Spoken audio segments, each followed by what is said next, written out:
Peas, Carrots, and Panic at the Plot, the Peas and Carrots series, Book 5, written by Hannah Lynn, narrated by Rafe Beckley. Chapter 1. Eric Sibley's life had taken a few unexpected turns. 4 years ago, he thought he had it all sorted.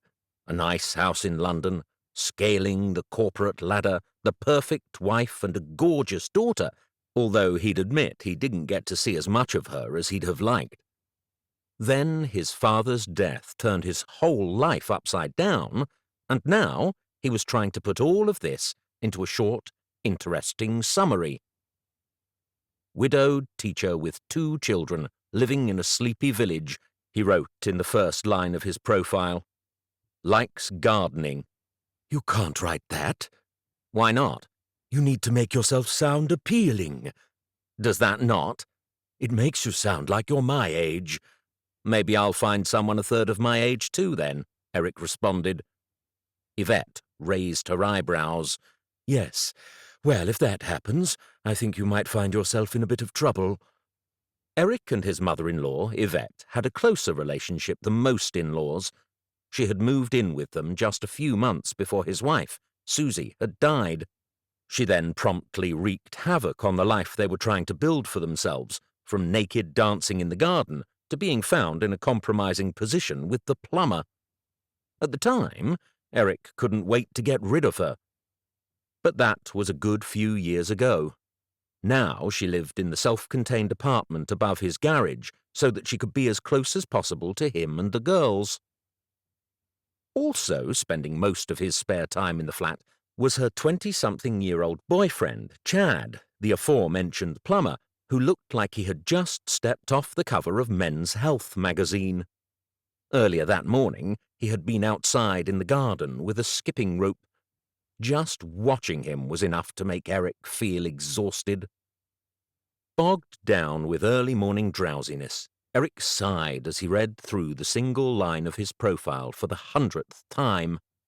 You were the one who said I needed to get out there and start dating. I don't even want to do this online thing. Honestly, Yvette, when do you think I have time for this? If you want to start a relationship, you will make time. Well, I don't have the time right now. I need to get us all ready for school. Moving across to the fridge, he fetched a carton of milk, from which he topped up Mabel's cup. Thank you, Daddy. Mabel carefully picked up the cup with 2 hands and tipped it all the way up to her nose. You're welcome, sweetheart. Avoiding Yvette's gaze, he dropped the milk back in the fridge door before checking that all the lunch boxes were adequately filled. This afternoon, then, straight after school. Tell me you'll make this a priority, please, Eric. Fine. Even he couldn't help but hear the remarkable similarity between the way he replied and his eldest daughter's current speech habits. The fact was that they were probably both right. Forming a new relationship would take time, real time. Coffee dates, dinner dates, trips to the cinema, long evenings spent getting to know each other's, in his case complex, histories. He wasn't going to dive straight into anything, not when he had to think of the girls. But there was no denying the truth. He was lonely. He had considered upping his hours at work, going full-time at school, as they had asked him to do on countless occasions over the last year. But he had missed out on so much of Abby's early childhood by being at work all the time, and he was determined the same wasn't going to happen with Mabel. If he was honest with himself, he was well aware that between working 3 days a week, spending as much time as possible with Abby and Mabel, and keeping the allotment in decent shape, there was still plenty of hours in the day when it was just him and Lulu, his faithful red setter. And, as great company as she wasn't the best conversationalist. He needed someone he could talk to about his day when he got home from work, or laugh with when the children said something amusing. Someone who could go with him on trips to the park or the zoo with Abby and Mabel. Someone to share a drink with at the end of a long day. There was Yvette, of course, and he could talk to her about a lot of things, but she was still his mother-in-law, and she had her own life to get on with, what with Chad and the dance studio. So he had to take action. It was either bite the bullet and do this whole internet dating thing, or let life pass him by. Still, breakfast time on a Monday morning was not the right time to be thinking about it. "Abby," Eric called up the stairs, "we're going in 5 minutes. 5 minutes." "I'm coming." This was week 2 of Abby's first term in secondary school. Being at the same school as his elder daughter didn't mean Eric saw any more of her. If anything, it meant she actively avoided him whenever they were out in public. Only 1 week in, and she had already bolted out of the co-op when they were doing a quick food shop, raced into the girls' toilets when he had tried to tell her she had forgotten her lunchbox, and even slid down under the table at the shed when a group of students came in to get ice creams. "It's not that I don't love you, Dad," she told him when she slipped back onto her seat to finish her bacon sandwich. "You know I do. It's just, well, you know, you're a teacher and I need to make friends. It's secondary school." "What? Do you think people aren't going to be friends with you if you wave at your dad between lessons?" "Pretty much, yeah." There was little he could do apart from hope she would warm to the idea as time went on. Fortunately, she hadn't lost her love of the allotments. 3 times in that first week they had gone down after school, making the most of the warm afternoons. With their hands in the dirt, digging up carrots and parsnips and pulling the weeds out from between them, it was a far cry from the city life of cocktails and roof terrace bars, but, even after everything, he wouldn't swap it for the world. "Are you going to finish this?" Yvette said, still standing over his laptop, his dating profile only half complete. "Not right now," Eric replied, taking the empty cup from Mabel. "This feels like something we should do in the evening." "You've said we'll do it in the evening every evening for the last month, but we never do." "Well, tonight will be different, I promise." She rolled her eyes at him, a gesture Eric was very familiar with. After wiping Mabel's face clean, he lifted her off her chair and marched across to the bottom of the stairs. "Abigail Sibley, will you get down here now? We're leaving in 3 minutes." "I'm coming. I said I was coming, didn't I?" "Abby's late, Daddy," Mabel said, still in his arms. "Abby's always late." "I know, May, I know." Knowing that he was still going to be waiting a while for Abby, he took a moment to comb his fingers through Mabel's curls. It was crazy how quickly time had flown by. When she had arrived on his doorstep, she had been so tiny, a little smudge of a child, all skin and wrinkles and cooing. And now, here she was, jabbering away, an insatiable appetite for words and, currently, watermelon. "Nanny's going to drop you at nursery today, May. Is that okay?" "Daddy pick up?" "Daddy will pick you up, and then we can take Lulu for a walk and go to the allotments." "Tomatoes. Pick tomatoes." "I'm sure we can pick some tomatoes, and if we don't have any ripe ones, we'll pinch some from Uncle Hank." "Come on, Mabel, sweetie." Yvette swept in and scooped her out of Eric's arms. "How about we go and see Uncle Chad on the way?" "Chad, Chad, Chad!" Mabel bounced up and down in her grandmother's arms. Eric was slightly perturbed that his 3-year-old daughter had also developed a crush on his mother-in-law's young boyfriend, but, after all the things he had gone through in the last 3 years, nothing surprised him any more. Picking his bag up off the ground, he was about to call Abby again when his phone buzzed in his pocket. Emergency meeting at the pub. 4 p.m. sharp. Chapter 2. "We're out of biscuits." Donna didn't bother lifting her head from her laptop as Eric entered the ENC, or Extra Nurture Classes, staff room. When Eric had first taken a job at Riverside Academy, he thought he was going to be teaching maths. And occasionally he did, but that first year had been largely about crowd control and what to do with the children's inherent kleptomaniac tendencies.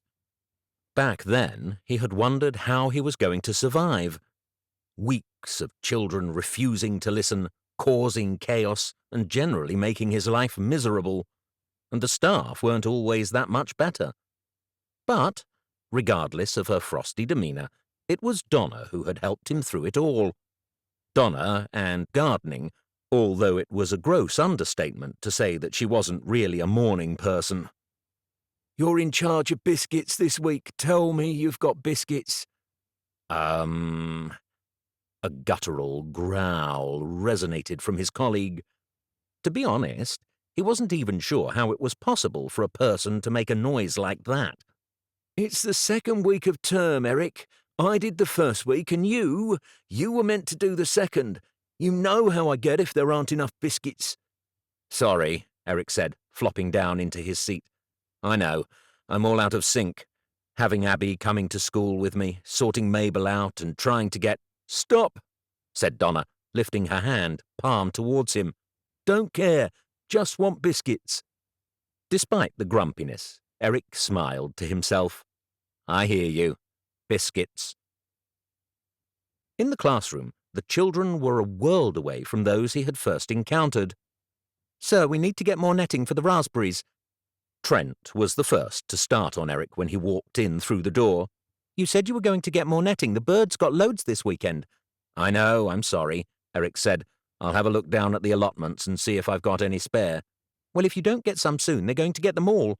"We could always cover them with plastic bags," Callum suggested. "That'd work, wouldn't it, sir?" Eric thought it over momentarily. "I don't see why not." "Great, we've got loads at home." "We need to be careful about using plastic bags." As the class know-it-all, Melissa had the ability to be one of the most irritating children in the group, but Eric knew it was all well-intentioned. "My mum's reading a book about a whale that got stuck in the Thames and died because it had so many plastic bags stuck in its stomach." "Thank you, everyone. If we can get on with the lesson now." Eric positioned himself at the front of the room, and the noise quickly petered out. "Okay, so let's get started on the assignments. The first drafts weren't bad, but if you are going to improve, you'll have to—" "Keisha?" His train of thought was broken by the 16-year-old sitting at the front. "Can you put your phone away, please?" "1 second, sir." The girl in question offered Eric almost the exact same response Donna had when he first greeted her. However, Donna was a colleague. Keisha was not. Taking a deep breath, Eric shifted his tone from that of an understanding, friendly teacher to one with a lot less patience. "Keisha, do not make me ask you again." "Please, sir, this is really good. It's Peter Bowl." "Peter Bowl?" The name rang a bell. "You know, the one who left last year." Eric thought back through previous students in the school. "The one who set the fire alarm off during the exams?" "Yeah, that's him. He started a vlog." What?" "A vlog, a video blog, look." She handed her phone to Eric. The young boy on the screen had his hair dyed purple and was ranting at the camera. The sound was still funneling through Keisha's headphones, so Eric couldn't make out what he was saying. "What's he so mad about?" Eric asked, handing the phone back. "Cream eggs," Keisha replied. "Cream eggs?" "Yes, sir," Jordan piped up from the back of the room. "Do you know they used to be bigger, like way, way bigger?" "Yeah, they were like ostrich egg size," said Casey, obviously feeling the need to join in. "No, they weren't. They were like, well, loads bigger." "And this is important enough to make a video about?" "You serious? It's got like 3,000 hits already, sir." "Hits? She means views, sir." "Oh, right." Several factors were causing Eric slight confusion. Not only the video of the boy with the purple hair, but that his lesson had got so immediately derailed before it had even started, not to mention the fact that cream eggs would be such a topic of conversation 2 weeks into September. "Right then," he said, remembering he had already adopted his more authoritative teacher tone and really should have stuck with it for longer than one sentence. "Let's concentrate on the lesson. You're year 11 now. That means the work gets serious." After a few more discussions about completely irrelevant topics, from gel nails and reality television weddings to whether or not vegetable growing should be put forward to the Olympic Committee for consideration, the class finally settled down to work. Teaching the ENC hadn't been easy for Eric. The majority weren't what would be considered naturally academic children, but now those days seemed like a lifetime ago. And what were academics in the grand scheme of things? What mattered to Eric now was that he fostered well-rounded young people who would go out into the world and make a positive impact. That was what he told himself anyway, although, in truth, the idea of these kids being let loose on the world scared him half to death. He just hoped his influence had done at least a little bit to prepare them for what came next. "Okay, guys, pack your things away and tuck your chairs in. Remember, you've got to get the final draft of your essay to me on Wednesday." He was still finishing up as the bell rang. "There'll be no extensions on these. Ms. Strong will be furious with me if I let you have any more time." The class descended into bedlam as they all raced for the door. "Chairs!" Eric shouted at them as they left, knowing full well that, even if they could hear him, they were just going to ignore him. Kids. They were just delightful. A minute later, and he was on his own, pushing the chairs back under the tables and placing the pens and pencils back into their pots. You can't win every battle, and, today, he decided this was one he didn't want to bother with. The classroom now tidy, he packed away his laptop and headed into the corridor. A familiar flash of ponytail flicked in front of him. Tightening the grip on his computer, he quickened his pace to catch up with it. "Abby!" Eric called down the corridor. His daughter's pace increased, and he upped his to match. "Abs!" For a second, as he was standing facing a high knotted ponytail, he thought he'd got the wrong girl until, finally, she twisted around to face him.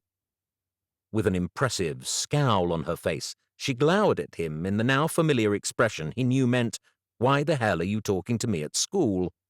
"It's fine, guys," she said to her friends. "I'll catch up with you in a minute. I better see what he wants." With her hands on her hips, she watched her friends disappear down the corridor.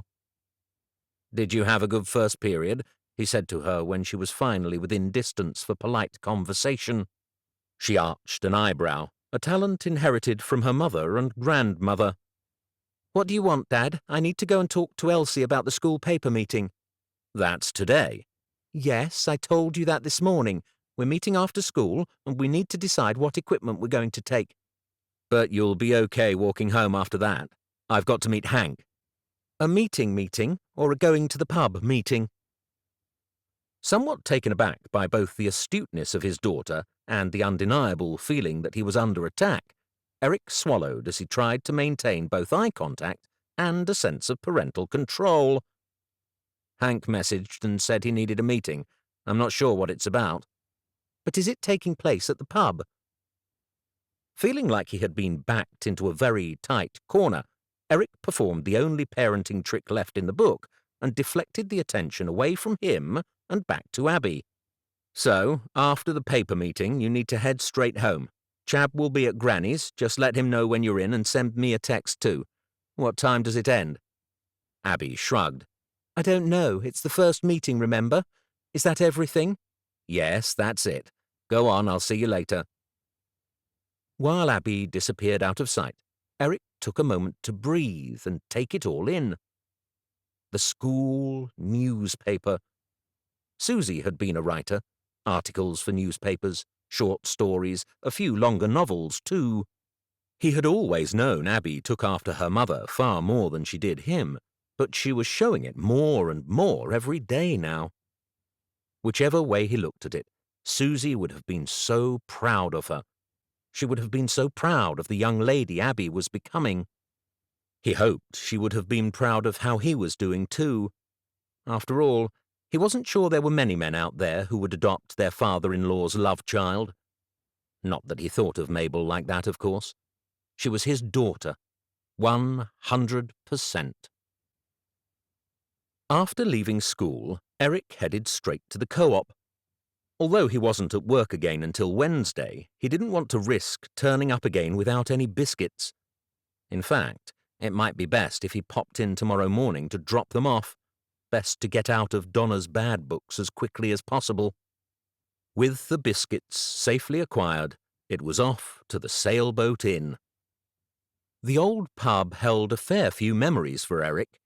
Before he had moved to Burlham permanently, he, Susie and Abby had spent a fair amount of time in its chintzy little rooms ahead of a full day tending to the allotment. It had changed hands and undergone an upmarket refurbishment since then, but it was still a nice and easy place to grab a quick drink in the evening.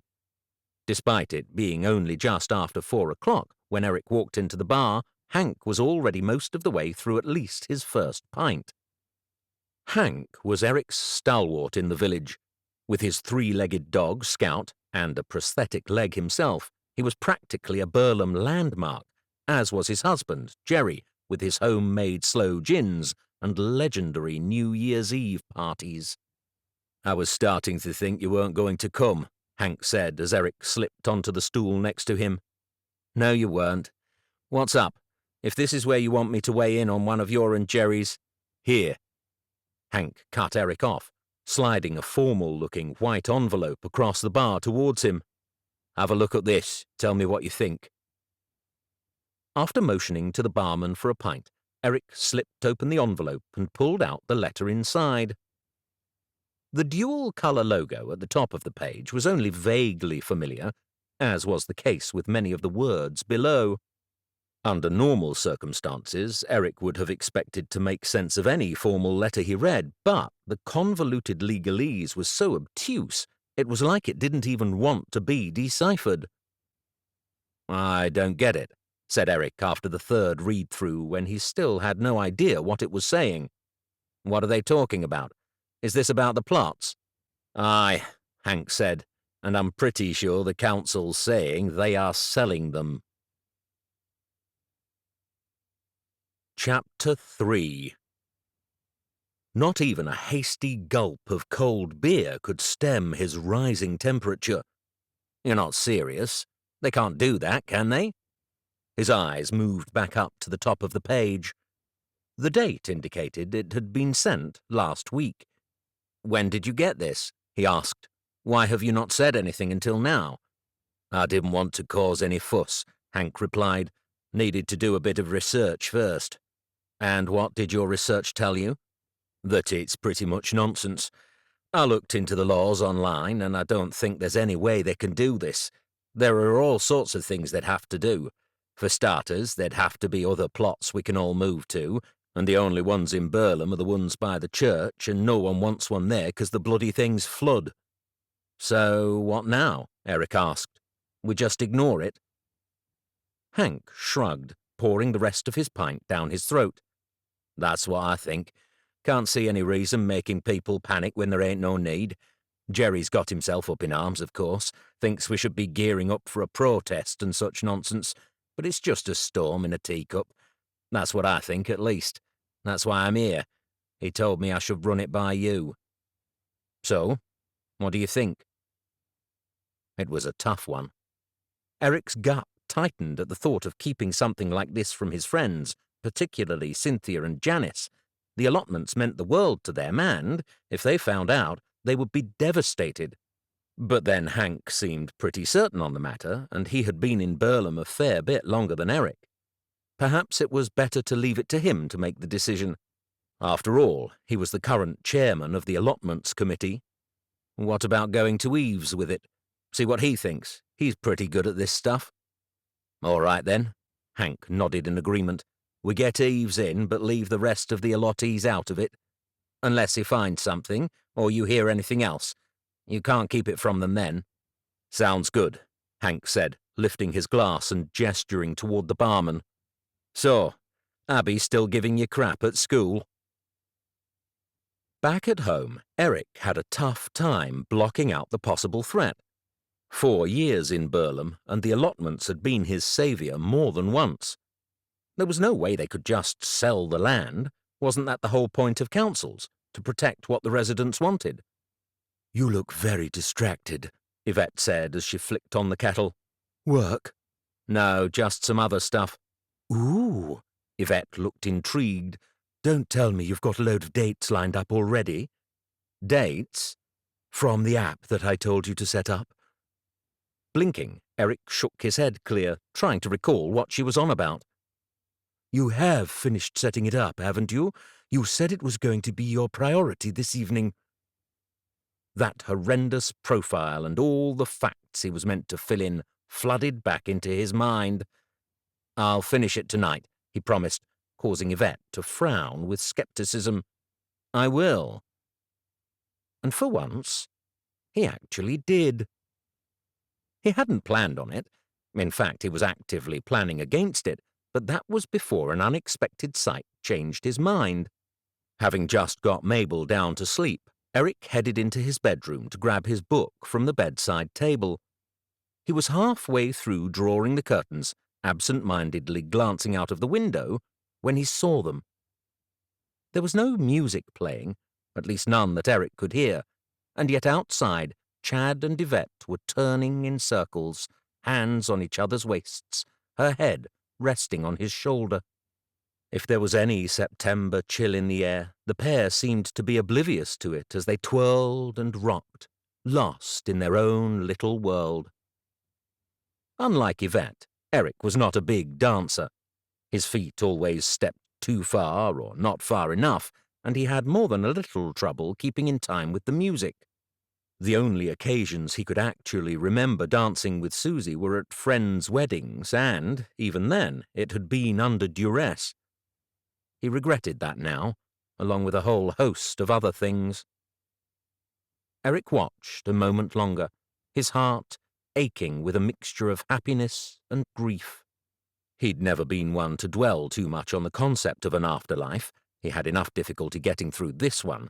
But as the stars shone down, illuminating the unlikely pair, Eric couldn't help but hope that Susie was watching over them. Drawing the curtains closed, he swallowed the lump in his throat. He could do this. He could find someone. Or he could try to, at least. After all, Yvette had managed to find love, and even Cynthia had been on a couple of dates since Norman's death. It was time he stopped making excuses and got on with it. Despite Yvette's previous disapproval, Eric left his profile comments about being a widowed gardener. After all, he decided, there was no point pretending he was something he wasn't. However, he wasn't so sure the same rule applied to the photos. Flicking through his phone, he discarded the one Abby had taken of him stuffing his face with black pudding at the shed, and the one of him dressed up as Where's Wally for World Book Day at school. There were several where Mabel had got hold of the phone and taken various shots, including directly up his nostrils and what he thought could possibly be his belly button, but he wasn't entirely sure. One he really liked was him with Mabel on his shoulders, but he didn't want a picture with either of the girls' faces in it, and in a lot of the others he seemed to be displaying a far more sizable paunch than he wanted to reveal. After a fair bit of browsing, he managed to find one of the whole family walking Lulu. He was in the centre with Abby, with Mabel by his side. The sunset was a sea of orange and cast each of them into silhouette. It would do. The following morning, Eric was surprised to find he had received his first comment on the dating app. By Wednesday, he had another 4, and by Thursday, he had a total of 9 women all lined up and ready for conversation. Unfortunately, now that he had them there, he didn't know what he was meant to say. Well, she's definitely a no, Hank said, flicking across Eric's screen at the list of women who had contacted him. Down at the allotments, Eric had asked for Hank's advice on the matter, for the simple reason that he didn't really have anyone else he wanted to discuss it with. It also meant they could avoid discussing the letter, which was still causing a niggle in Eric's belly. So far, there had been no further news, either from the council or Eves, which Eric chose to take as a good sign. You can cancel her straight away. Without a second glance, Hank dismissed the writer of the first message. Why? Eric said. She looks lovely. Smiley. Aye, and look at those nails. Eric's eyes went down to the woman's hands. Her nails were rather longer than Susie would ever have kept hers, but that didn't seem like a reason to dismiss the woman automatically. I can't just say I don't want to meet her because her nails look too long." With a disgruntled huff, Hank placed his hands on his hips. "Are you telling me you have time to go on dates and get to know every one of these women who have messaged you?" "Of course not." "Right then, so some of these have to go." "But this one says she has a red setter. It could be a sign." Or at least a place to start a conversation, Eric thought, already wondering how the heck he was going to survive just one date on his own. "Cynthia," Hank yelled over to the neighbouring plot. "Come here a second. Tell us what you think of these women." Eric groaned. Obligingly, Cynthia left her spade propped up against her rust-red shed and ambled over to join them on Eric's plot. "What's this, then?" she asked, gesturing to Eric's phone, which Hank was waving about in front of her. "It's this dating app that Yvette's got him on. What do you think of this one? Look at the nails. Tell him he doesn't want someone with nails like that." Eric pulled his phone back from the pair of them. "You can't do that." "Do what?" Hank asked innocently. "You told her to look at the nails. Of course she's going to notice them now you've told her to." "Since you mention it, they are fairly long," Cynthia joined in. "Told you." "Really? The man with one leg is telling me I've got to dismiss someone based on the length of her nails? What's me having one leg got to do with it?" "Nothing. It doesn't have anything to do with anything, just like nails." "Now you're not making any sense at all." Exasperated by the whole conversation, Eric was moments away from deleting the app altogether when a very red-faced Janice marched across to them. A stalwart member of the allotments, Janice, like Hank and Cynthia, had been there for Eric since day one. During the last few years, absolutely nothing had changed about her, from the oversized glasses to the thick woolen cardigans that she buttoned all the way up, even in the middle of summer.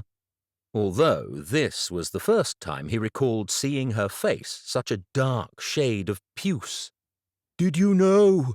You had to know. They told me they sent a letter, and I know it would have gone to you, so don't try denying it, Henry Bennett."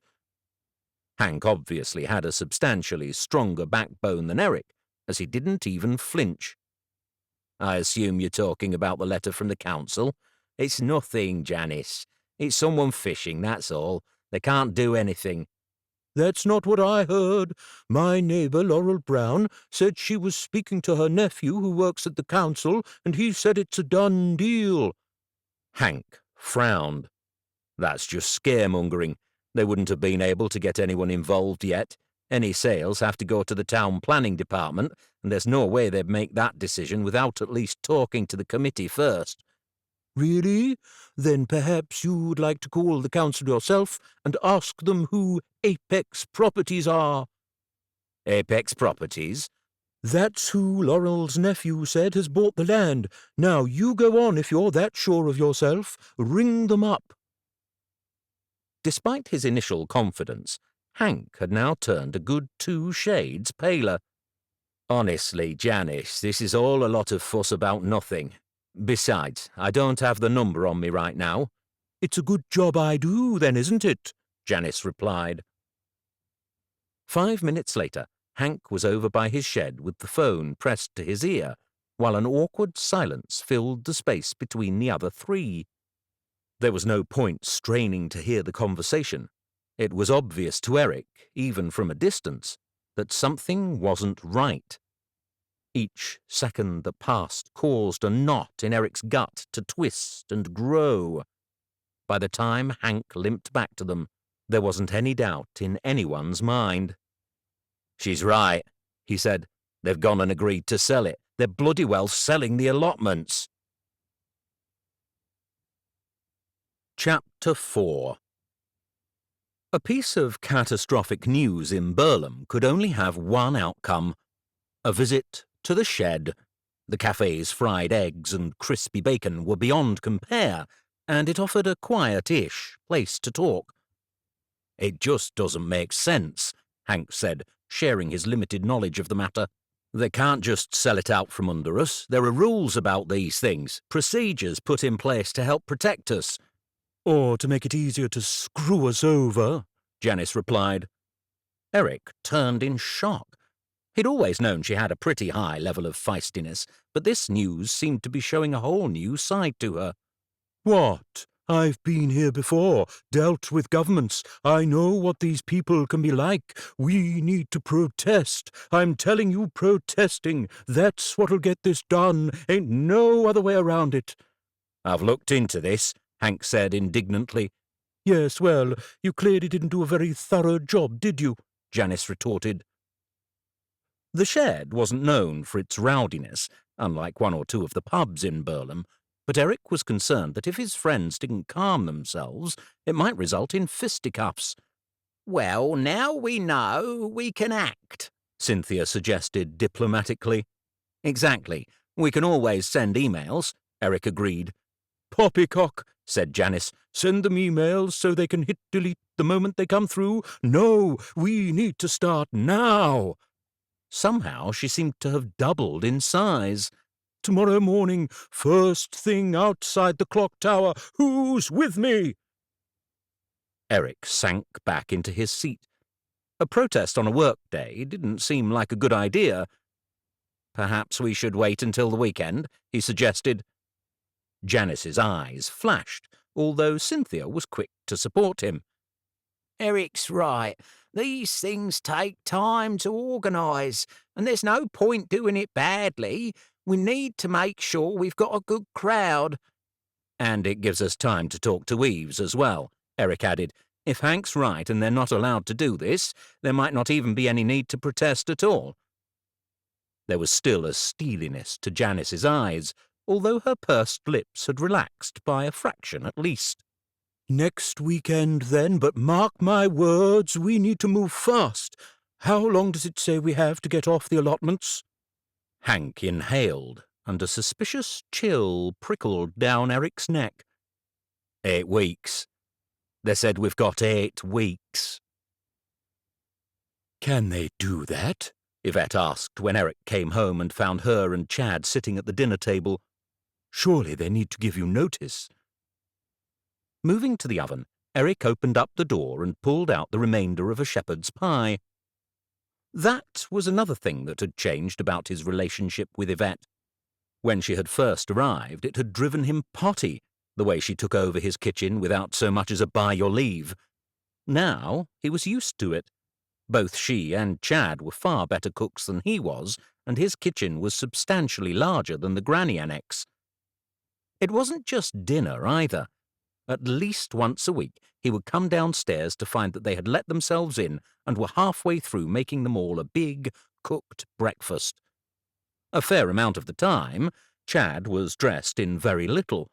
If Eric did find another woman in his life, she was going to have to be exceptionally understanding, and hopefully not too into the muscled look either.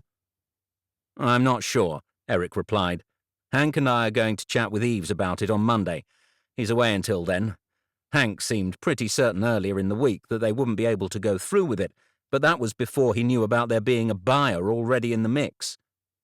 "You should have texted me and told me," Abby complained, pouting with her hands on her hips. "I was still in school. I could have gone to the art department and made posters for us to hold up when we protest." "You mean placards?" Eric said. "Sorry?" "The posters people hold at protests. They're called placards." He watched as his eldest cocked her head, storing away this new piece of information. "Whatever. We should have things to hold. Placards to hold if we're going to protest. I don't have nearly enough paints here to make them properly." "We don't even know if it will come to that yet." "But if it does, we'll need proper signs, won't we?" "I guess we will," Eric mused, as he imagined his kitchen becoming overrun by artsy activists. Let's just hope Eves has a solution before it even gets that far. "I guess you know why we're here," Eric said. "I do," Eves replied. "My mother-in-law heard from her dentist. I can't believe they can just go ahead on something like this." 8 weeks, that's our notice apparently. That is when the sale goes through. It's bloody ridiculous. I have to admit, it doesn't feel good. Eric wasn't detecting the optimism he had hoped for from Eves. "Do you think it's above board? Surely they can't be allowed to do that, not without more notice." "And this company, Apex Properties," Hank added, Never heard of them. They sound like a load of crooks, if you ask me. What are they even planning on building? That's what I want to know. Eves removed his glasses and rubbed the bridge of his nose. I'll look into it, but I'm going to be honest. Even if there is something dodgy going on there, they're going to have a whole team of lawyers making sure it's completely watertight, not just a single guy working on it in his spare time, while he has a whole series of other cases on his plate. Council laws and bylaws are rife with red tape. For them to get this far and not set off any alarm bells means that it's more than likely that it is all kosher.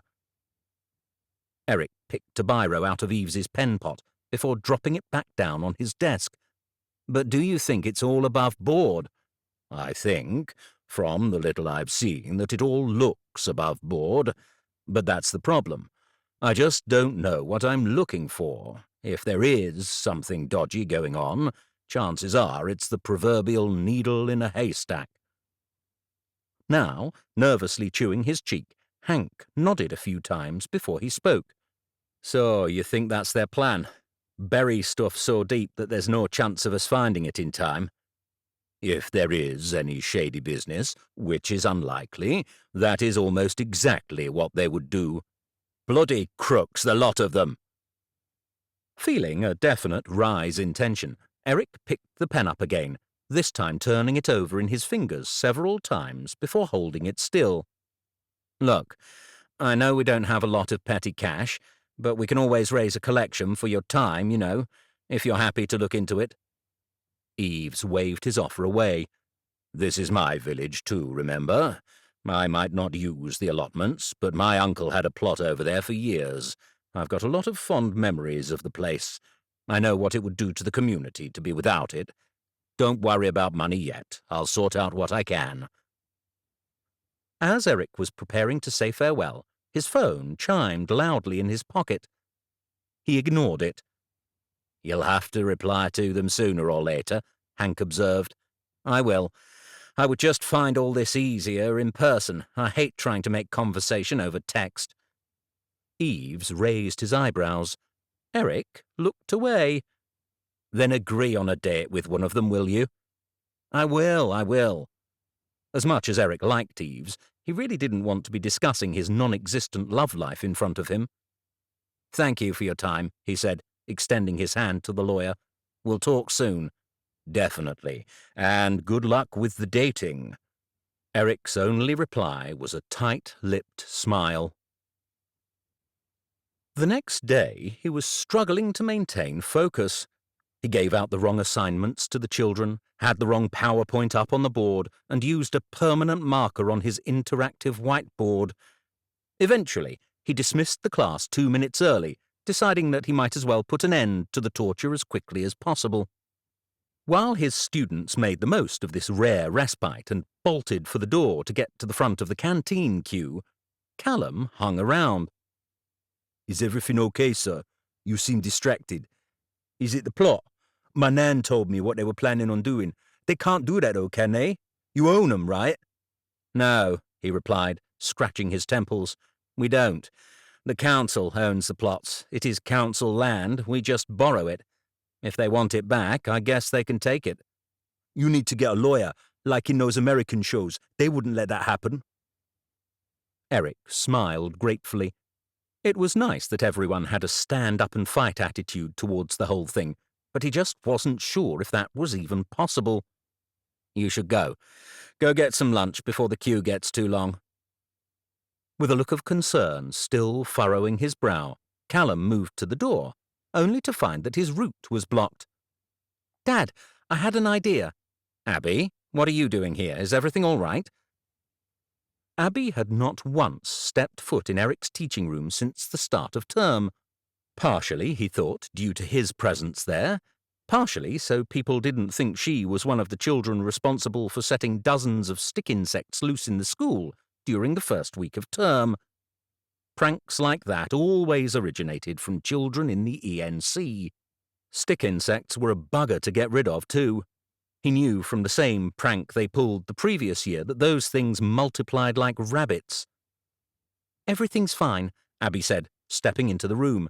Well, fine here at least. Look, I was thinking, I could use the school newspaper to print an article about the allotments and stuff, make people know how important they are. Oh, Abs. A grateful warmth spread through him. That sounds like a brilliant idea, although I think Cynthia is already looking into it. She was going to get on to some of the folks at the local paper. But this would be different, Abby insisted. We would make it about the people, about why they all matter. Tell the stories of what the allotments mean to them. You mean like a Humans of New York type thing? Callum responded. Humans of what? Eric asked. Callum moved his attention from Abby back to Eric. They have all these Facebook pages for like New York and other places, and they just tell a story about the people who live there. Some are really rich, and then others are like druggies or used to burgle people as kids and stuff. It's really cool. It makes you feel for them, you know? Eric wasn't sure he was following how stories about drug addicts and rich people would help the allotments in any way. It's about the people, Abby said, obviously attempting to rephrase Callum's language in a manner her father would understand. It's about making the world see what the place means to different people, making them see we're all human. I could do that in the paper, I really could. Given that she was obviously so enthused by the idea, and Eric still wasn't entirely sure what she was on about, he nodded in agreement. I don't see why not, if you want to give it a go. Abby grinned broadly, until she looked at Callum. His face was crumpled in a deep frown. I don't think that will work, he said. Abby's face fell further. Yes, it would. No, it wouldn't. Look, how often does the school newspaper come out? Once a term? It's once a month, actually, Abby replied, in a voice that was the epitome of an annoying know-it-all. Okay then, and how long until you have to be off the allotments? Less than 2 months, Eric responded. Okay, so once a month. That still means you're only going to get 2 editions out before then. And let's be honest, no one will read it anyway because no one ever reads the school newspaper. Hey, protested Abby indignantly. It's true. You're only a year 7. Trust me, I'm right on this. You need to reach more people than that. Tell more stories. You need a way to broadcast information fast where you can get people to really listen. And do you have any idea how we could do this? Abby asked. Actually, Callum replied, I think I do. Chapter 5. Sitting in Eric's armchair, Hank looked less than comfortable. Remind me again why you're not doing this, he asked. It's for the vlog, replied Eric, to raise awareness of the situation with the allotments. Aye, I heard that bit, but that doesn't answer my question. Why aren't you doing it instead of me? Avoiding eye contact, Eric moved to the other side of the room and fetched his mug of tea. We need someone interesting to kick the whole thing off, someone who's been involved with the allotments for years. So you're going to do one of these things later, are you? Possibly, Eric said. Probably. What he actually meant was no. Under no circumstances whatsoever would he be putting himself in front of a camera and sending a video out onto the World Wide Web for the whole planet to see. It was bad enough speaking to school children. Fingers crossed, though, that there would be plenty more people Abby and Callum could rope into their little venture before he needed to come up with a better excuse. And remind me again what a vlog is, Hank asked. It's kind of like, it's just a video, Uncle Hank, that's all. A video we can share so people can see how much the allotments matter to everyone. Hank let out a deep sigh, causing his nostrils to flare dramatically. Whatever. Let's just get on with it, shall we? Truth be told, Eric was impressed. In a short amount of time and with limited resources, Abby and Callum had set up their own little recording studio in the front room. The tall corner lamps had been repositioned to provide suitable lighting, and they'd even got their hands on a decent-looking microphone. Callum's mobile phone was clamped to a tripod. Right, I think we just want it to be a couple of minutes of talking, Callum said. We don't want anything too long or people will lose interest, but it needs to be good enough that people are going to want to listen. If it's boring, we might have to scrap it, Abby added. Just so you know, we need it to be interesting. No pressure or anything then? Hank smiled. Scout had curled up with his greying muzzle resting against his feet. "So, are you ready to start?" "I guess I'll have to be." While Abby moved behind the phone, ready to start recording, Callum counted Hank in on his fingers and nodded to confirm they had started filming. "Well, to tell you how I ended up at the allotments, we really need to go all the way back. I grew up in a lovely little town up north. It was much like Burlham, although it didn't have the river. I do love the water. Now, you see, when I was a kid, I never felt like I fit in properly. Don't get me wrong, I would play kickabout with the other kids on the street, hang around watching films and that kind of thing, but I never felt I was quite the same as them." "Because you're gay?" asked Abby. A slight smile twisted on Hank's lips. "Quite possibly, yes. Not that I realised that was what it was at the time. Anyways, when I was 18, I moved away and joined the army. I was there for 12 years. 12 good years. Although that was where this happened, mind." Hank pointed to his leg before rolling up his trousers to show the prosthetic limb beneath. On cue, Abby tilted the phone to capture the image. "One moment I was fine and carrying out my duties as normal with the rest of them. The next thing I knew, I woke up in a hospital bed with nothing below the one knee. But that was just a fraction of what I lost. 5 of my closest friends died that day. 5 out of the 8 of us. So I lost a lot that day. Far more than just a leg." He paused and looked down. A sad shadow fleetingly crossed his face before he turned his attention back to Abby and Callum. "Now, obviously I couldn't walk. The leg's the bit you notice, but there were other things too. A broken hip, fractures to the spine. I couldn't do anything myself. Couldn't even take a piss." "So how did you end up here in Burlham?" Eric was surprised to find that it was him now asking the question, not Abby or Callum. Eric talked with Hank more than any other person in the village. He would probably have gone so far as to call him his best friend if it didn't feel like an absolutely ridiculous concept for a man in his 40s to have one, but he had never heard this story. Hank had never disclosed this information before, and Eric had never wanted to pry. Now, however, he wanted to be privy to it all. "It wasn't a good time," Hank admitted. "I wasn't a happy man. By now, a lot of my family were done with me. They'd found out about me being gay and didn't want me in their lives." "Even after the accident?" Abby asked. "Even after the accident."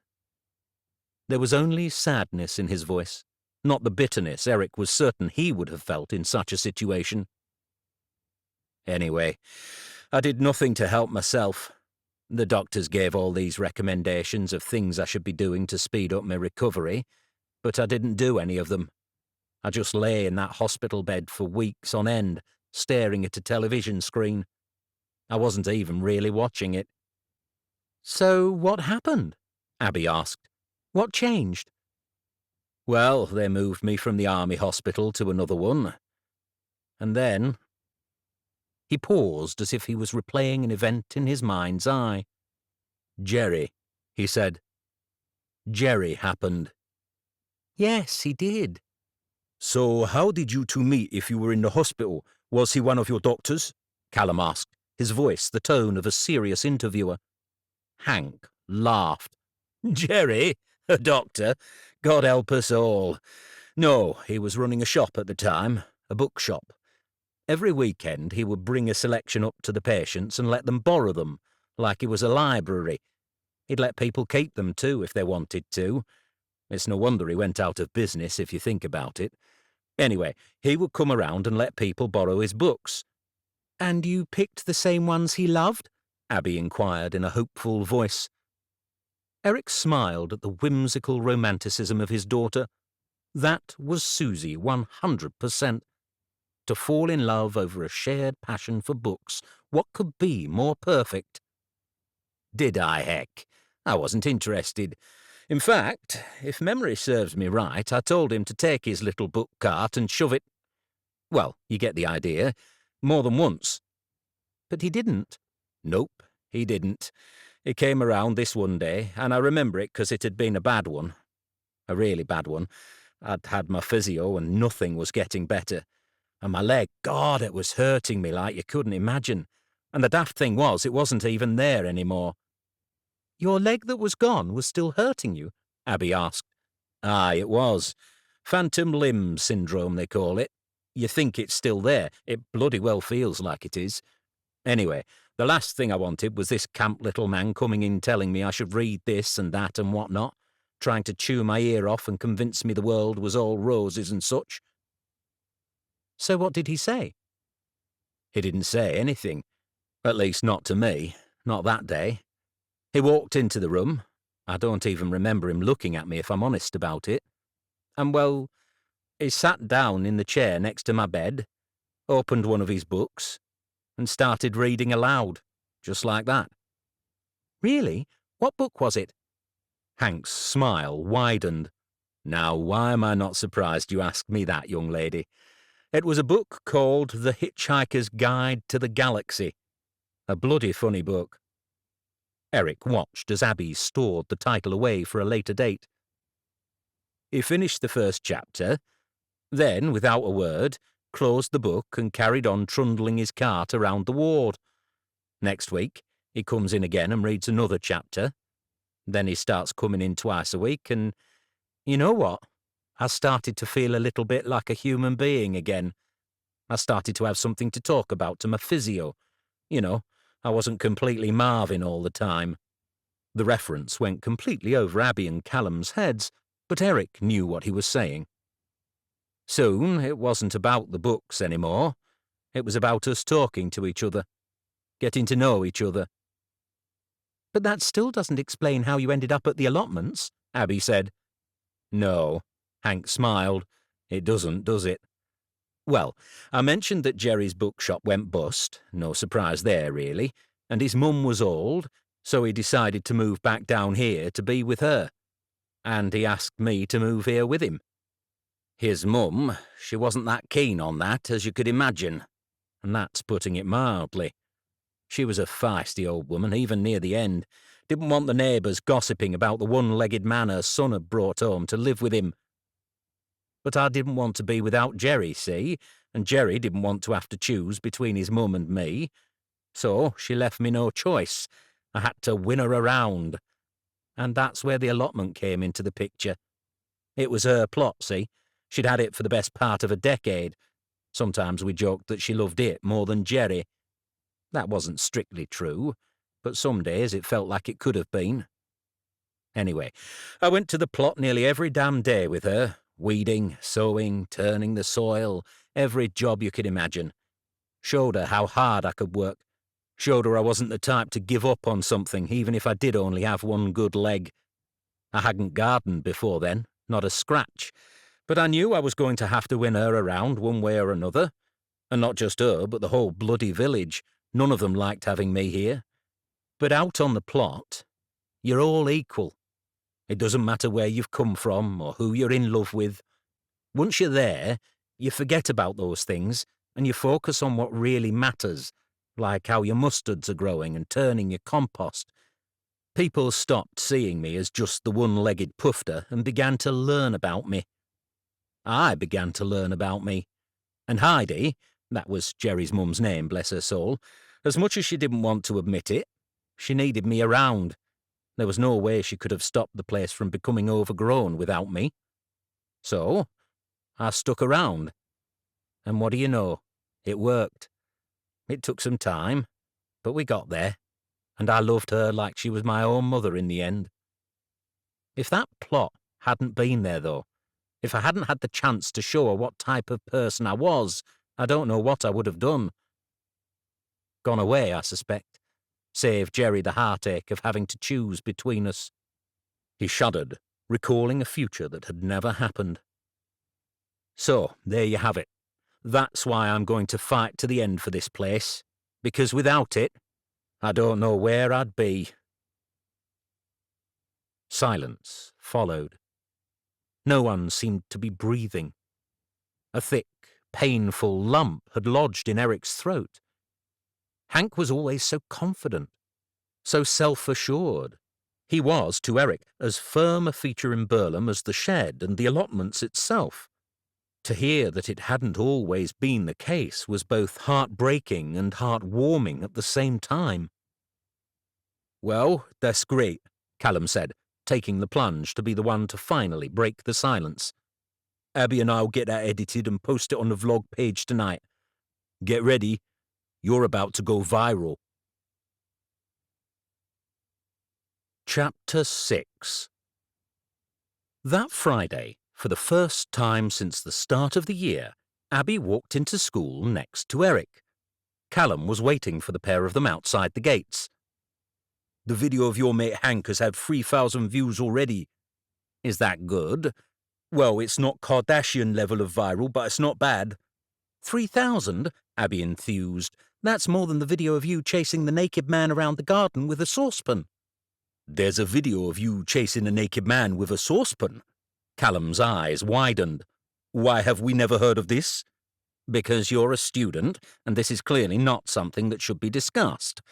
Although—" Eric's thoughts momentarily trailed off.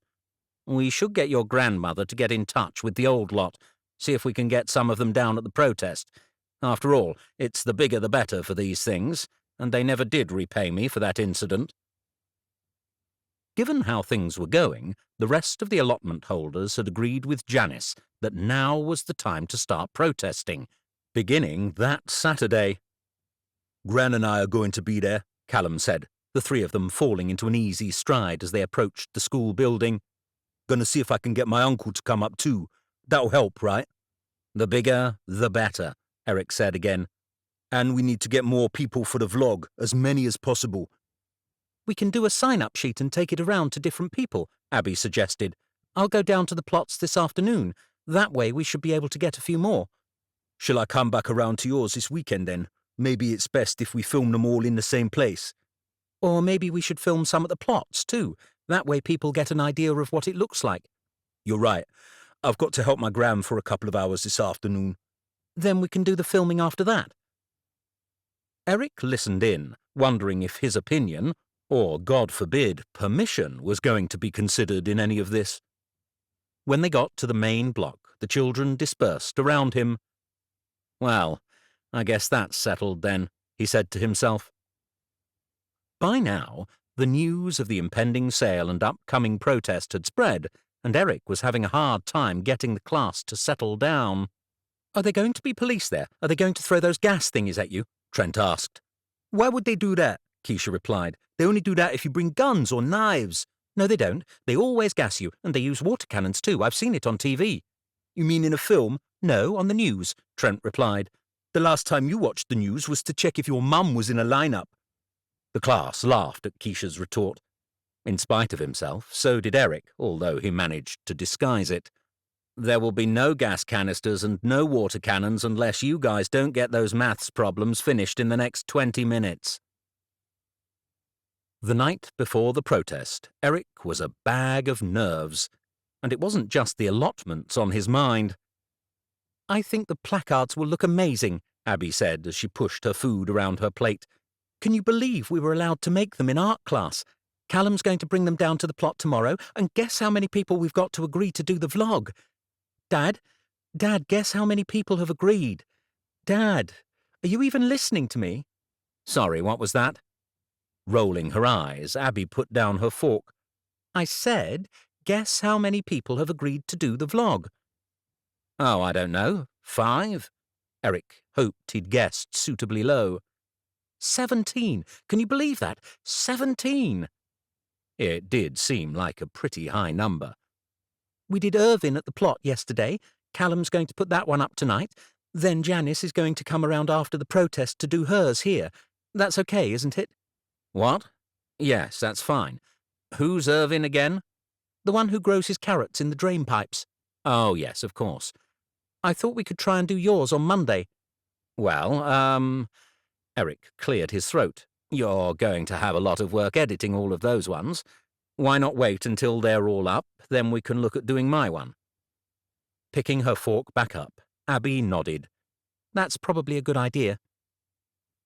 Between trying to stop Mabel from sharing her food with Lulu and the 1,001 thoughts going around in his head, he was having a hard time focusing on everything Abby was saying. Fortunately, as he was prying yet another chicken nugget from Mabel's hand before it reached the dog, Yvette arrived. For no discernible reason, she was dressed in a red sequined gown, accessorized with a feather boa. "Who's ready for some granny babysitting time?" "Yay!" Mabel and Abby leapt from their chairs. Eric sighed as he looked at their plates, both of which were still over half full. Oh well, it was Yvette's turn to deal with it. "Why are you not dressed?" Yvette asked. "I thought you were leaving now." "I am dressed. Is this not okay?" Eric changed his mind before she could answer. "This is fine. I'm going like this. Don't say anything else." "Yes, you look fine. Very modern. Very relaxed." Great, he thought, adding one more insecurity to a very long list. Following days of perusing profiles and sending messages back and forth, Eric had finally arranged his first date. After deep consideration, he had deliberately chosen to set his profile for meetings outside Burlham. There was a good chance he would have managed to get a date or two in the village, but there was also the strong possibility that, if he did, they would end up being a parent of one of his pupils or, worse still, a mum of one of Abby's friends, or involve some other complicated situation he just didn't want to find himself in. His first date, therefore, was in Wickford. He had picked the woman almost at random. Truth was, they all seemed nice in their own way. There was no point trying to look for another Susie. There were no other Susies. She had been a 1 in 7 billion. And at this point, he wasn't even looking for anything serious. Not yet, at least. He just wanted someone he could have a laugh with. That being his overwhelming criterion, he had picked one who had seemed the most smiley. Helen, 31. Her profile didn't say much about what she did with her life, only that she was looking for someone to have a mature but fun relationship with. Perfect. She had suggested a bar that, in her words, was fun and stylish. As such, Eric did a double take when he arrived at the entrance to the Lava Lounge. Double-checking the name on the phone and the location pin she had sent him, and attempting to ignore the definite squirming in the pit of his stomach, Eric closed his eyes, took a deep breath, and headed inside. The drumming was incessant. Blaring out of speakers, which appeared to be positioned in every corner and empty wall space in the room, was noise. It was difficult to discern if it was actually music or just a dodgy drum machine on a loop. There was no melody, no hum-along tune, just an endless, repetitive bass above which, occasionally, less bassy drums were added. "Okay, just one drink. You can do this. Find the woman. Have one drink." His mood was definitely on a downward trajectory. Every instinct told him he should leave, send an apology. He could easily blame it on the children and say one of them was ill. But the reasonable part of him just couldn't do that. He had made a commitment. He could pretend to be hip and cool again for the duration of one drink. The thing was, there's young, and then there's young.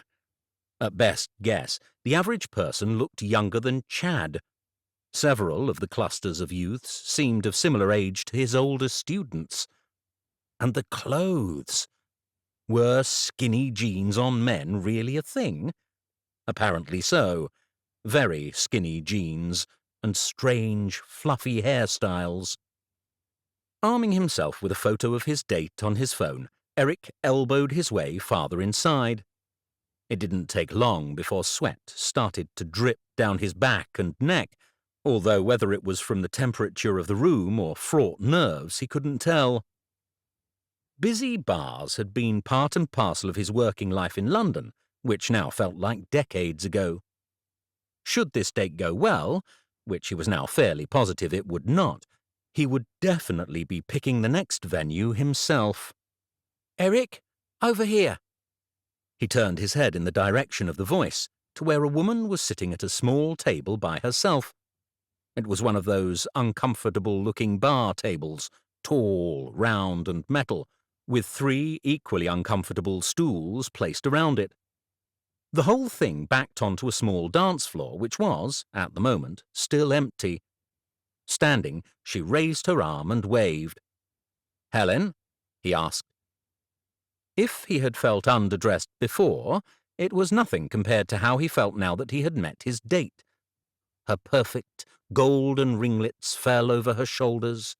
Her dress, with its gold and turquoise sequins, reminded him of something Yvette would wear, and, even as he approached, he could smell her overpowering perfume. "You found the place all right?" she asked, sitting back down on her stool. "I was a bit worried, what with you saying you ain't from around here and all."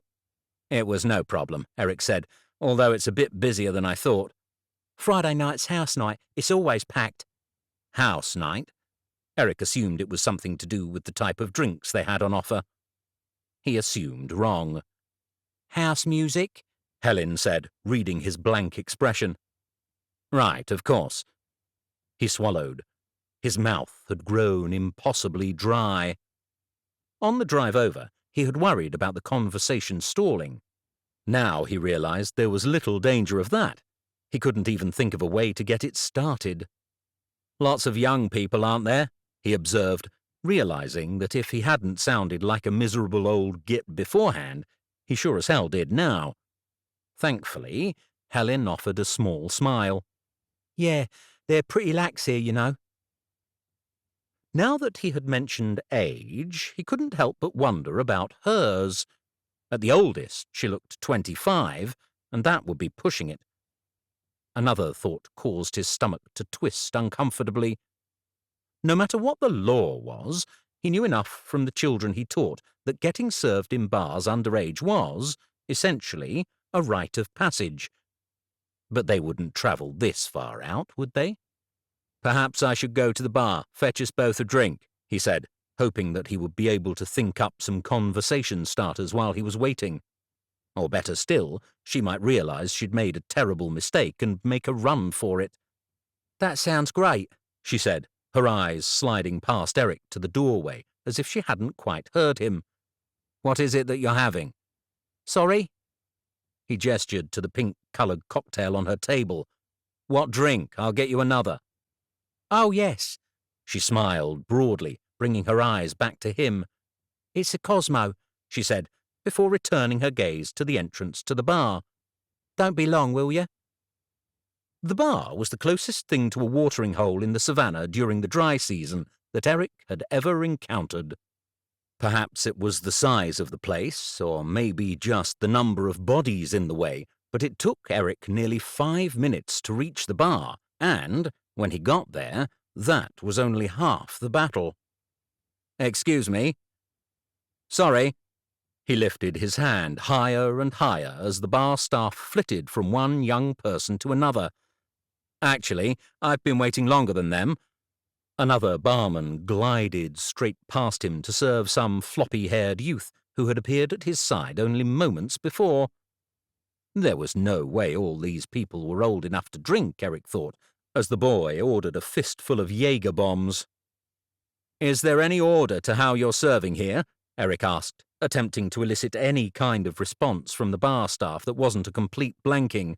"You know, people generally expect there to be some kind of system, like actually serving the people who have been here the longest." "Pipe down, Grandad," said the boy next to him. Eric placed his hands on the bar, only to remove them again swiftly.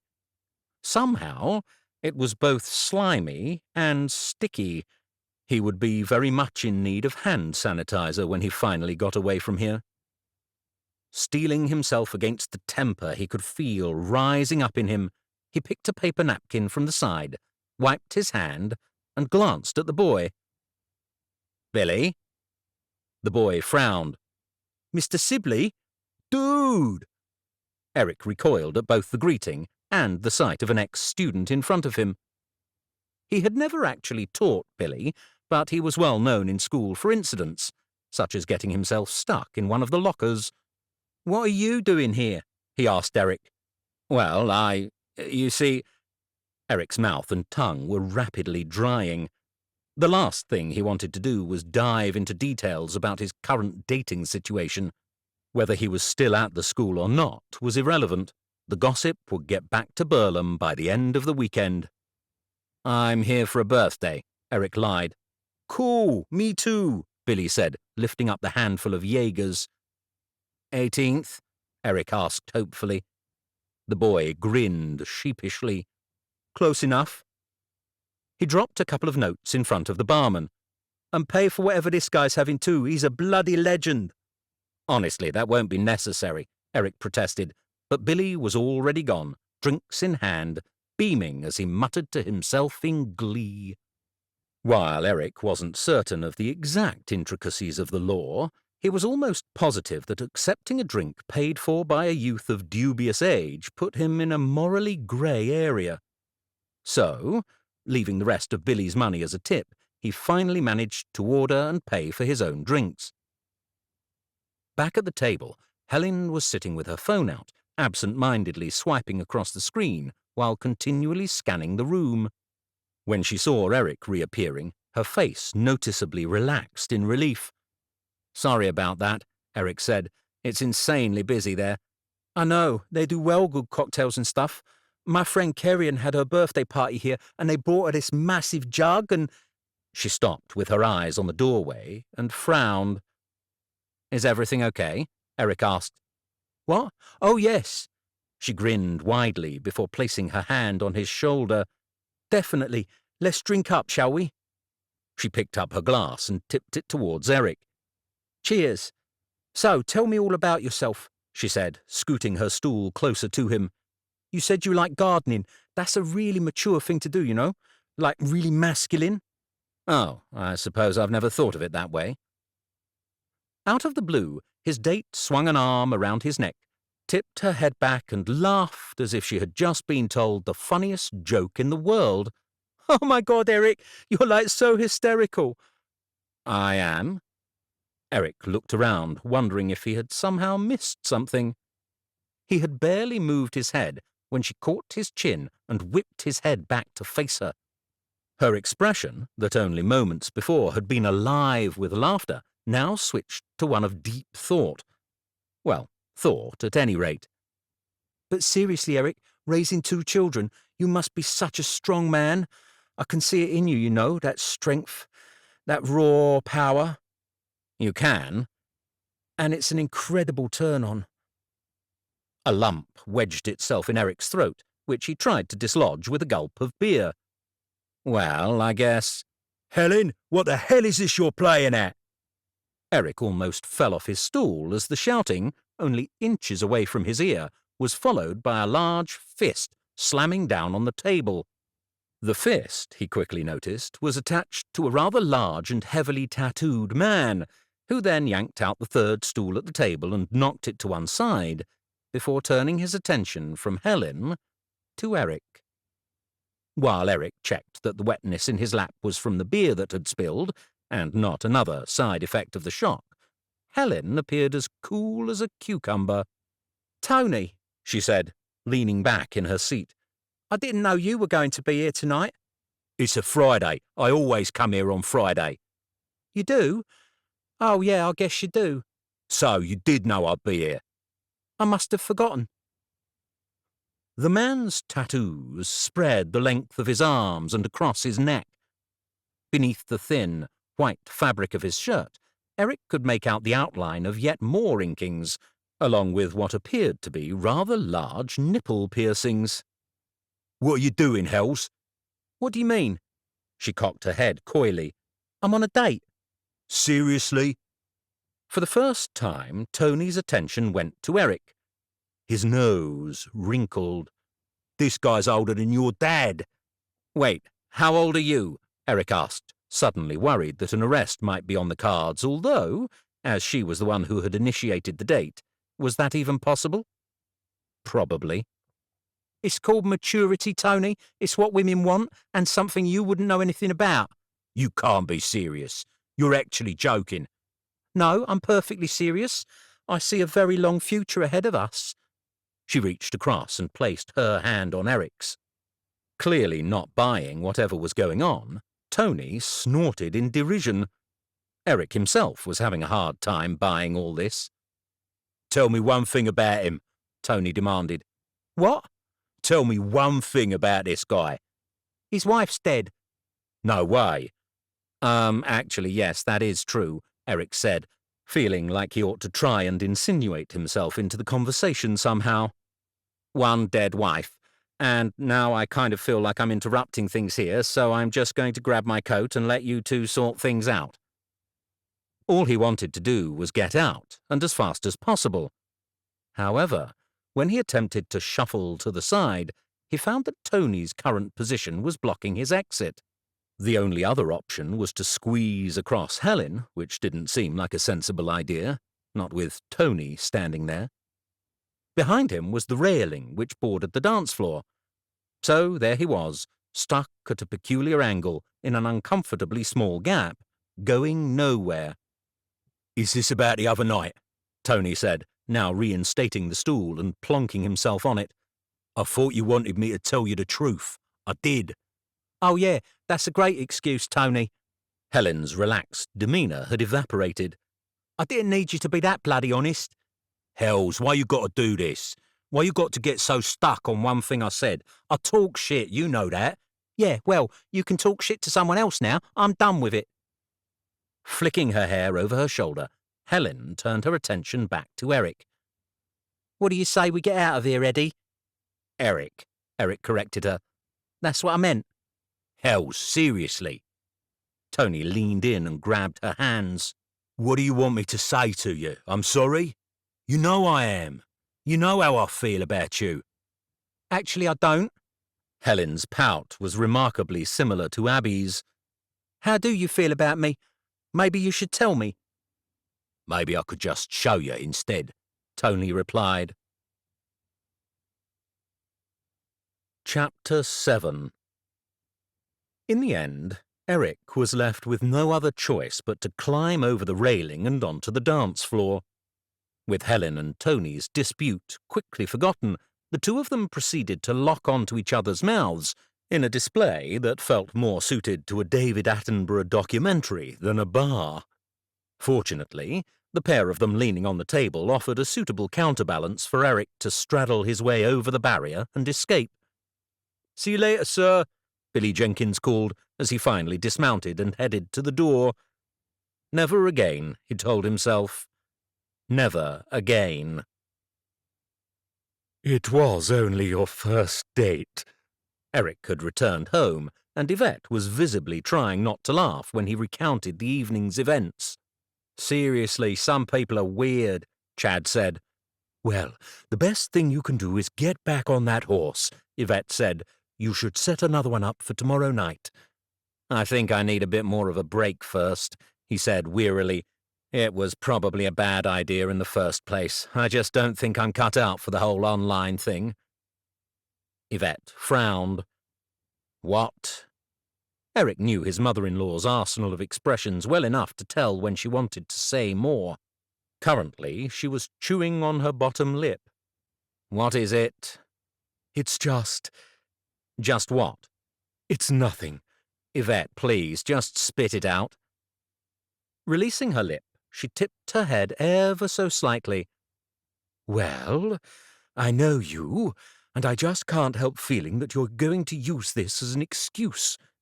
Use what as an excuse, and for what? This date. You're going to use it as an excuse not to go on another one. Eric pouted. I don't think that's true.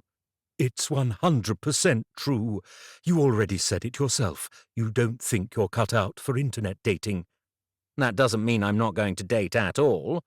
Oh, because you've been so proactive, seeking dates for the last year and a half that you weren't online? You think I'm not proactive about this? I think you're avoiding it. You say all these things about wanting Mabel to grow up with a mother, and you have all these lovely girls waiting to meet you, yet you're not going to see any of them.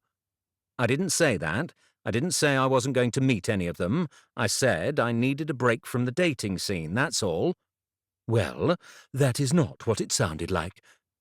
You haven't replied to any of the others that wanted to meet with you yet, have you? You want me to reply now? Eric said, lifting up his phone and waving it at her in annoyance. Well, you won't, will you? Yes, actually I will. Here. He swiped at the screen on his phone. He had at least 4 asking him if he was free to meet up tomorrow afternoon, a variety of women, including Daisy, whose profile picture was of her in a masquerade-style mask. Did it matter if he didn't even know what she looked like? It wasn't like it had helped with the last one. He clicked on her message and formed the quickest reply possible. "How about next weekend?" he typed angrily. Then, with as much force as he could muster, he hit send.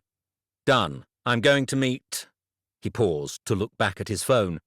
"Daisy. Yes, Daisy. Next weekend. Are you happy?"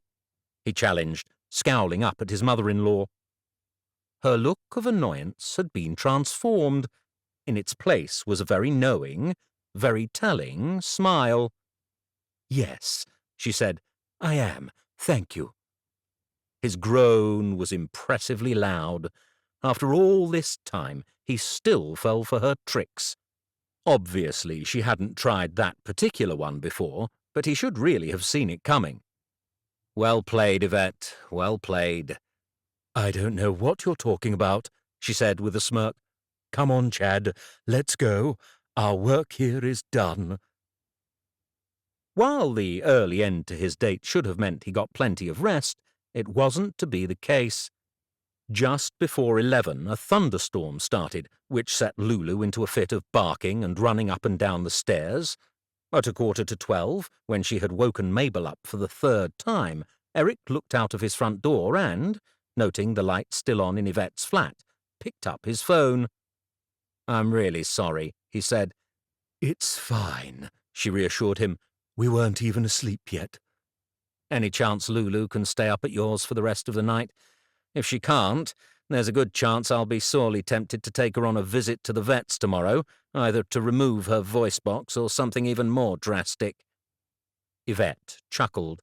"Of course, it's no problem. I'll send Chad down now." "You're a lifesaver." "I know.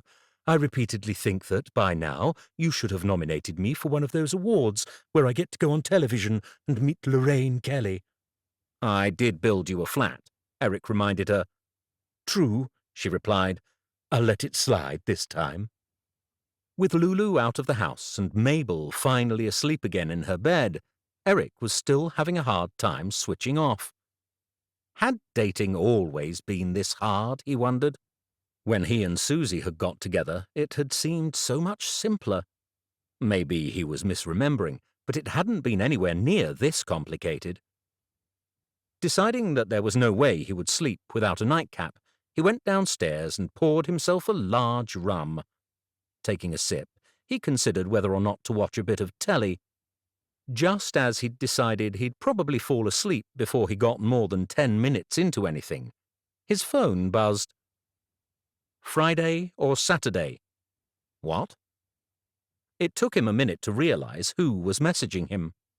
He hadn't really thought about the actual date when he had sent the message earlier.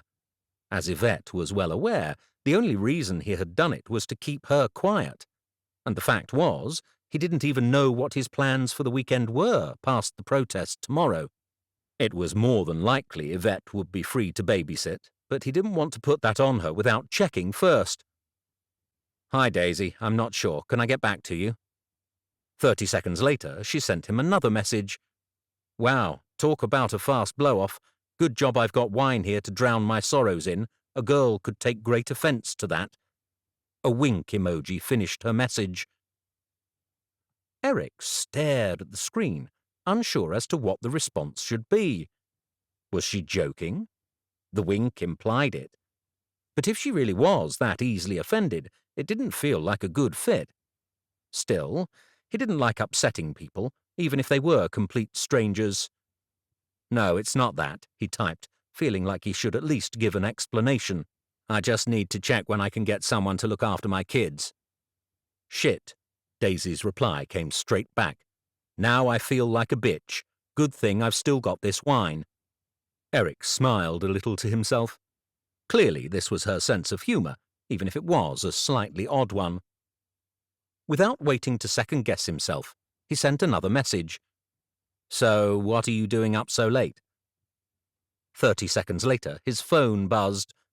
If the next message you send is asking to see what I'm wearing, then I can tell you this is going to end right now. Jesus! Eric stared at his phone in disbelief. How was it so damn difficult to communicate with someone by message? This woman was not normal. He was going to clarify things with her, cancel their date, then be done with internet dating. He was not cut out for this in any way, shape or form. No, definitely not asking for that. School teacher, dad, pretty sure that kind of stuff can get me in an awful lot of trouble. A minute later, and another reply came. Yup, but that doesn't stop a lot of guys. Believe me, you get a bit paranoid on these sites. There are a lot of crazies out there. You're telling me, Eric wrote. As we are clearly background checking here, can I just confirm that you don't have some possessive, long-term partner you are trying to make jealous? A googly-eyed emoji followed. Crazy date? Just a little, but considering I've only been on one date, that gives me a 100% record of crazy. Ouch, pretty harsh. There's no denying it, you do get some odd ones. Eric sat back on the sofa and took a pull of his drink, thoughts of putting on a film now completely forgotten. Go on, make me feel better, he wrote. What crazy stories do you have? Really? A series of dots followed. Eric waited impatiently as they disappeared and reappeared repeatedly. Finally, the message came through. Well, there was this one guy who took a phone call from his wife and said goodnight to his children whilst I was there. No way, you're not serious. I am. Looked straight at me as he told her not to wait up because he was still at work. What did you do? There was only one answer Eric wanted to hear. Fortunately, it was the one she gave. What do you think I did? I left, but not until I'd put a massive lipstick print on his collar. You did not. Too right I did. She needed to know what a lying scumbag her husband was. Eric's stomach churned uncomfortably. There had been an incident directly before Susie's death when he had badly misread a situation. It was an event he would never be able to forgive himself for. While he had no ability to go back and change the past, he was never going to make that mistake again. Any more? He asked, needing a distraction from the memories that were starting to invade his mind. There was this one guy who invited 3 girls on the same date in the hopes that he might get himself a little fantasy brought to life. You're kidding. I'm not. And trust me, if I were going to live out that type of fantasy, it would not have been with a guy like him. What did you do? The girls and I left. We went to this awesome little Chinese place and had a great meal. I'm still friends with one of them. That's a bonus, I suppose. Eric drew his legs up underneath him on the sofa. This was fun, he realized. Talking to another person, someone who didn't know every little thing about him and his family, was entertaining. He could relax, be himself. And there was another guy who brought his mum along. I wasn't meant to know, but she was on the table next to us and kept leaning in and giving him a thumbs up like he was doing a good job. Which, to be fair, he was. I would have quite liked him, except there was no way I would have ever been able to cope with her. Why would he have even brought her? God, is this what happens every time you go on dates? Eric asked. That's a very good point, Daisy wrote back. Makes me wonder why I'm even still on here. Why are you?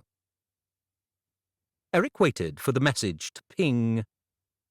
30 seconds later, he was still waiting. No dots lit up his screen. A knot tightened in his stomach. Had he been too personal, he wondered? Looking back, maybe he had. Maybe you weren't meant to ask things like that on here. He was just about to start typing some form of apology when his phone buzzed with another message. I guess I'm still hoping, he read. I've had friends meet people online, and it's not like I've got enough of a life to meet anyone in the real world.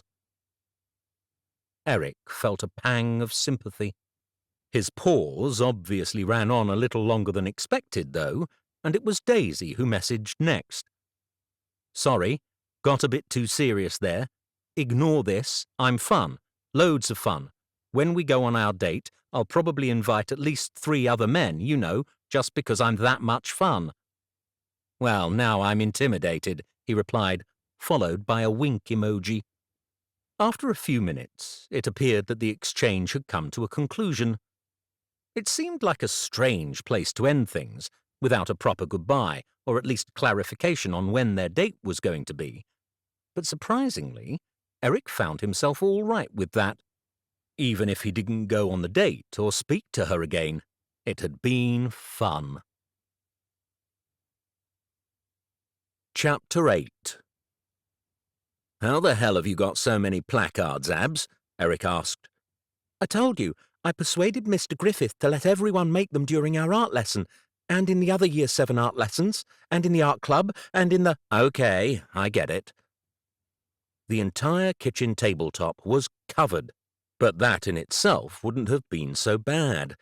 It was more the dagger-like bits of wood sticking into the room.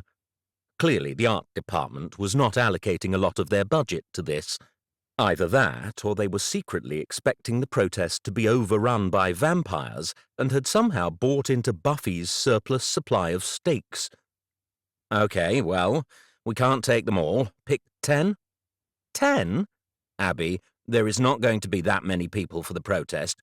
We'll be lucky if we even get 20 of us all together. Is this all for the allotments? Abby asked, gawping wide-mouthed at the scene in front of them. I think it has to be, Eric replied. Never had he seen the allotments so full. Even on the allotments show day, it wasn't this packed. This was something else. On every path that weaved around the plots, groups of people were gathered, chatting away to one another, every person who had ever owned a plot, and more. At a quick guess, Eric estimated at least 150, many of whom he had never seen before in his life. I told you we should have brought more placards. Ignoring the fact that his eldest was quite possibly right and wishing he'd had the foresight to seek out some babysitting options for Mabel, he gripped his youngest a little tighter as he scanned the crowd in search of someone who might possibly know what was going on. Eric! A voice yelled his name. Jerry had perched himself on the edge of a garden bench and was waving frantically in his direction. Next to him were Hank and Scout. Come on, Abs, he said. He'd only taken 2 steps when she stopped him. Look, there's Callum. He's with his gran. Can I go over there and join them? Wouldn't you rather stay with your sister and me? Her look said it all. Fine, but you don't go out when the protest starts unless I'm right beside you, you understand? You wait by the entrance if you can't see me. Fine, but Callum can come around with us too, right? If he wants to, I suppose. Then, without so much as a goodbye, she disappeared into the crowd. Carrying Mabel on his hip and using his best elbowing technique, Eric made his way over to Hank and the others. This is incredible, he said. Are they really all here for the plots? That's what I said, Hank replied, but it sure seems like that. The power of social media, eh? A man Eric had never seen before sidled up beside them. Great video, he said, placing a hand on Hank's shoulder. Had my wife all teared up. Good on you, mate. Good on you.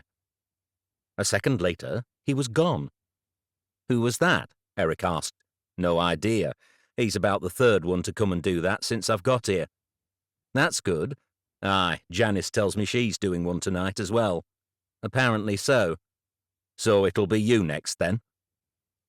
Placing Mabel down on the ground and ignoring the comment, Eric checked the time on his watch. I guess we'd better get started. We are going somewhere, aren't we? Not many people will see us if we just stay on the plots. I hadn't really thought about it. I guess we should move on to the high street. Cynthia will know. Haven't seen her anywhere, have you? Hank asked. No. Eric took a quick look around. But she'll be here. As much as he didn't want to start without Cynthia, her advice was generally spot on with these things. 5 minutes passed, and there was still no sign of her. A few more people had arrived after Eric, but, for the most part, it seemed this was it. A fairly good crowd, in his opinion. "You should probably make some kind of announcement," he said to Hank, sensing the need to start moving. "Don't you think?" "Why me? Why can't you?" "Because I'm not the chairman. Here." Eric nodded to the bench that Jerry had been standing on earlier. "Stand on this so people can hear you better. You know I've only got one leg. And you know I've seen you climb a ladder 10 times this height." Eric stopped and studied his friend. "What's wrong?" "I just don't like talking in front of big crowds, that's all." "Well, the best way to deal with something you're not keen on is to just get on and do it," he replied, with absolutely zero sympathy. A minute later, Hank was standing on the bench, staring out over a sea of heads.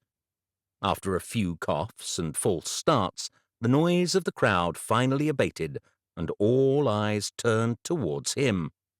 "Well, firstly, I want to say thank you," Hank said, offering a few reassuring nods. "I have to say, this is a mite more people than we were expecting, and that's grand, but it doesn't mean we can sit back. This is our first chance at a protest. We're going to need to get bigger and bigger each time if we're going to show them that we're serious."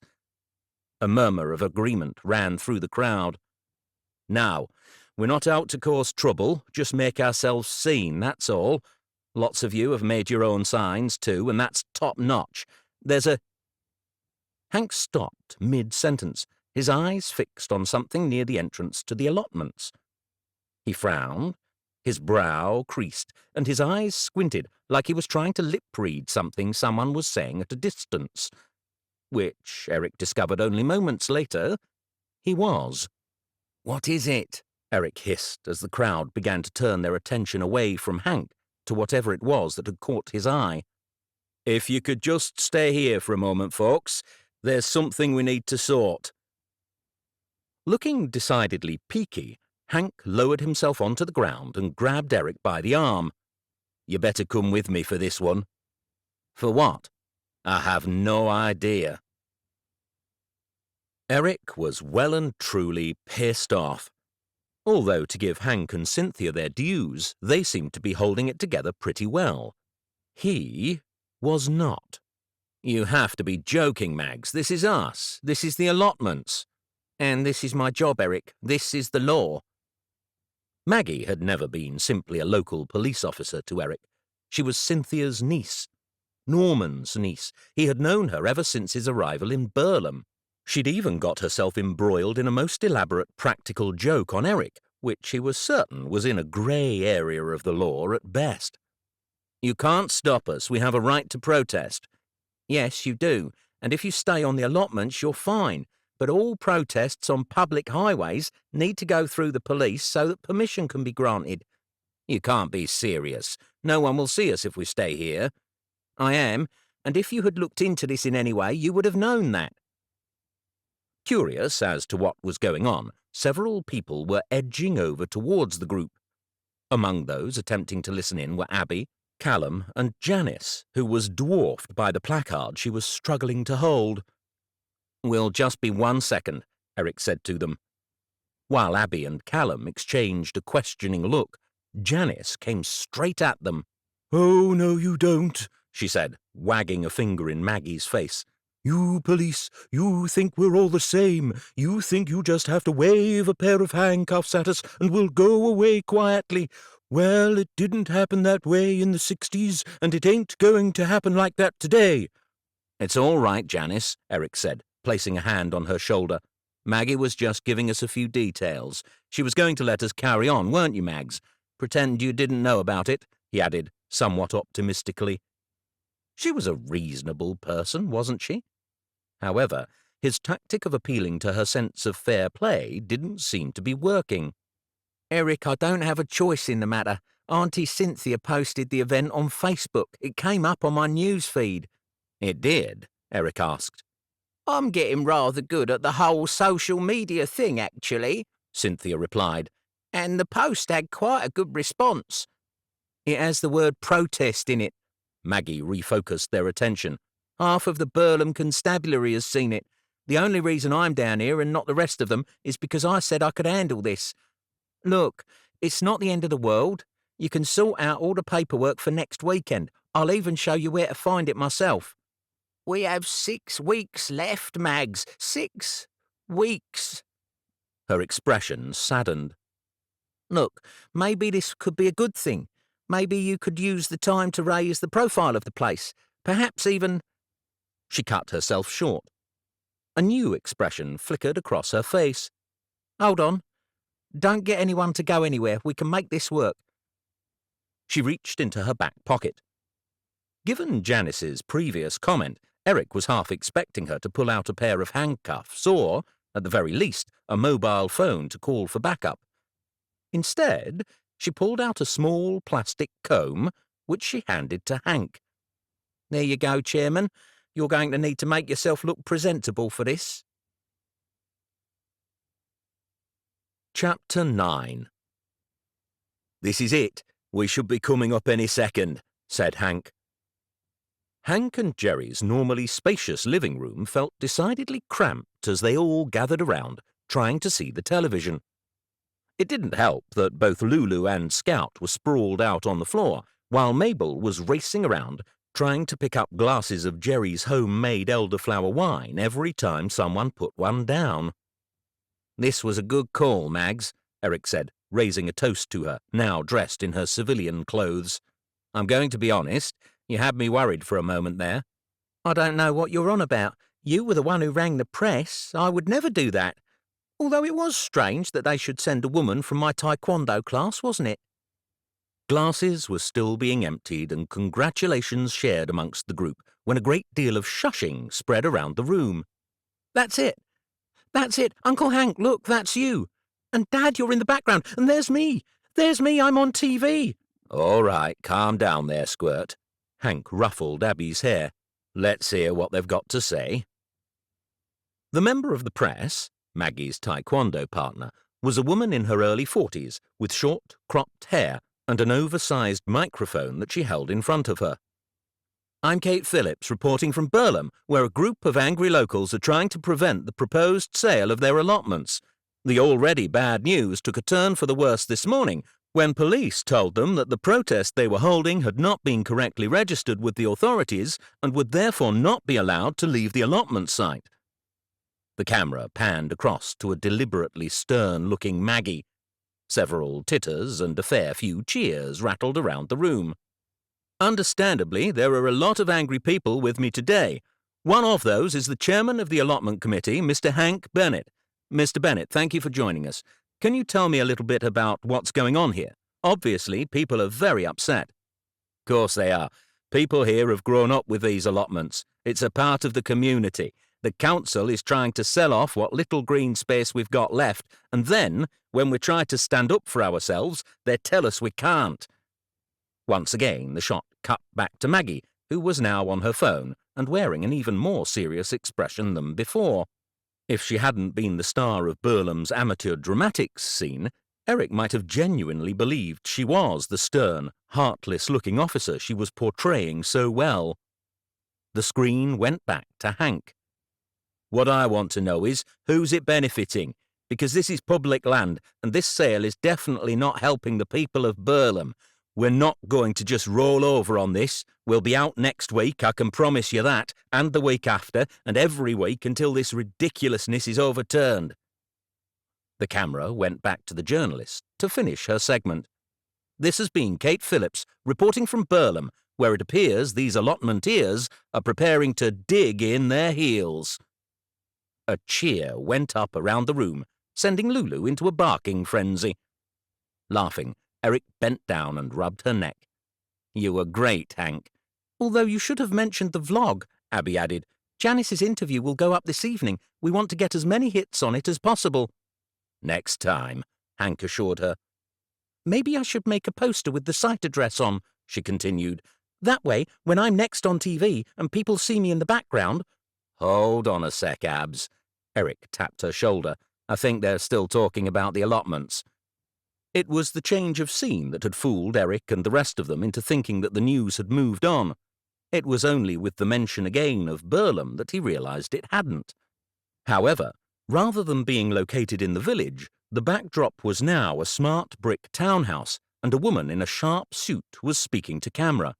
What these people don't seem to understand is that progress is going on all around them, whether they like it or not. Progress that will widen their world, bring them jobs. We are in the 21st century now.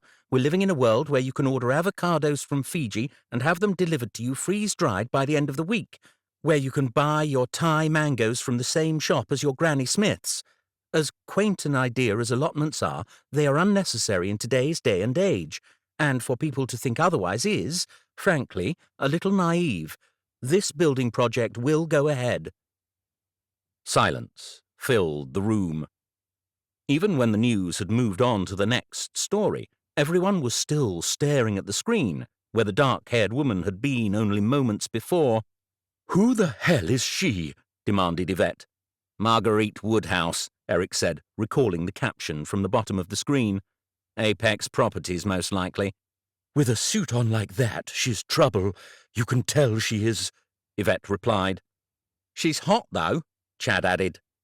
Yvette raised an eyebrow at her boyfriend. "Really?" "I mean in an obvious kind of way. Not like you. You have a much more intriguing attractiveness about you. You know I like my women intriguing. I've never been interested in the obvious kind of beauty." Eric wasn't sure whether Chad had managed to dig his way out of this particular hole. Attractive or not, it was no surprise Yvette had taken an immediate dislike to this woman. Marguerite Woodhouse. Even the name angered him inexplicably. "On the plus side," Cynthia said, "at least we have got a name you can address our complaints to. That's got to be good, hasn't it?" Murmurs of agreement rumbled around the room. "I'll find her address online." Abby brought herself into the conversation. "We can send her letters. I'll tell Mrs. Jenkins we need to do them in English as a persuasive writing exercise." "I'm not quite sure that's how English lessons work, Abs," Eric said, although he couldn't help but be impressed by his daughter's suggestion and, deep down, he knew Mrs. Jenkins didn't stand a chance. With the mood at Hank and Jerry's substantially deflated, the party gradually dispersed. "Come on, Lulu," Eric called, tapping the side of his leg. "Let's go home." "We'll catch up tomorrow?" Hank asked.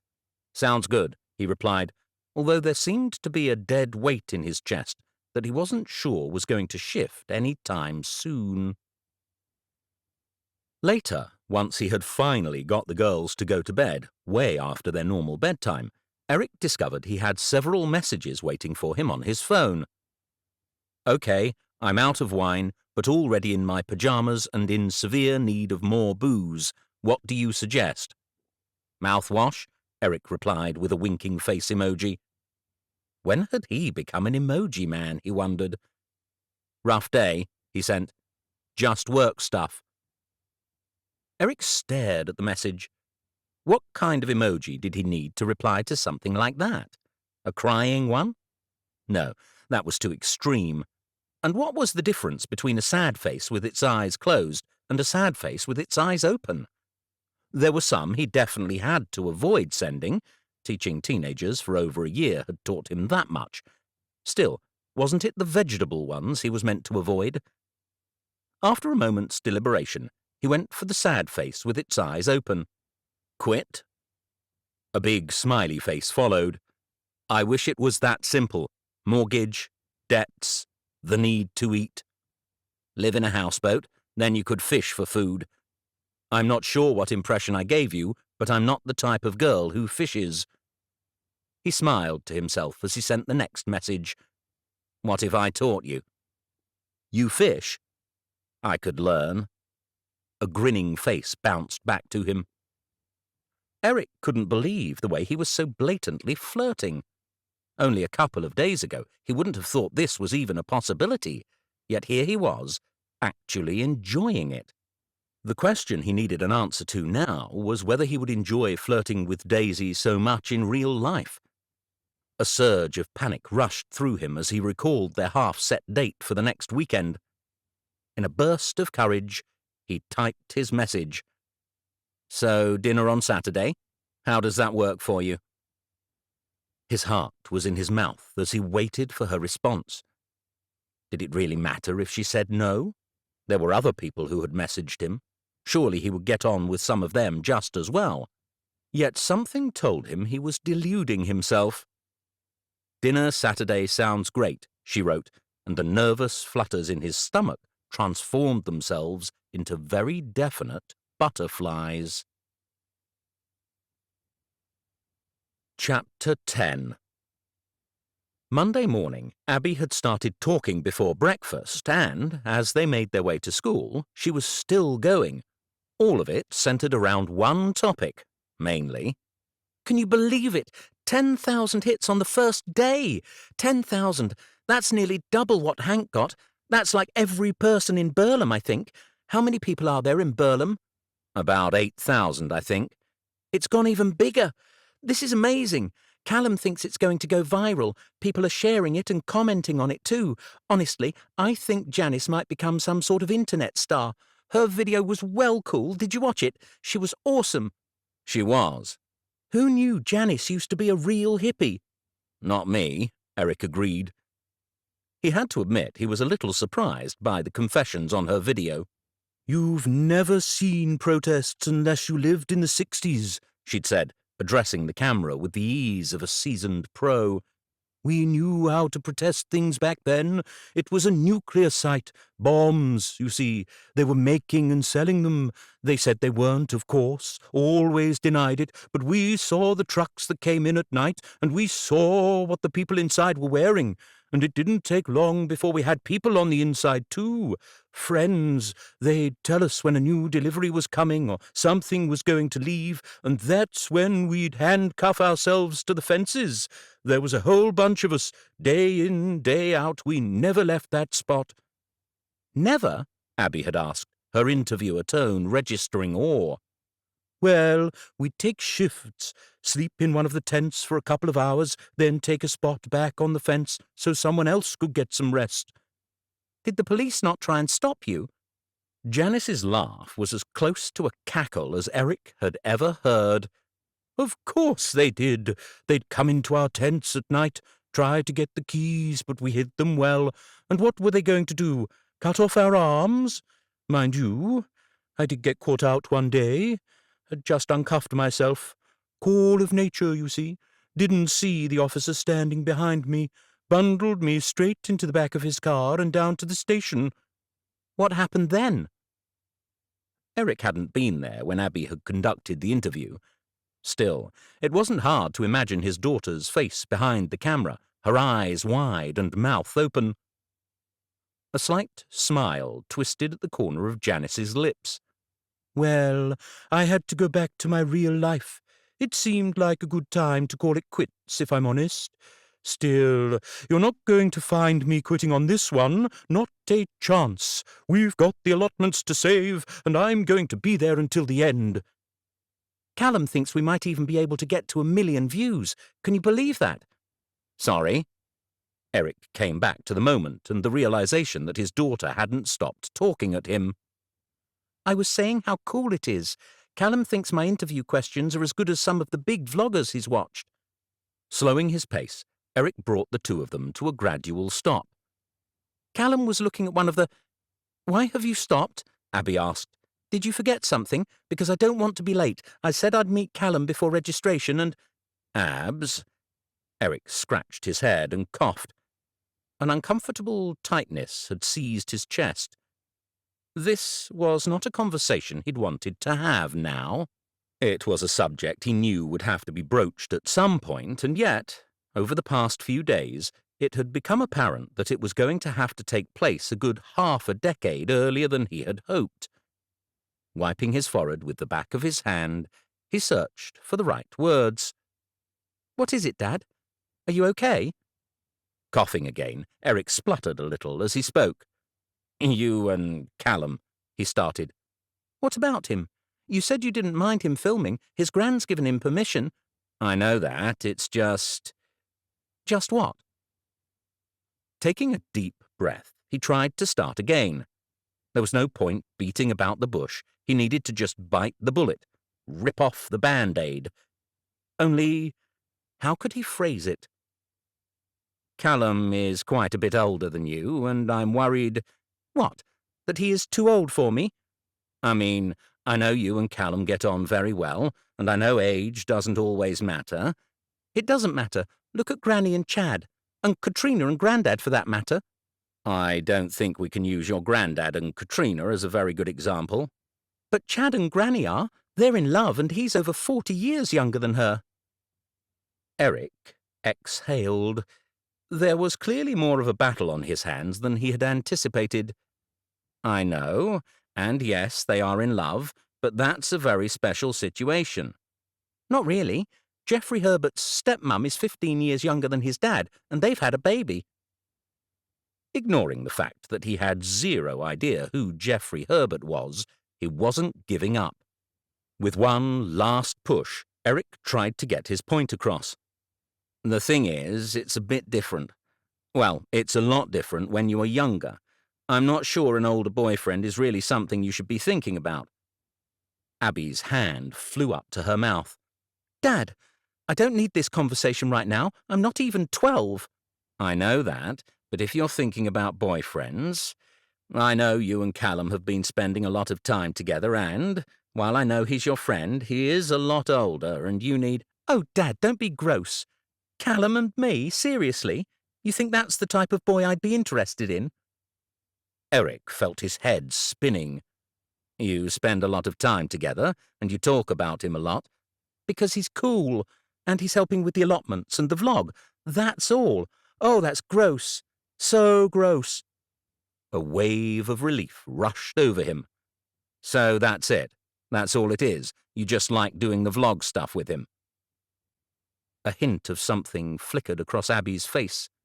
It was small, but still enough for Eric to notice. What is it? He asked. What? Don't try that with me, Abigail Sibley. Tell me what it is, whatever it is that you don't want me to know. A shadow now came over her face, and Eric's insides shifted uneasily. Abs. He didn't want to have to threaten one of his students, particularly one he liked, but if Callum had tried something on, there was no saying how he was going to react. Okay. It's not just that. There's something else too. There's another reason I like to spend time with him. Go on. Her eyes shifted down now, deliberately avoiding his gaze as she stubbed her toes at the pavement. This Abby was 1,000,000 miles from the preteen he had been faced with only moments ago. If anything, she looked more like the little girl he would drop off at kindergarten all those years ago. The thing is, secondary school is a fresh start, but somehow I'm still, the girl without the mum. What? That's how people think of me. There are 3 Abbys in my year. There's Abby with the braces, Abby whose dad owns the garage, and Abby whose mum died. Eric's heart was fit to break. He had known kids could be cruel, both deliberately and unintentionally, but the fact that his daughter would have to keep reliving the worst time in her life was enough to make him want to string them all up. Plus, she continued as she lifted her eyes to meet his, I'm the kid whose dad is a teacher there too. Kids like you and everything. Well, as much as people like any teacher, but it still doesn't change the fact that I'm a teacher's kid.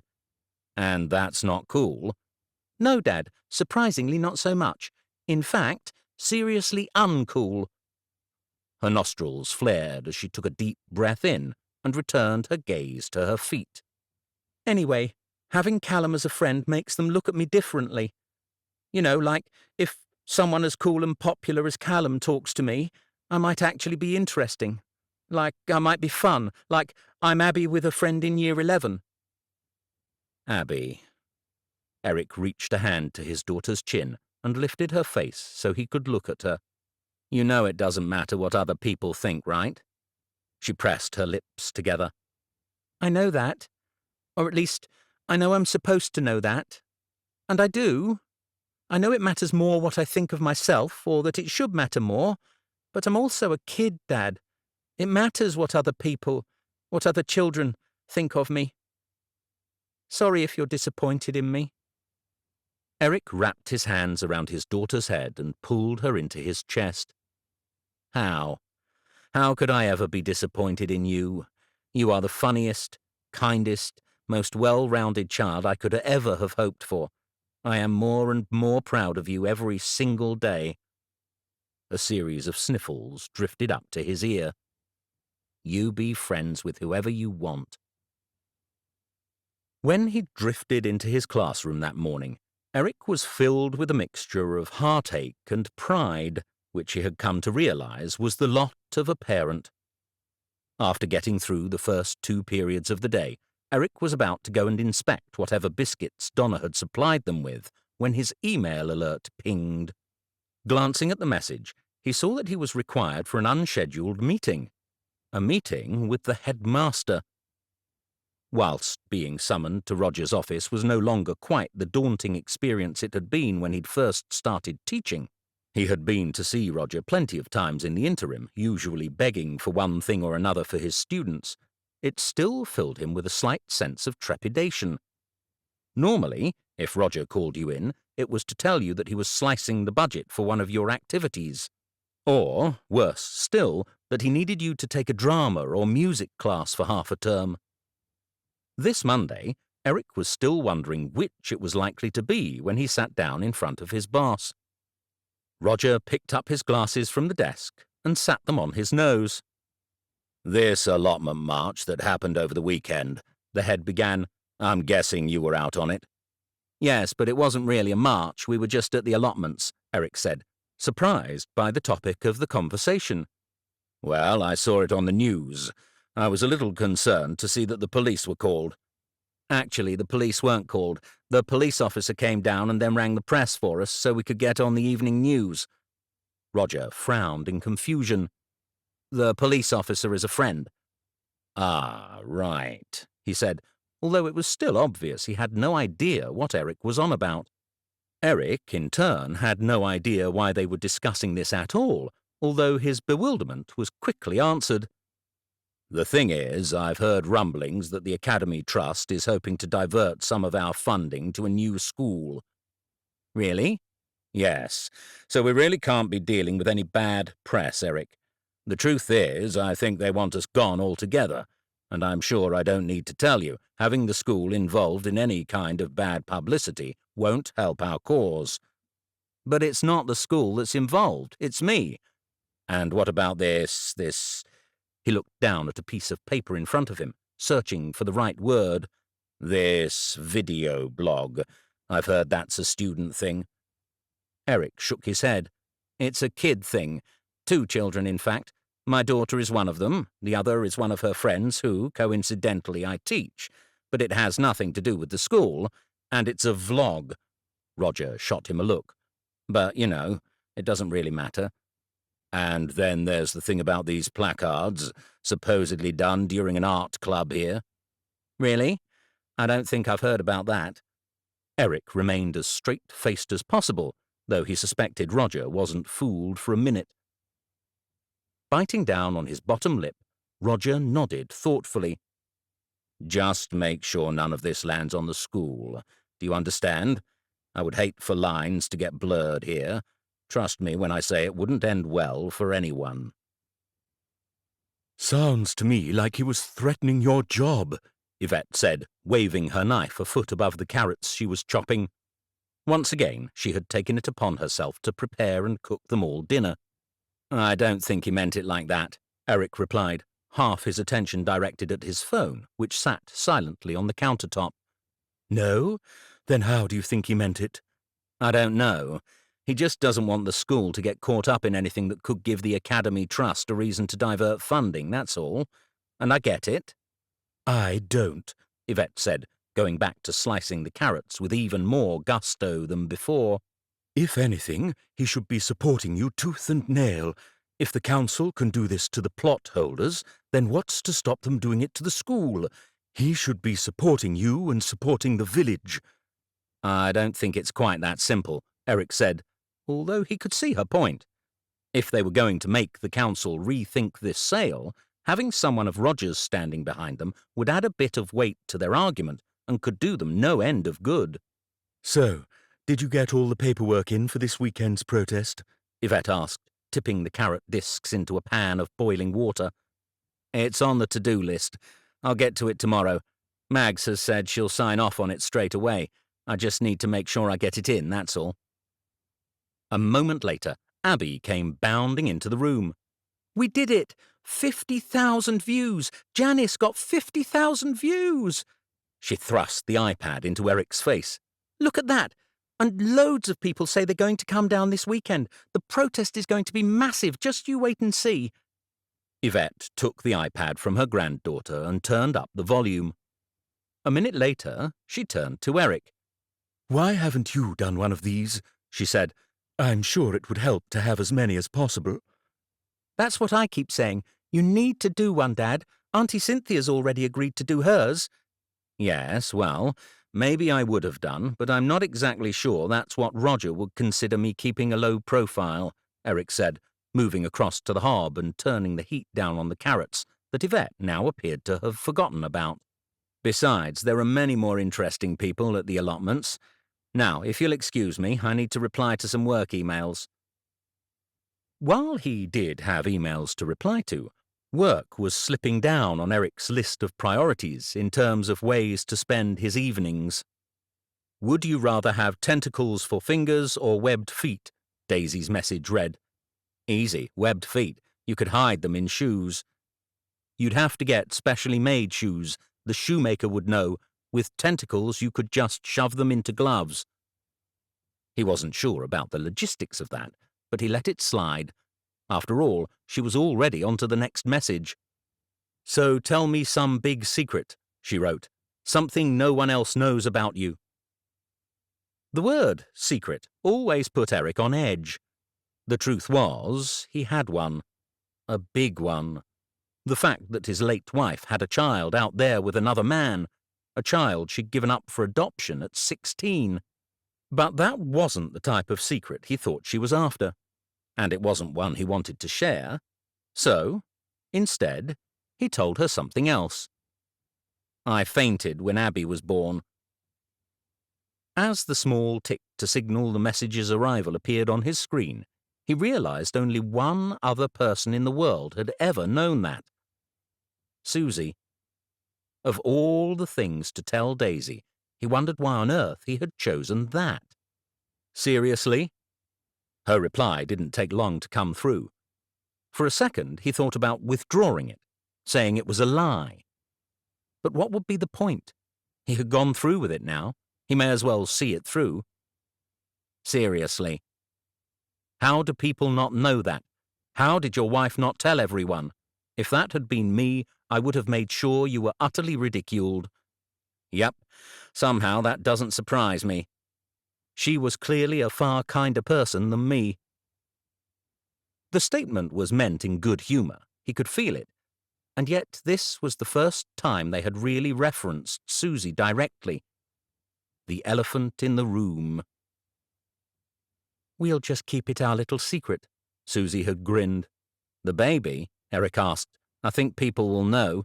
I suppose we could say you went in for liposuction, although I hear they cry a lot. Not sure how you're going to hide that. Keep going, Sibley, and I'll let the whole world know that seeing your wife's vagina made you faint. Eric put down the ice pack, rested his arm over his wife's shoulder, and tried to absorb everything about that moment. He never wanted to forget it, and he never had. She was the best. His stomach sank. What was he doing? He was leading this girl on. That's what it came down to. Even now, even after all this time, Susie was still there. She would always be there, a constant presence at the back of his mind. How was it possible to carve out a life with someone new when he could never forget her? There was only one thing he could do, only one kind thing, and that was to end it now before it went any further. That was what he had to do. That was what he wanted to do. That was what he was going to do, but, As he picked up the phone, it began to ring. Chapter 11. Eric stared at the screen. Daisy's name accompanied the familiar ringtone, which seemed louder than he had ever heard it before. His pulse rocketed. What should he do? He couldn't pretend he hadn't seen it. He had only been messaging her seconds ago. She knew he was there. If he didn't pick up, it would be obvious that he didn't want to speak to her, which he definitely didn't. He didn't. He wanted to end things now before they fell even deeper into this rabbit hole. Despite this unbelievably long internal dialogue, the phone was still ringing and showed zero signs of stopping. An involuntary shudder rippled through him. Perhaps this was a sign. Perhaps it was best to actually speak to her rather than try and explain why it wasn't going to work out in a text message. He probably owed her that much, although it wasn't like they were actually dating or anything. With his heart in his mouth, he slid the little button on the screen to answer. "Hi," he said. "Okay, so I thought things might be getting pretty weird there for you, talking about your wife and stuff." "You could say that." "And now they're even more awkward because you've got to actually speak to me. I'm not sure I thought this through, really. It seemed like a good idea at the time." He could sense her hesitance down the line. "I just didn't want you to think you couldn't mention her, that's all. She was your wife, mother of your kids and everything. I can't imagine what it's like. She must be there all the time." "Pretty much," Eric replied. He wasn't sure what else he could say about the matter. Mother of his kids was only half right, but he didn't think that introducing the complexities of Mabel's arrival would make things any easier. He was still figuring out what he could say next when a thought sprang to mind. A rush of relief went through him. "It's your turn," he announced, a spark of energy returning. "What?" "Your secret, remember? You said we had to tell secrets that no one else knew about us. I've told you mine, and it was suitably humiliating. So what's yours?" The feeling of discomfort in his chest started to subside. He didn't know much about Daisy, but he knew she'd go along with this distraction. Besides, from her masquerade photo, he was hoping it would be something entertaining. The sound of her smacking her lips reverberated down the line. Something I've never told anyone. Okay, I have one thing, but you can't judge me for this." "Is it worse than mine?" "Could be, although I was very young, so I do feel that should be taken into consideration. So, my big secret that I've never told anyone." She paused for dramatic effect. "When I went to the Science Museum in Year 7, I shoplifted a novelty ruler." Eric waited for something else to complete the big reveal. Nothing came. "That's it? You shoplifted?" "Have you ever?" "Well, no." "Exactly. I'm practically a hardened criminal, and I didn't even tell Hannah Moore." "Hannah Moore?" "She was my best friend until I was 13. "What happened when you were 13? Her family moved down south, Devon. Anyway, there you have it, my confession." With his phone pressed against his ear, Eric took a minute to consider what he'd heard. "I'm not impressed, if I'm honest. I was expecting something with a little more grit, you know?" "I walked past 3 security guards. 3. That took grit." "But a ruler? It was the Science Museum. Surely they had cooler things than that you could have stolen, like a fake dinosaur egg or something." "How would I have fitted that in my pocket? It wasn't about the ruler, Eric. It was about the act of stealing something. My demise, the moment I crossed the line from a law-abiding citizen to a common thief." "And was that it?" Eric relaxed back on the sofa, drink in hand. "Did it send you on a downward spiral into a deep, dark criminal underworld?" "No. I spent the next 2 months terrified the police were going to come knocking on my door. In the end, I slipped it into Tim Ambrose's pencil case. I figured if anyone in my year group deserved to go to prison, it was him." "Wow. Just wow. Poor Tim. What had he done to you?" "He copied my maths test twice, and he did his history project on the Romans, which was what I wanted to do mine on." "Yep, those sound like pretty horrific offenses. I don't blame you." Eric chuckled. Perhaps it was something about the women in his life, but he could see Abby pulling a pretty similar stunt. Maybe not the theft part, but definitely the setting up the kid that kept copying from her part. That can't honestly be the biggest secret you've got, Eric teased, still smiling to himself. Yeah, well, I'm a pretty open book. She paused. Actually, maybe that's a bit sad. I should have done more with my life. Travelled, gone on adventures. I feel like I've spent the last 15 years working my way up the career ladder, and the higher I go, the less I like the view. The sense of fun now gone, Eric's chest pinged with sympathy. Been there, done that, he replied. Yeah? And how did you get out of it? My dad dying and a midlife crisis. Oh, I'm sorry. You two were close. No, not at all, which is probably what caused the midlife crisis. But quitting my job and moving to the country was one of the best things I've ever done. It made me see what really mattered in life. I just wish I'd figured it out sooner. A moment of silence stretched between them. Eric could almost hear her mind whirring with all the possible things that could go wrong. He knew exactly how she felt. Like her, he'd had this dilemma for so long, his head telling him one thing and his heart another. Was it not scary, though? Her voice brought him back, taking that jump and wondering if it would all go wrong. Some days I just want to pack it all in, do a job that actually feeds my soul rather than tries to tear it apart.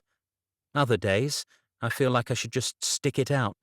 A couple more years, and I'll be in a position where I can call the shots, earn some serious money. It depends. What do you need the money for? I wish I'd gone travelling more, for instance, but now I figure I'll just wait until the girls are bigger. And it's not like I actually had that great a time when we went on holiday before.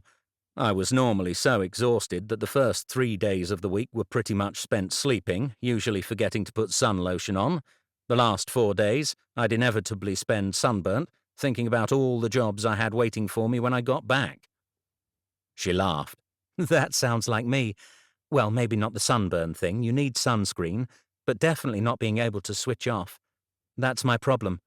I'm going away with my sister next month, and she's made me promise not to take any work. I'm not sure I'm going to cope. You need to find your thing, something that helps you detach from the world. Yeah? What's yours? Mine? Eric thought about it for just a fraction of a second. Mainly it's the girls, but gardening, walking the dog, it's the simple things. I think that's the way life's meant to work. It shouldn't be so hard. It's meant to be enjoyed, even the little things. Another silence, contemplative yet comfortable, as if she was sitting there beside him. If she had been there, Eric imagined she would probably have rested her head against his shoulder at this point, or maybe stretched out her feet across his lap, the way Susie used to. This thought was somewhat disturbing. So, Tim Ambrose, what's he up to now? Pretty sure he's imprisoned for petty theft. They both fell about laughing. The chatting continued for another half hour. She told him more about her childhood, growing up in the sticks and desperate to escape country life. Somewhere down the line, Mabel came up in conversation. He dithered. It wasn't a case of not wanting people to know about her background. Everyone in the village was well aware. It was the possibility that Daisy might somehow think of her as less than his real daughter that made him hesitate. And she wasn't, not by a fraction.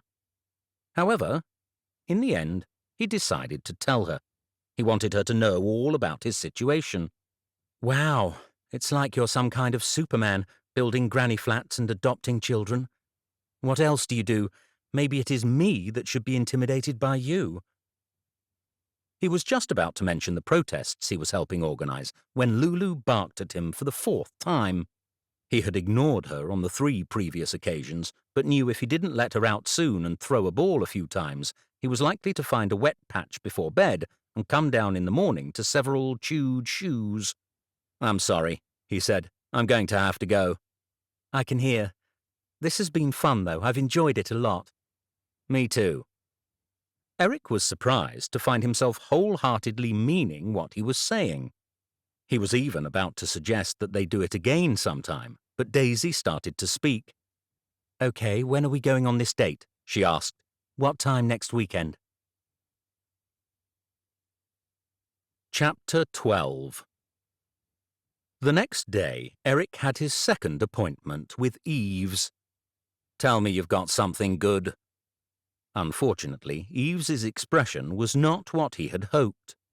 "This case isn't the first of its type, that's for sure, and on a couple of occasions it's been proven that the council sold the plots off illegally. Several times, though, it's gone the other way." "Okay, so what's the difference? What do we need to do?" Eric wasn't afraid of a bit of action. As much as he'd hoped this was going to be straightforward, he'd somehow known it wasn't ever going to be that simple. Sighing, Eves sat back in his chair.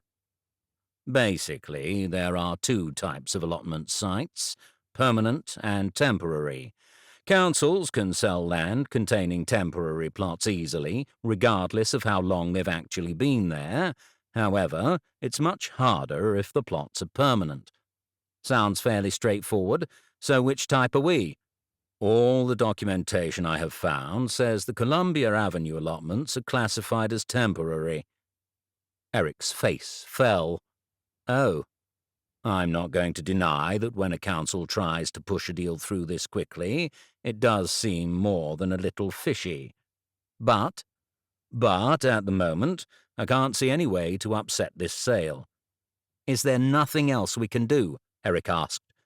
"Well, we could try a legal challenge to the sale in court. There's a good chance it will get thrown out, but perhaps the thought of a costly and public battle might scare the buyers off. A lot of these developers don't want their activities known too widely because it makes it more difficult to sneak in under the radar for more deals like this. They will already be unhappy about the news coverage from the other weekend."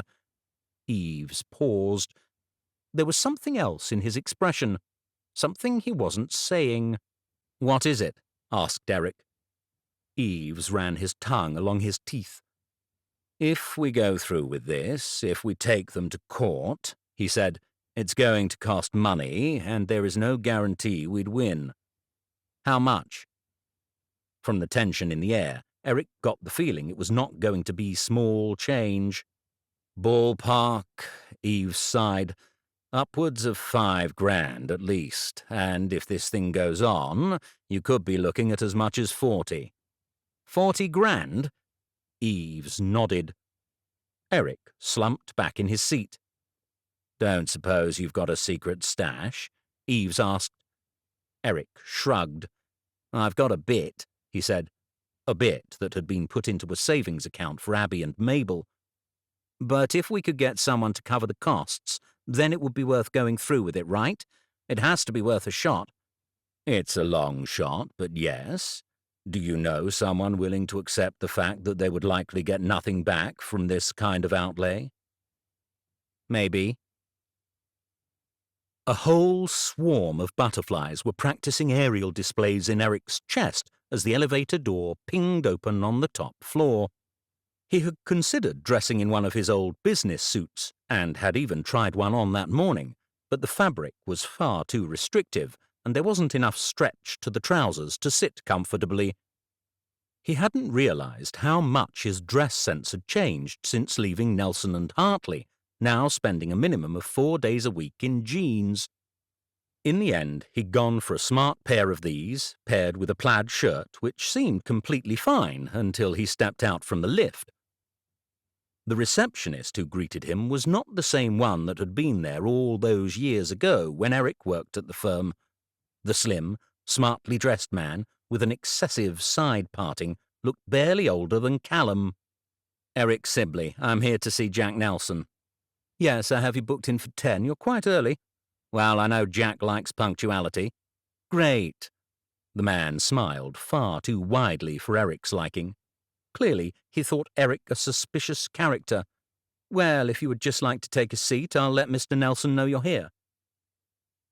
While sitting in the waiting area, Eric's state of nervousness continued to increase. They had decorated the place since he'd left, probably several times over. The floor was now a deep mahogany, and the walls were covered with abstract artwork. One piece he thought might be of horses, but then again, it could just as easily be a series of lines. The one hanging above the reception desk looked, in Eric's opinion, like a goat that was trying to pull a ship across a desert, although that probably said more about Eric than the artist. "Ricky!" Eric heard Greg before he saw him. His former colleague was marching towards him, sporting a smart blue blazer over a leopard print shirt. Even with the butterflies, Eric had to smile. "Looking sharp," he said. "Well, I'm the Regional Operations and Communications Director for the Southwest now," Greg replied. "Fancy title. What does it mean?" "Basically, I'm now too important for them to tell me off for my choice of clothes. Which is all you ever wanted in life." "Exactly." Eric reached in for a handshake. "How is married life? It feels like I haven't seen you since... Halfway through his sentence, Eric realized how it ended. "Since Susie's funeral," Greg finished for him. "Yeah, long time ago." The moment of awkwardness was curtailed as Greg deftly moved the conversation along. "So, guess who's going to be a dad?" "No, that's amazing." Eric beamed at the news. He was just about to go in for a congratulatory man-hug when the receptionist cleared his throat behind him. "Mr. Nelson will see you now," he said. "If you could just come this way." "It's fine, Harry," Greg responded. "I'll take him." Eric felt far more at home inside Jack's office. There was something about the aroma of the place, the understated luxury. Did a small part of him miss it? Maybe, but not enough to come back, though. "So, Eric, I have to say your phone call took me by surprise. I thought you were very settled with life out in the sticks." Jack cast his gaze over Eric's outfit. "Oh, I am," Eric said, "and thank you so much for seeing me at such short notice. To be honest, things are a little stressful at the minute. I don't suppose you've seen anything about the allotments sale we're dealing with?" "I can't say I have. Your father's plot?" "Actually, that's the reason I'm here." Eric spent the next 10 minutes going through the ins and outs of things with Jack. "We want to contest the council's sale, but we're all just regular people, and most of the allottees are pensioners. Funds are short. Our solicitor thinks we'd need up to £40,000. "Which is why you called me?" Eric felt bad turning up on his doorstep like this after years of no meaningful contact, but it was the only idea he had. "I'm not going to lie to you. You're the only person I know who might be able to help us out with this." "With the 40 grand? I know. It's a lot of money." "It's not peanuts, that's for sure. Do you think you have a good chance of winning?" It was the first question that had caused Eric a real problem. "Something is off," he said. "Something is very off about this sale. I can feel it in my bones, Jack. I know that's not the most convincing sales pitch you've ever heard, but it's true. There's some shady business going on here, and I—" Jack lifted his hand, causing Eric to fall silent. "Okay, I've heard enough." Eric's head dropped. "I'm sorry. I shouldn't have—" "No, I mean okay. I'll give you the money. It's not going to come from the business, though. I'll back you myself." "Jack, Eric, please. I watched you grow up here. You may not have realized it, but you were like a son to me. When I heard about Susie, I just wished there was something I could do for you and Abby. I couldn't do anything then. I couldn't fix that for you. Nobody could. But maybe now I can. Maybe we can fix this together." Eric couldn't speak. His eyes were filling up. "Thank you," he said. "You're welcome. Now, go find yourself a smoking gun, will you?" Chapter 13. As the weekend drew closer, so did the excitement. Cynthia had once again posted an online notice about the protest. With a bit of help from Abby and Callum's vlog, the group now had nearly 200 members, meaning it was likely to be an even bigger event than the non-starter protest before. Hank had confirmed with Maggie's journalist friend that the press would be there again too. Combined with the good news about Jack's offer and the fact that Saturday was the day he was going on his first date with Daisy, Eric couldn't help but feel a bit more optimistic about the future. When he came downstairs on Saturday morning, he wasn't even a little surprised to find that Yvette had once again invaded their kitchen. Chad and I were talking last night. He was saying he'd look after Mabel if you wanted. Better than having her out in this weather. The weather's bad. His stomach plummeted. For the first time since waking up, Eric looked out of the window. Thick, black clouds blanketed the sky. Yvette was right. Taking Mabel out, when it looked like a massive thunderstorm was on its way, didn't seem like a good idea. Taking himself out didn't feel like something he particularly wanted to do either. Crap. Are you sure he doesn't mind having her? Of course he doesn't, and it'll only be until I'm done with my lesson. Then, I thought, if it's cleared up a bit, we can come down and offer support. Do you think it'll stop people coming? Eric? Eric, are you listening? Sorry. Eric turned back to his mother-in-law, his mind still very much on the dark clouds, wondering if there was any chance they were moving away from them. It can't be rained off. We just don't have enough time. Hank has mapped out a route and made flyers so people know where we're walking. Maybe I should get there early so people know it's still on, and maybe take a couple of spare umbrellas. Then, realizing he had even more to sort out, he glanced across the room to check that his daughters hadn't suddenly appeared out of the ether. Lowering his voice, he continued speaking. Also, are you sure you don't mind babysitting tonight? I can postpone it if you need me to. It won't be a late one, just dinner and a couple of drinks. Of course I don't mind. Take as long as you want. As long as you really don't mind. Why would I? Extra time with my granddaughters is always a treat. Eric was about to thank her yet again when Abby came bounding into the kitchen with Mabel waddling behind her. 100,000! Seriously, 100,000! Abby yelled at Eric, waving her phone and apparently only able to speak in half sentences. I can't even... How cool is that? Chad? Mabel asked, frowning at the sight of Yvette. I want Chad. Ignoring Eric entirely, she walked around the kitchen table, seemingly hoping that Chad was playing hide-and-seek. After a complete circuit, Yvette scooped her up into her arms and raised an eyebrow at Eric. Sometimes I think I've lost my position as the favourite member of the family. She placed Mabel down in her seat before fetching a plate of toast. Oh, that reminds me. I spoke to Lydia, and she said she didn't know about the protest. I thought you would have let her know. I thought it was a case of the more people, the better for things like this. It must have slipped my mind, Eric said, desperately trying to avoid eye contact with his mother-in-law. It's been a long time since they've visited, Yvette responded. Has it? Eric replied innocently.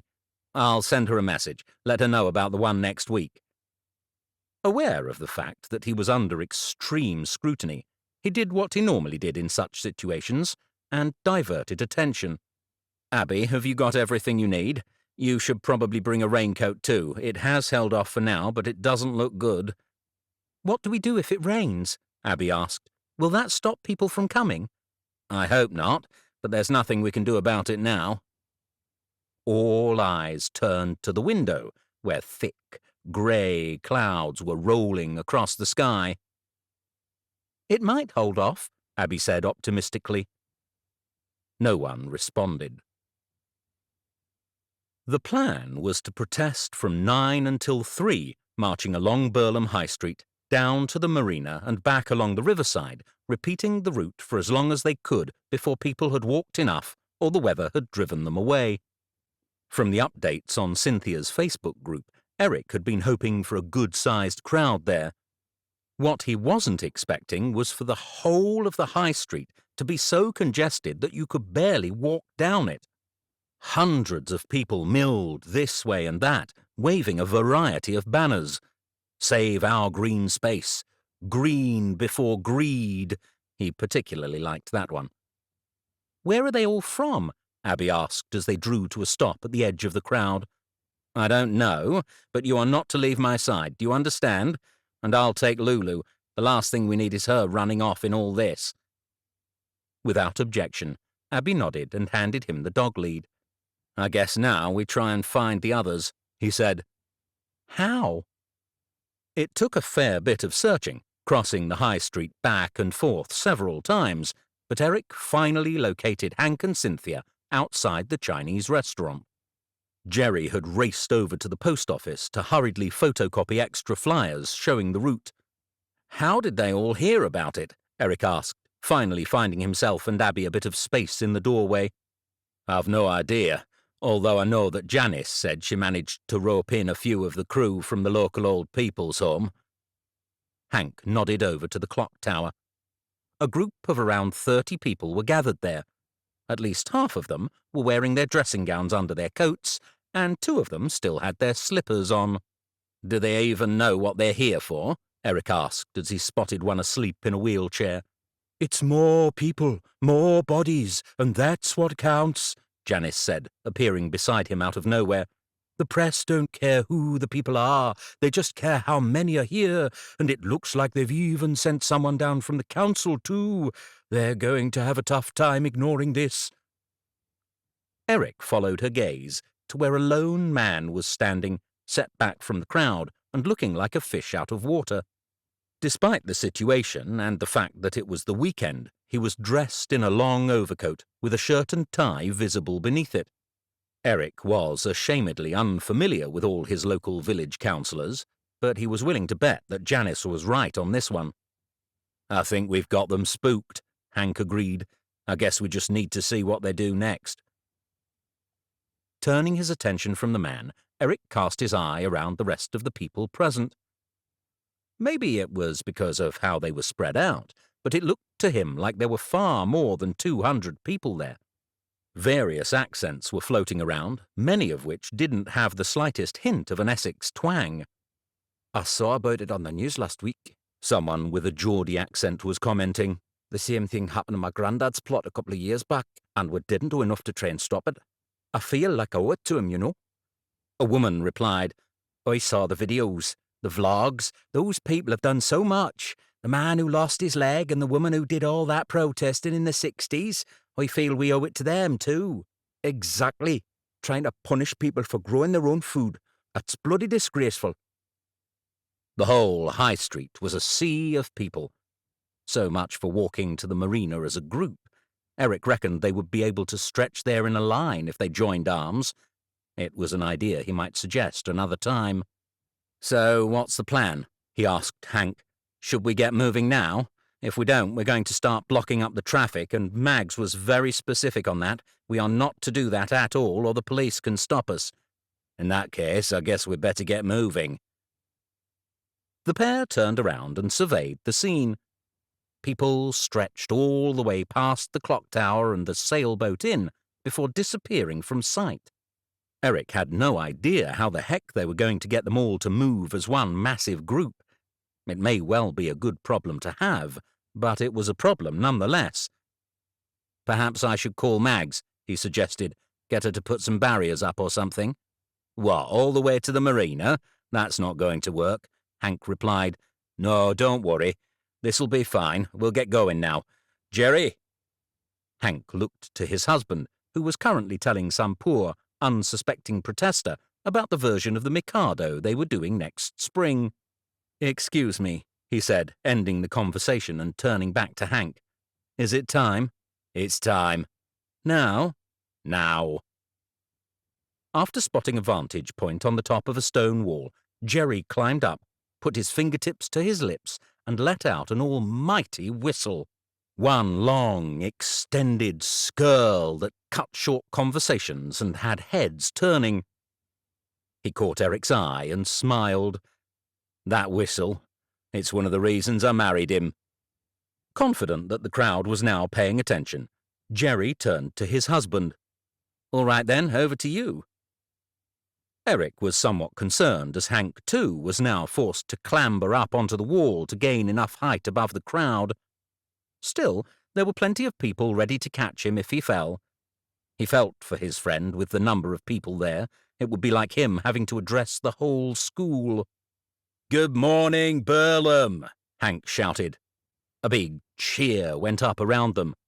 "First things first, they won't be telling us we can't protest here today." Another cheer. Grinning from ear to ear, he clapped wildly before lowering the volume with a wave of his hands. "Thank you. Thank you all again for coming here to support our little plots. Thanks to all of you who got up early or changed your plans or got on buses or trains to stand with us. Today, we are showing our council what it looks like when a community comes together, when people unite." More cheers. The placards bobbed up and down, and a rush of adrenaline flooded through Eric. He glanced down at Abby, her own sign. She could feel it too. Hank waited until the crowd had calmed down again before continuing. "We are here to make a point today, to make ourselves and our rights known. Still, we want this to be a peaceful protest, a fun protest. Take your time, enjoy the scenery. For those of you from out of town, see what makes Burlham so special. Talk to someone local, find out why these allotments are so important to us. Stop in at one of our coffee shops or pubs if you get a bit cold or need a break. Support the local businesses. Have fun." He was just about to drop down from the wall when he hesitated and stood back up. "Just remember to stick to the maps and don't stop traffic. We don't want to give them anything to use against us. Now let's get going before the bloody rain starts." Another cheer rose up as he lowered himself down. "You know what? I think you might have missed your calling as a motivational speaker," Eric said. "You mean inciting anarchy?" The mood reminded Eric of a festival, or what a festival would feel like if there were no music or stalls and people were constantly walking rather than standing still and having a drink. On reflection, it wasn't anything like a festival at all, apart from the aura of excitement, optimism, anticipation, and hope. You could almost taste it in the air. "There's no way they can go through with this now, is there, Dad?" Abby asked. "They can't build on it now that they know how many people care about it." "I would say they're not going to get the easy ride they had anticipated, that's for sure, but I doubt it means they're going to give up just yet." As they passed the marina and began the first trip back towards town, Eric glanced around at the crowd moving behind him. This many people had to make the local news again, maybe even the national news. And even better was the fact that the clouds were starting to break. Off in the distance, patches of blue were now visible. "This is something you're going to remember for a long time, Abs," Cynthia said as she walked beside them. "Your Uncle Norman would have been right proud to see you here today like this, and so would your granddad." Eric reached down and squeezed his daughter's hand. "And so would your mum. Your mum would have been so proud of you. For everything." "I know," Abby replied. With his daughter beside him, Eric breathed deeply as he moved along the riverfront and back towards the high street. 5 years ago, he would have thought of this crowd as a bunch of hippies. Back then, he had never understood the point of an allotment, or vegetable gardening in general. All those hours of toil, out in all kinds of weather, for 3 cherry tomatoes and 1 wonky carrot. Surely you're better off visiting the supermarket and getting everything you need for a fraction of the hassle. But he would never think that way again. Not anymore. Not now, when he knew how much it meant to each and every one of his fellow allottees. "What do you reckon? Another lap before we take a quick break and grab a cuppa from the shed?" he asked Abby. "I'm fine," Abby replied. "I like it here, but can we get some chips when we're done?" "I don't see why not." Taking a left, past the clock tower and back onto the high street, Eric and the other protesters noticed a new development. The media had arrived, but, unlike before when it had been just 2 people in a car to film them, this time they had come in a satellite van. "That's for us, isn't it?" Abby asked. "I guess it has to be." "This is amazing. If they speak to Uncle Hank again, I'm going to tell him to mention the vlog. Perhaps they'll even want to talk to me about it. Perhaps Callum and— Crap. Eric stopped his daughter mid-flow. The feeling of relaxed optimism he'd been experiencing had evaporated and been replaced with the prickling of nervous dread as all the hairs on the back of his neck stood on end. This can't be good, he said. What? Abby asked. From the look on Cynthia and Hank's faces, they had also spotted something. Dressed a little more casually in jeans, though coupled with a stylish blazer, but still a far cry from the slick, professional suit she had worn on the 6 o'clock news, and with her wavy hair and professional pout, there was no mistaking her. Marguerite Woodhouse, Hank hissed. Whatever she's here for, it can't be good. She's talking to Maggie, Eric said, the lurching in his stomach intensifying. She's probably telling her she wants her to shut all this down. Well, she can't, Eric replied. We're not doing anything wrong. All this is perfectly legal. It is big. Hank's voice wavered with a hint of apprehension.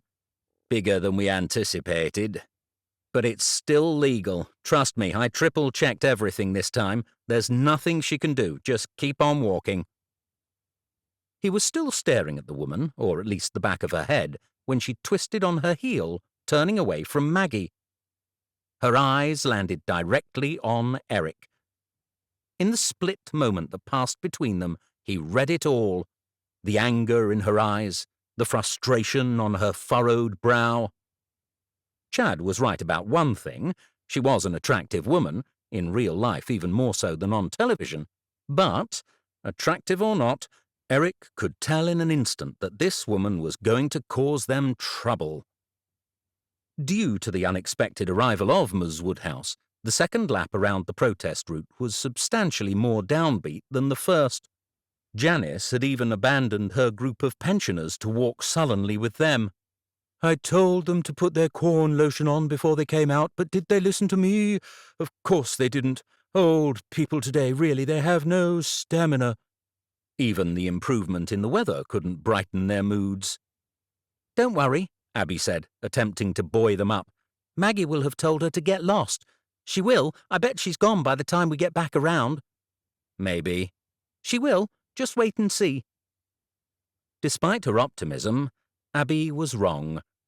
When they came back to the high street, both Marguerite and Maggie were standing in front of the television camera.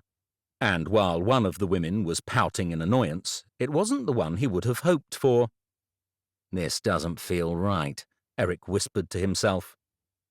They had barely made it to the clock tower again when Maggie crossed the road towards them. Only when she was 6 feet away did Eric see the flash of fear in her eyes. Sorry, she said, slipping into step with them. We have a bit of an issue. Would you guys mind coming over here for a second? Eric exchanged a look with Hank. Of course not, he said, handing over Lulu's lead. Abs, stay here with Auntie Cynthia and Janice for a minute. I won't be long. Actually, Maggie's frown lines deepened. Janice, you need to come too. Abs, perhaps you can still keep Auntie Cynthia company? If that's okay, she added, looking to Eric. He nodded, and Cynthia, Abby, and Lulu stayed behind. Eric hesitated. Something about Maggie's demeanour made him nervous. What's this about, Mags? He asked. Can't this wait until afterwards? No, it can't. Please, I need you and Janice to come with me. Hank, if you could come along too. I'm really sorry about this. Maggie walked ahead silently as they crossed the road to where her police car was parked, next to the television van. Meanwhile, Marguerite Woodhouse had her back to them as she chatted to the cameraman and, although he couldn't see her face, Eric was confident it was graced with a satisfied smirk. I'm sorry. Honestly, I don't know how to do this. Maggie was wringing her hands as she spoke. Eric had seen her deal with some fairly serious situations in his time, and never once had she seemed concerned like this. What is it? Eric asked. I'm so sorry, Maggie repeated. I've looked into it. My superiors have looked into it. There's nothing I can do. With a loud sigh, Janice held her hands out in front of her. Oh, well, she said. I had a bloody good run. Chapter 14. It took Eric a minute to realize what was going on. While Maggie continued speaking, a forlorn expression firmly in place, Janice continued to hold her arms out in front of her, as if she was waiting for something. Then it twigged. "You're arresting her? You're arresting Janice? You have to be joking. Eric, please, what the hell is this, Maggie?" Don't worry, Eric dear, it'll all be fine. Janice's nostrils flared. It's okay, Maggie, my love. I'm ready for the cuffs now. Maggie shook her head in disbelief. We don't have to do that, Janice. It's not necessary. We just need to go to the station, fill in the paperwork. I've spoken to the sergeant. Bail's not going to be an... Bail? Handcuffs? Going to the station, I'm sorry, Eric interrupted, pushing in front of Janice and looking Maggie squarely in the eye. Do you want to tell us what's happening here? You can't arrest Janice. Eric, do you think if I had some other choice I'd be doing this? Well, can you at least explain what's going on? It was an instant, a split second in which Maggie's eyes flickered away from Eric and the group, over to the television crew and, more specifically, to the woman with them. Her back was facing them, but, still, Eric knew. She did this. He marched over to the van. You, Marguerite Woodhouse, what have you done here? The woman turned slowly to face him. From seeing her in the television interview and the way she appeared to be speaking to Maggie earlier, he expected her to be sneering in victory. But with her eyes lowered, seemingly unable to meet his gaze, it was difficult to tell. As if ruining our allotments wasn't enough, now you're trying to get us arrested. What the hell is wrong with you? Eric? Maggie had rushed after him and now lay a hand on his arm. This is not the place for this. It's not. So you're telling me she has nothing to do with this, her and her dodgy company? Maggie's bottom lip disappeared under her teeth. Exactly. Look. For the first time, Marguerite Woodhouse spoke directly to him. I'm doing my job, that's all. I have a job to do, and if you care about your allotments so much, perhaps you should have a better idea of who you've got there. Having a wanted fugitive broadcasting herself across the internet makes my job easier. Eric choked. A wanted fugitive? Janice, you're joking.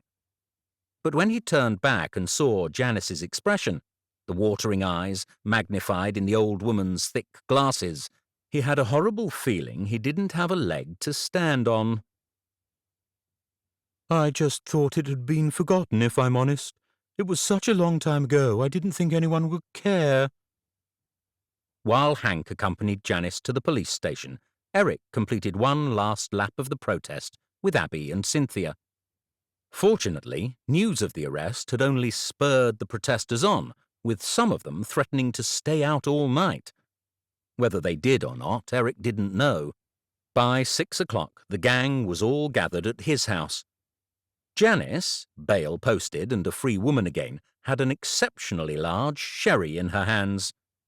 Once more, the Burlham allotments protest was on the news, this time including a wide shot of the police station, followed by a snippet of Marguerite Woodhouse in front of the clock tower. Obviously, Apex Properties is extremely saddened to hear about the arrest at today's protest. As a company, we are committed to moving forward with our plans.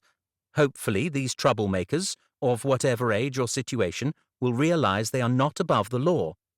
I would also like to point out that what I am holding here is unequivocal evidence that the council is perfectly within its legal rights to sell these plots for development. I have in my hand an original deed dating from 1951 stating that Columbia Avenue plots are temporary plots. These protests are irrational and, having been infiltrated by criminal elements bent on causing chaos, dangerous. What absolute twaddle! Yvette pointed the remote at the screen and, after switching the television off, moved to top up Janice's sherry and Eric's gin.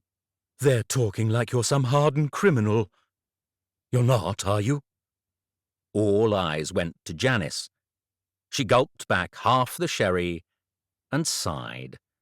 I guess there's no harm in people knowing now, is there? She reasoned to herself. Eric took a seat, waiting for her to continue. You've seen Abby's video. You all know what I was involved in years ago. What I didn't tell you was that it was just before I got married. Anyway, those of us who weren't on protest duty go back to our camp in the woods. Early one morning, before it was light, I was woken by the call of nature. Now, this particular day it was pouring with rain, and let me tell you, we'd learned all the tricks you needed, having had to sacrifice the little luxuries of life. You did what you had to do. You quickly learned which leaves you could use and which ones you couldn't. But this time, I just longed for a dry place to, relieve myself.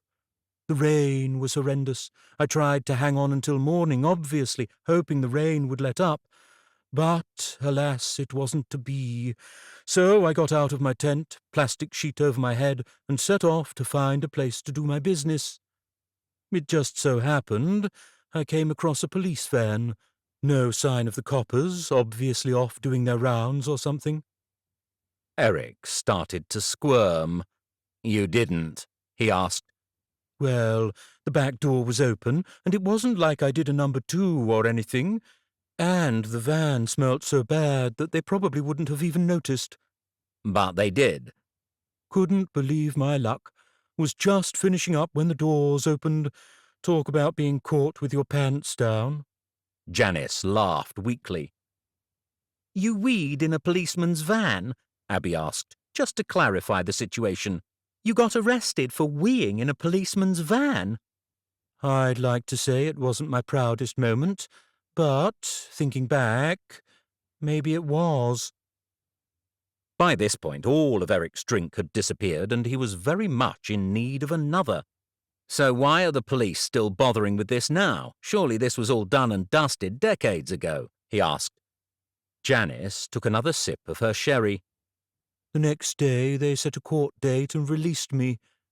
The thing was, my Frank and I were due to be married that weekend. So, 3 days later, Janice Rose, the woman they'd arrested, left her little bedsit, and Janice Spence moved in with her respectable husband. I'll tell you, for years I expected the police to turn up on our doorstep, but it wasn't like it is now. There were none of these central database jobbies. I mean, the arrest took place in a completely different county. As time went by, I just figured they'd forgotten. Got bigger fish to fry. I'm amazed someone even went to the bother of raking all this up, to be honest. Well, to be fair, if that's the most they've got to use against us, that's got to be a good thing, Yvette said hopefully. But really, who would go to all this effort? Marguerite Woodhouse, Eric replied. She said so herself. It's her job. Obviously she'll stop at nothing to make sure these building plans go ahead, including getting little old ladies arrested. I'd be surprised if she hasn't run background checks on all the allottees, looking for dirt to paint us in a bad light. A contemplative and somewhat depressing silence settled on the room. If a company would stoop that low, then it was pretty clear there was nothing they would stop at. Actually, this is a good thing. It was Chad who spoke. He was resting his chin on the top of his knuckles and gazing solemnly, a bit like an updated version of the famous statue. All eyes in the room turned to him. Think about it. This arrest was to make you guys look bad. Why would they do that? Because they're vindictive, money-grabbing pieces of— Yes, there is that, Chad interrupted. But think about it. If their case was watertight, why would they be going to all this trouble? You only go digging up dirt when you've got something to worry about, Eric finished for him. He turned back to the television screen. The image of Marguerite Woodhouse was long gone, yet somehow he could still see her deep brown eyes staring out at him. What are you hiding? He thought to himself. One by one, everyone left, until only Yvette and Chad remained. You two should head off too, Eric said, looking at the various glasses littering the room. I'll tidy up here. I thought we were babysitting, Yvette replied. Don't you have a date tonight? It felt like his stomach had dropped out of his body and whacked the ground with a mighty thump. Shit, I completely forgot. What's the time? 7:15. Crap, I meant to be there at 8. That's okay, Yvette said. You've still got time. Just grab a quick shower first. You look a bit of a mess. Looking a mess was the least of Eric's worries. More of a concern were the 3 large gins he had downed since arriving home, pushing him well over the drink-drive limit. "I'll have to cancel," he said. "There's no way I'll be able to get a taxi to get me there at this notice, and the next train isn't for another 20 minutes. Shit! How could I have forgotten?" He glanced at his phone. Of course, Daisy hadn't messaged him yet. He wasn't late yet. There was no way she would give him another chance, not after standing her up like this. Well, maybe if he'd managed to postpone earlier in the day. "I'll give you a lift," Chad said. "I've not had a drink. Preparing for an Ironman. That's if you don't mind me taking your car, Vetty." What's mine is yours, Yvette replied, Reaching up and kissing him on the lips. The kiss bordered on an uncomfortable length and showed no signs of stopping. Eric coughed. "Thanks, Chad. You're a lifesaver. I'll just get in the shower then." Chad broke away from Yvette with a grin. "Ready to go in 5. As they turned onto the dual carriageway, Eric could feel his hands becoming slick with sweat. "You all right there?" Chad asked. "You look a bit peaky." "It'll be fine." He could hear the lack of conviction in his voice. "Maybe. Can I give you some advice on the whole dating thing?" "Shoot," Eric said. It wasn't like it could possibly go any worse than his previous encounter. "Just ask her about herself. That's all anyone really wants on the first date. That's all most people want half the time anyway." "Is that how you keep Yvette so happy?" "That and the fact I'm dynamite in bed." He laughed as Eric tried to shake the image away. "Nah, the thing about Vetty," he continued, "is she doesn't sweat the small stuff. She's been there, done that. When I've gone out with girls my own age, they've been so caught up in how they look and what other people think. It isn't like that with Vetty. It's just easy." While Eric knew it probably wasn't his place to ask, he realized he'd never had a conversation like this with Chad before. "But the age thing, do you not see it as an issue?" "No," he said. "Other people do. We don't. We laugh together every day. I'd say we're better off than lots of couples I know. The flat is a bit cramped at the minute, but it's better than my caravan." "You lived in a caravan?" Eric couldn't hide his shock. While he tried to think of himself as someone who didn't judge, he hadn't realized he had been sharing his dinner table 5 nights a week with a man who lived in a mobile home. "On the housing plot?" Chad tried to clarify.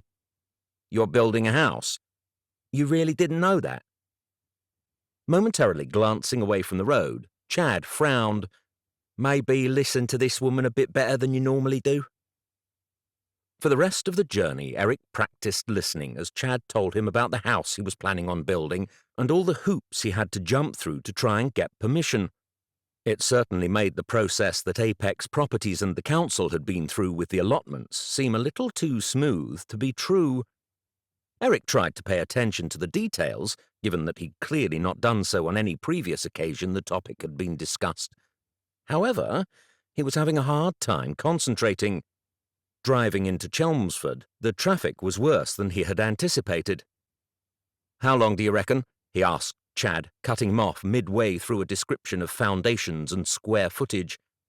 "Another 10 minutes, probably. What's the time?" 5 to 8. "Just message her. It'll be fine." "On my way," he typed quickly. "Sorry, traffic is bad." Her reply pinged back immediately. "Don't worry. Got here early. I'll be the woman with the empty bottle of Pinot Grigio." "Better get another one in," he wrote, followed by a wink emoji. "Probably shouldn't. It's already my second. You're paying the bill, right?" Eric's butterflies settled a little. It wasn't like last time. This wasn't a date with a stranger. This time he knew what, or rather who, he was walking into, and he was actually looking forward to it. "Are you all right with getting home?" Chad asked in a preposterously dad-like manner as they turned down the road the restaurant was on. "I'm guessing you don't want me hanging around?" "It's fine," Eric assured him. "I'll take the train back." "Assuming you want to, of course. Vetty and I are fine to pull an all-nighter with the kids, if you know what I mean." Chad winked. Yes, I know what you mean, and no, that's not going to happen. Despite the confidence of his answer, Eric's stomach did a little flip-flop at the thought. Whether with Daisy or another woman, he was fully aware that he was going to have to take a relationship to a more physical level at some point. But, for now, that was a long way off. So it's this place here, right?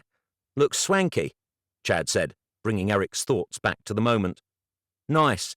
You checked it's not a drum and bass night tonight? I did, Eric said. I rang up. They also do not do karaoke, theme nights, or any type of accompaniment other than cheesy restaurant music. Perfect. Well, I'll leave you to it. Have a good night. Don't do anything I wouldn't do. That sets the bar pretty low. Yes, it does, Eric. Yes, it does. Taking a deep breath, Eric pushed open the restaurant door. The decor was a step up from even Burlam's most chic establishment. Wooden panels made up a large feature wall, and the dark tables were partnered with matching comfortable chairs.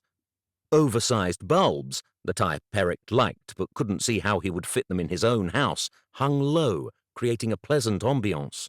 Although, while they looked good, they never seemed to give off that much light, which is probably why places like this always had them by the score. Can I help you, sir? A waiter was on Eric before he'd really had time to orientate himself. Oh, yes, I'm meeting someone. A friend. A lady. A lady friend.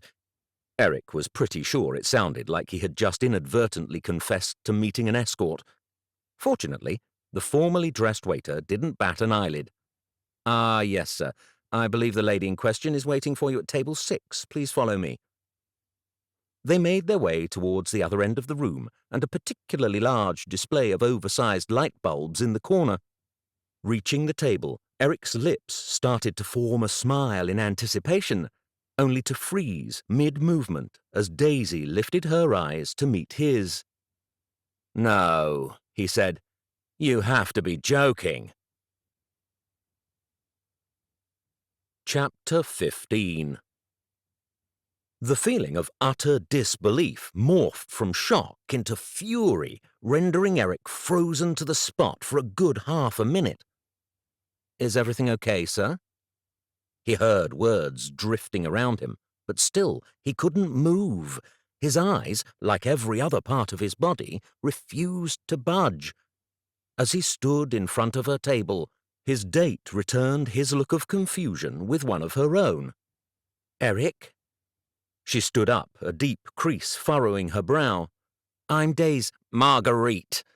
The name nearly choked him. You're Marguerite Woodhouse. Tilting her head quizzically, she leaned forward. Eric, right? Sorry, do I know you from somewhere? I...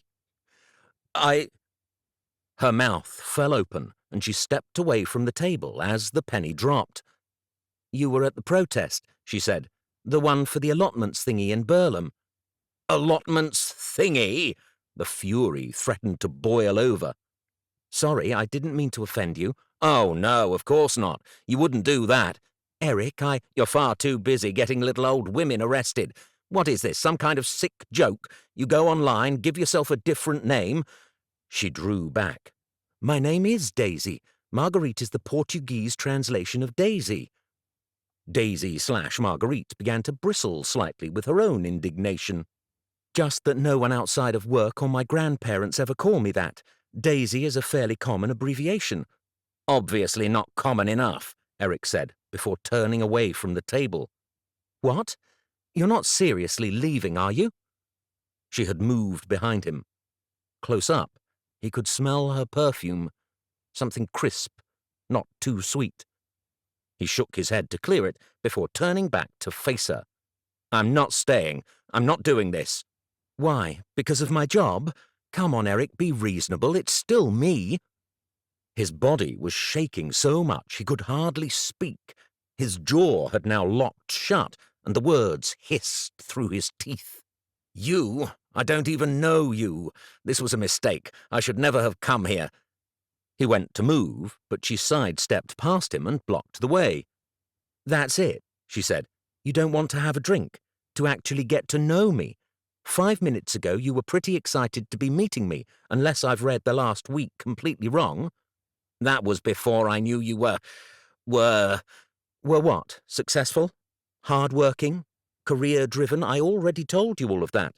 And I didn't get the impression you were the type of man to be intimidated by a woman with a bit of power. I don't care how much power you have. I care what you are doing with it. You are ruining people's lives. Seriously? Eric, you're blowing this out of all proportion. You have absolutely no idea what you are doing. That much is abundantly clear. Her expression hardened. What I am doing is improving people's lives. If you bothered to look into it, you'd see this development will be good for Burlham. Says who? You and all the rich fat cats whose pockets you're lining. Their lives don't need improving. And Janice, that was helping, was it? Getting an old woman arrested? Her lips pinched as she sucked in her cheeks. Look, I have a job to do. I get paid to do that job effectively.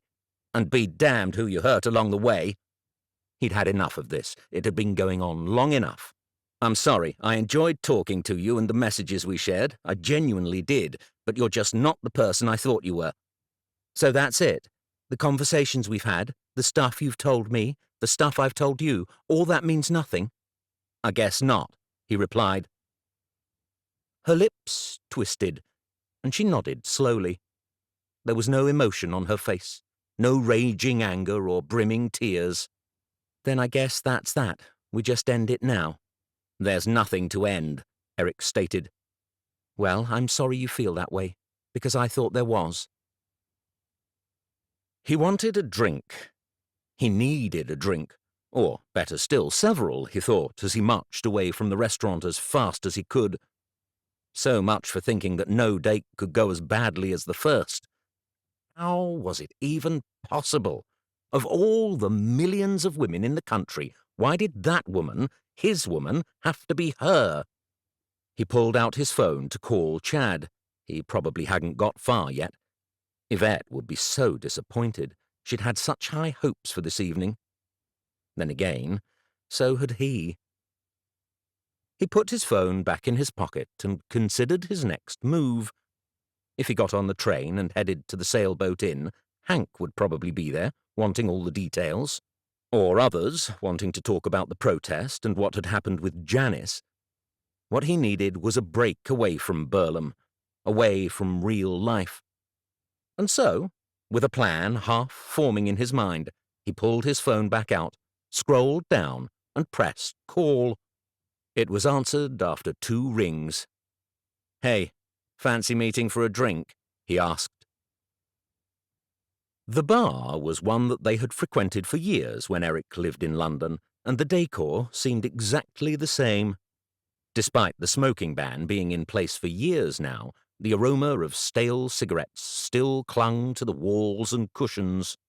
The wheel-back chairs and floral paintings were a far cry from the swanky establishment he'd been in less than an hour ago, but that was fine. It was just what he needed. Ralph had managed to deal with the onset of thinning hair and greying beard by shaving them both off, completely. With his round face and not insubstantial double chin, he was more fat controller now than the university playboy Eric had spent his younger years growing up with. It's like one of those ridiculous rom-coms, like the one with Tom Hanks and Julia Roberts, where they were emailing each other and then turned out to be mortal enemies. Meg Ryan, said Ralph. What? It's Meg Ryan and Tom Hanks in You've Got Mail. Well, at least I get to be Tom Hanks in my own personal nightmare. That's something, I suppose. He took a pull of his pint. Actually, in this scenario, you're Meg Ryan, Ralph smirked. Thanks for the clarification. Actually, that film is based on the 1940s classic Little Shop. Eric silenced him with a look. Still, it could be romantic. A bit of romance is always nice, Ralph said wistfully.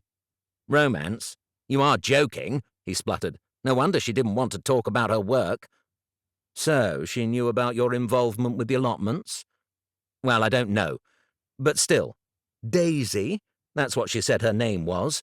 If she didn't think she was doing something wrong, why didn't she tell me her real name?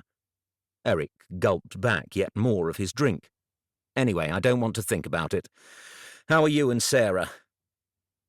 Ralph picked up his glass, held it to his lips, and then lowered it again without so much as a sip. "This is not to be spread around," he said, locking his gaze on Eric. "But she's expecting." "She's what?" Ralph already had 3 kids, and Eric sometimes got the impression he thought that was too many. "That's fantastic." "Twins." Eric nearly choked on his beer. "Twins? She's expecting twins?" "Yep, twins. 2 more of the little buggers."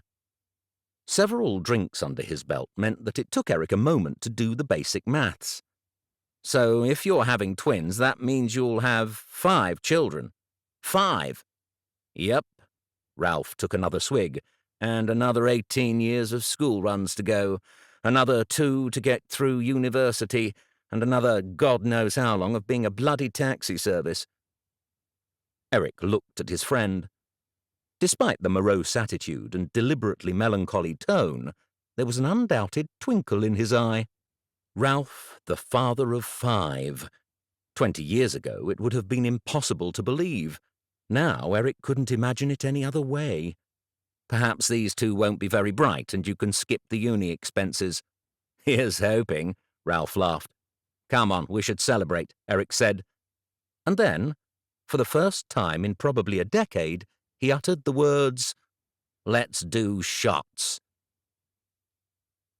Everything hurt. Everything.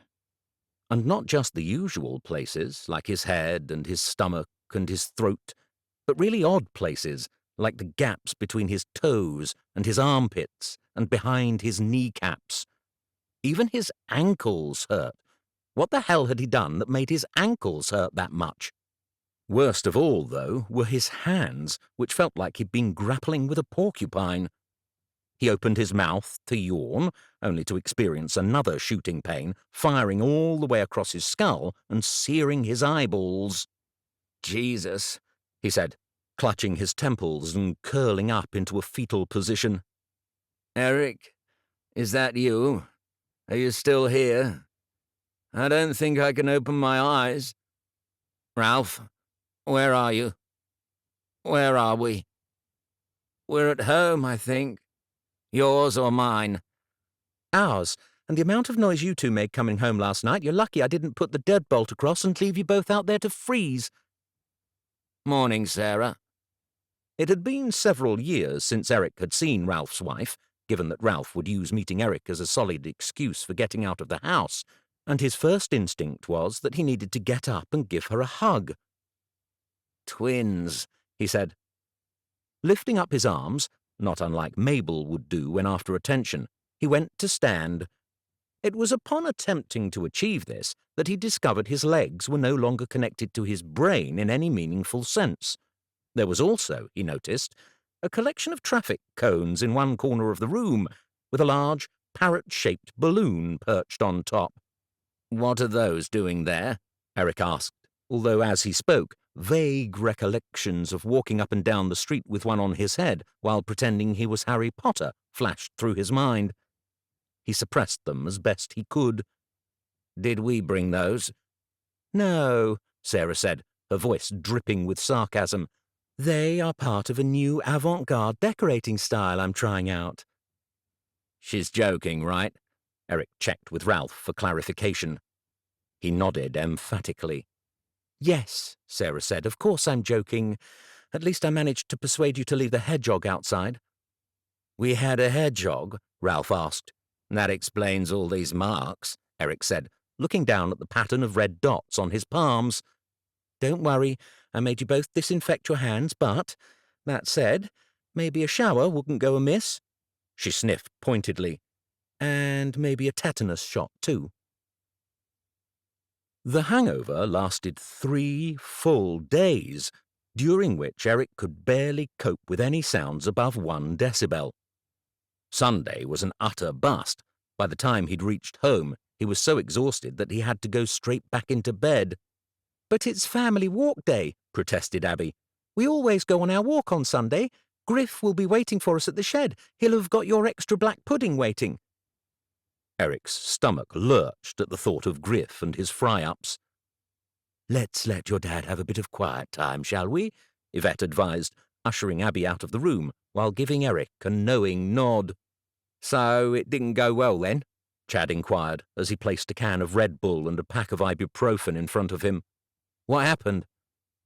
Eric opened his mouth to speak, only to send his head into another spin.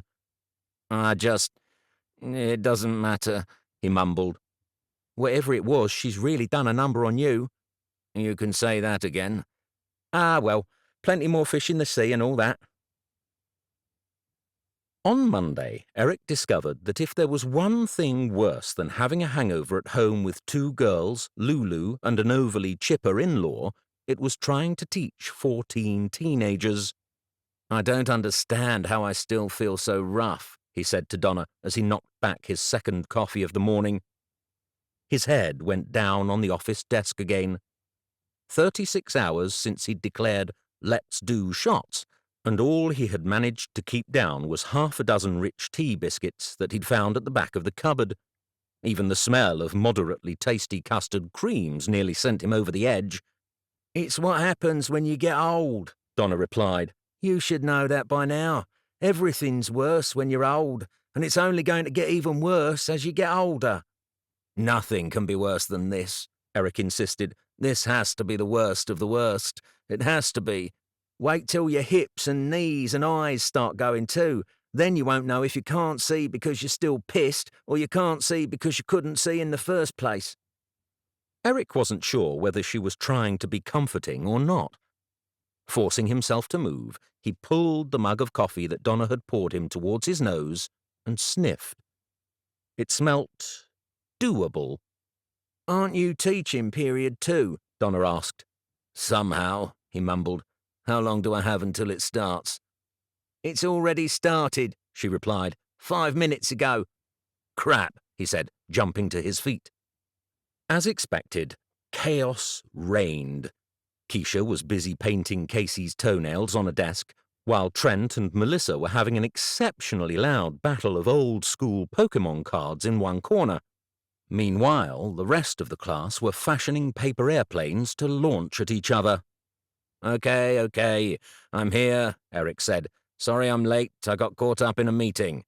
Joe Hobson just went past the office and said you were asleep on the table in there. Eric cleared his throat and shuffled some random bits of paper around the desk. Well, obviously that's not the case. Now, don't you have some coursework that needs finishing? He asked, entirely unable to remember what, if anything, he had actually planned to do with them. I thought you said we should do our coursework at home. I thought you said we needed to do it that way to promote our independence. Melissa spoke up from the front of the class, her slightly nasal voice like a hacksaw blade to Eric's overly sensitive eardrums. Well, today I'm letting you do a bit in here, too. The children, noticing this unusual state of affairs, were quick to pounce. Can we listen to music, sir? Callum asked. As long as I can't hear it. Can I finish my art homework? If you're quiet. Can I eat my pot noodle? Honestly, at this point, I don't care. Can we work together? Nice try. No. The children eyed him suspiciously. Eric's high standards and lack of flexibility were renowned. This current situation didn't fit at all. Are you okay, sir? Callum asked, genuine concern in his voice. I've just got a migraine, that's all, Eric said, wishing he'd brought his sunglasses with him. I didn't know you had migraines, Keisha responded. Well, I do, Eric said, wondering if the constant questioning was about to cause his first genuine attack in over a year. They're just not normally this bad. You look hungover, Trent joined in. My mum always says she's got a migraine when she's hungover. Well, I'm not your mum, and I'm a highly professional teacher, so if I say I've got a migraine, I've got a migraine. So you're definitely not hungover then? No, Eric said. Now stop talking before I give you a detention. For what? For annoying me while I'm having a migraine. If it even is a migraine.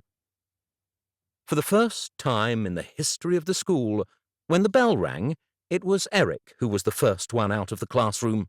He went straight to the office, where he spent the rest of the day asleep in the one comfortable chair. Thursday was the first day Eric felt remotely like himself again. After waking with a clear head, he decided that fresh air and a walk was probably what his body needed, so he headed down to the plot. Didn't know if I was going to see you here today, Cynthia said, sticking her fork into the ground and leaning on it. I hear you had an exciting weekend. Bloody Yvette, Eric replied, putting on his gloves and grabbing his watering can to take to the butt. Don't blame her, it was Hank who told me. Hank?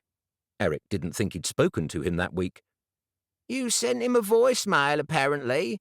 Cynthia read his expression. About being on a date with Satan. Then you sent him a selfie of you with a hedgehog? I did, Eric asked. The red marks on his hands had thankfully faded, but God only knew what kind of germs he could have picked up. Maybe he should get that tetanus jab. So, what happened? Cynthia quizzed. With the hedgehog, I've no idea. I don't know where we found it. Sarah wouldn't let us bring it in. No, the woman. The date. I thought you liked her. What was her name again? Daisy? Yeah. Eric kicked the ground.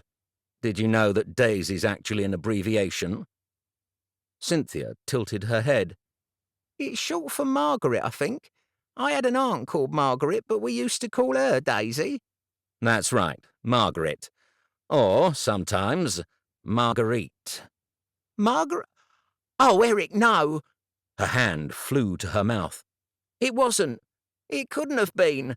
Yes, my wonderful mystery woman was none other than Marguerite Woodhouse herself, the Apex Properties she-devil, destroyer of Burlham allotments. Cynthia was continuing to shake her head in dismay. Well, what did you do? What do you think I did? I gave her a mouthful, left, and got drunk. Cynthia's brow furrowed. You didn't talk to her? At least stay for a drink. Why would I? You heard me say who she was. Why would I have wanted to have a drink with her? Because you liked her. You really liked her, I thought. You said you'd been speaking to her on the phone and everything. Well, yes, but that was before I knew what she did, who she was. Cynthia's expression didn't change. In fact, she stared at Eric with such concentration he feared she might actually be burrowing into his head.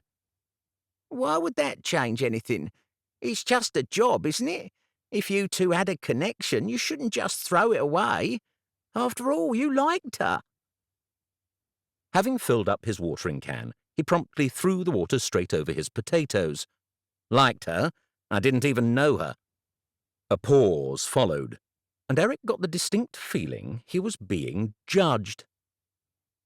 Well, I guess you did what you thought was right, Cynthia said eventually. Plenty more fish in the sea and all. Where had he heard that before?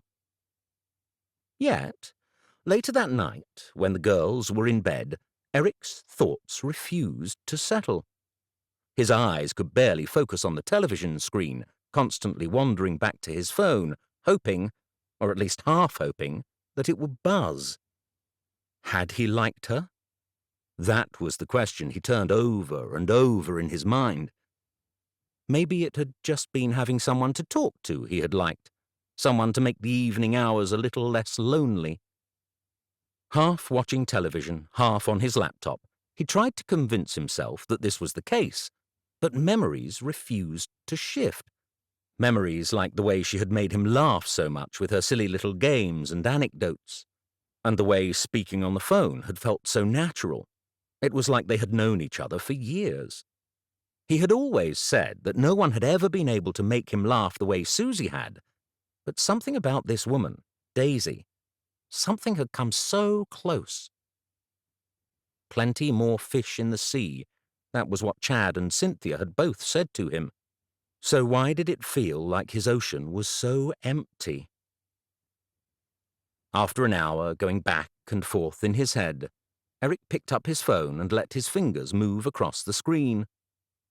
There was nothing to be gained by maintaining contact with Daisy, he knew that. But at the same time, he didn't want to end it the way he had done in the restaurant. That didn't seem fair to either of them. I wished I'd known, he wrote. He stared at the message for a full 5 minutes, wondering if there was any point in sending it. There wasn't. He knew that.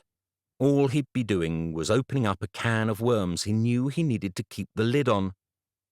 Yet as his thumb went down to press delete, it went in a completely different direction, and the message jumped up to the chat thread above.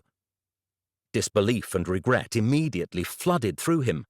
His pulse rocketed. What a stupid thing to do! What could he hope to gain? Nothing, that was what. There was absolutely nothing he could gain. He was just about to toss his phone across the room when it buzzed in his hand. Would it have made any difference? No winking emoji face. No quick quip. Just a question he didn't want to answer. Probably not, he replied, acid churning in his stomach. There you go, then. But I'm still here if you ever want to talk. A sad face emoji was the last thing Eric saw before he threw his phone onto the sofa. Chapter 16. If Eric had thought his spirits would rise again at the weekend, he was very much mistaken. The grey drizzle that had clouded the sky since Friday night was a full-blown rainstorm by Saturday morning, just in time for their second official protest. After the turnout for the first two events, his and Abby's hopes were still high, hopes that were immediately dashed the moment they arrived at the clock tower. This can't be it. Where is everybody? The usual gang was already there, dutifully decked out in Barber jackets and wellies, last week's supporters apparently nowhere to be seen. I just checked the group page, Cynthia informed him. Everything's fine online. I guess people just didn't want to come out in this weather. Eric continued to survey the scene. 4 young people were sitting on a bench, soggy placards propped between their knees. It's not about what they want, he said, incensed by the futility of it all. It's not about what they feel like doing, it's about doing the right thing. Why the hell would the council even consider saving the plots if we're the only ones who turn up again and again? It can't just be us fighting this. Well, technically I don't count, Janice interrupted, lifting her hands in much the same way as Eric's children occasionally did when they remembered they were supposed to have manners. I'm not actually allowed to protest anymore, or be seen promoting protests. But Maggie didn't say there was anything wrong with bringing you all cups of tea and scones while you're out here, so that's what I'm going to do. Even Janice couldn't raise a smile. Well, we can't cancel, he said. We've already posted all the documents to say we are going to be down here for the next month. Maybe we should keep at it for an hour, Cynthia suggested. Hank, you're the chairman, you decide. Do you want to call it off or go ahead? Leaning to one side, Hank scratched behind Scout's ear as he considered the question. Your online group says we're still going ahead, right? It does. Well, I guess we should wait it out and see if more people join when the rain dies down, he suggested optimistically. You never know, they might have just got delayed. I agree. Eric, at least, was glad that the party line was a match for his. Well, in that case, I'll go and get the first lot of teas, said Janice. As it happened, the weather did not pick up. By midday, Eric was soaked to the skin. Given that many of the paths had turned to sludge since the previous week, they decided to gather everyone in front of the church hall, hugging their placards underneath the limited shelter of the clock tower. However, on a positive note, Hank was right about people getting stuck due to the weather. Some of the fellow allottees had gone to their plots to check their trenches before joining them. 2 trains were delayed and finally brought them over a dozen other protesters, and a busload of students who hadn't made the previous week's protest but had been enthused by the news coverage turned up just before 11. Every little bit counts, right? One of them said. You've got to stand up for these things, haven't you? If you don't do it now, you won't be able to do it later. Then, a little before 12, there was another surprise set of visitors. Ralph? Eric did a double take. His friend's anorak was buttoned up around his head, obscuring so much of his face that he was 2 feet away before Eric recognized him. Sarah said she wanted the kids out of the house, so this seemed like as good a place as any, though, judging by the weather, it might not have been the best call. Eric looked at the children. Only eyes and noses were visible beneath their layers, but, even so, there was no denying their scowls, and in one case, tears. "Why don't you take them up to the house?" Eric suggested. No doubt it was going to be a while before Sarah forgave him for the hedgehog and street cone incident. He didn't want to be responsible for one of her children getting pneumonia, too. "Yvette's up there. Abby can go with you. I'll be another hour or so. We've got permission to be here until 2. I'd rather not leave before then." Abby nodded vigorously, jumping at the chance to get out of the rain. "I've got to put up the latest vlogs, too. Griff did one, and we've got one with the man who walks the pigs by the marina." Even in the grey misery of it all, Eric couldn't help but smile at his daughter. Ever the optimist, she was Susie through and through. Finally, at 2:15, Eric dragged his sodden body in through the front door. "Guess who's here?" Yvette called in her sing-songy voice. "I know," Eric said, grimacing at the squishing sound as he removed his boots. "They came down to the protest first." "No, it's not just Uncle Ralph," Abby said, appearing in the hallway. "Guess who else?" That was when Eric noticed the tie-dye scarf slung over the banister and the patchwork coat on the hook. A sinking feeling settled on him once more. "We've got a full house," Yvette confirmed as he entered his exceptionally crowded kitchen. "Lydia and Tom have decided to stay for dinner. I assume that's all right, given that Chad and I are cooking it." Soaked through and chilled to the bone, the last thing Eric wanted to deal with was his sister-in-law. There had been a brief spell after Susie's death when the pair of them had got on relatively well, and they still did, in public. But the fact that she had lied to Eric's face about Susie's child still rankled. Now he preferred to just ignore her, fabricating mysterious jobs that needed doing whenever any invitation to socialize materialized. She had shown up once before recently, too, but Eric had been able to fob her off with some invented prior commitment.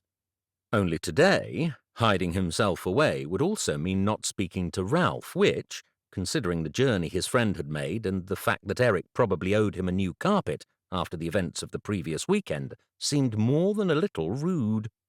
"I'm just going to have a quick shower, then I'll be down." "Don't be long," Abby said. "Auntie Lydia's got some amazing news." "I'm sure she has," he said, trying not to grit his teeth when he spoke. Upstairs, Eric wondered briefly what this year's exciting news was going to be. Perhaps they had decided to raise a pig in their backyard. A couple of years ago, they had taken the plunge with goats, Lydia having the ridiculous idea that she would be able to make Ayurvedic candles or some other such nonsense from their milk. Either way, it didn't end well. Day 1, the goats chewed their way through the electricity cable to the outdoor freezer, where an entire year's worth of harvested food had been stored. That might not have been too bad. Only on the second day, one got into their house, went upstairs into their bedroom, and managed to devour the batik bedspread that Lydia had brought back from her travels in the 80s. Eric couldn't help feeling it was a fitting end for an item that always smelt like it belonged in a farmyard. Even memorabilia can be washed, Eric had wanted to tell her.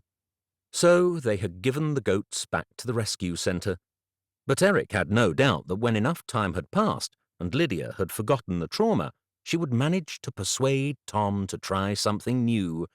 And pigs seemed very popular on social media at the moment. Or miniature horses. When he came downstairs, Abby was bouncing off the walls.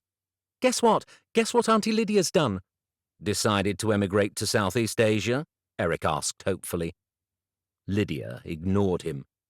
"You tell him, Abs," she said. "I'm sure he'd prefer to hear it from you. Go on." Eric couldn't help but feel there was a dig in there somewhere.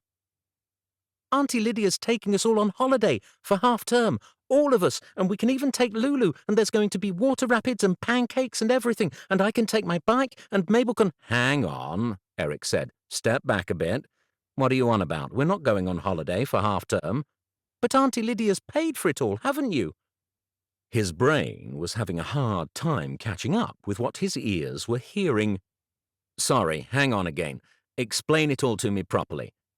Lydia's booked a trip away for us for half-term, Yvette stepped in to explain. All of us, a full week away at the Forest Dome Resort and Spa. You've done what? Eric asked. Well, I thought it would be a nice change. I checked with Mum, and she said you'd not got anything booked, so I thought it would be lovely to get to spend a little time together. It feels like I haven't seen any of you properly in months. Her eyes were locked on his, although, as Eric glowered at his sister-in-law, he found his gaze met with a perfectly innocent smile. Well, this is very short notice. Half-term is only a couple of weeks away, Eric said at last. I mean, we'd need to find a kennel for Lulu. Lulu can come, remember? Abby asked. I've already told you that. But I'm sure Granny doesn't want to be away from Chad. There's room for him too, don't worry. I've got everything covered. Lydia's smile stretched by just a fraction. It really does appear so, doesn't it? Eric replied. After that, tea was a rather awkward affair. While Abby took his children upstairs to play, Ralph fell asleep on the sofa, looking like he was trying to catch up on 7 years' sleep in 40 minutes. Eric considered waking him, but, with twins on the way, it might be one of the last decent sleeps he was going to have in a long while. As Yvette went off to plan some choreography for a lesson that evening, Chad took Tom to show him the blueprints for the house he was building, leaving Eric and Lydia together in the kitchen. Would it have been too much to ask if I wanted to come away with you? He inquired, somewhat tetchily. This is my holiday time. You've deliberately backed me into a corner. Yes, because you would have said no. On the topic of would it be too much, would it have been too much for you to answer a single message or respond to a single phone call over the last 6 months? I didn't think we had anything to say to each other. Anyway, how do I even know this holiday is real? It could just be another fabrication meant to make my life easier. Lydia sucked in her cheeks. What do you want me to say? You want me to apologize? I don't have to answer to you, Eric. I made a promise to Susie, and I'm keeping it. You keep telling yourself that, Lydia. The fact is, you just didn't have the guts to face the truth. And you did. Her hands were on her hips now. I didn't see you running to Mum, telling her what you knew. Eric's features hardened into a grimace. She was right, of course. He hadn't said a word to Yvette, and it was eating him up on the inside. How the hell Susie and Lydia had kept the secret for the last 2.5 decades he couldn't imagine. Or rather, he didn't want to. That might cause him to feel some kind of sympathy for Lydia.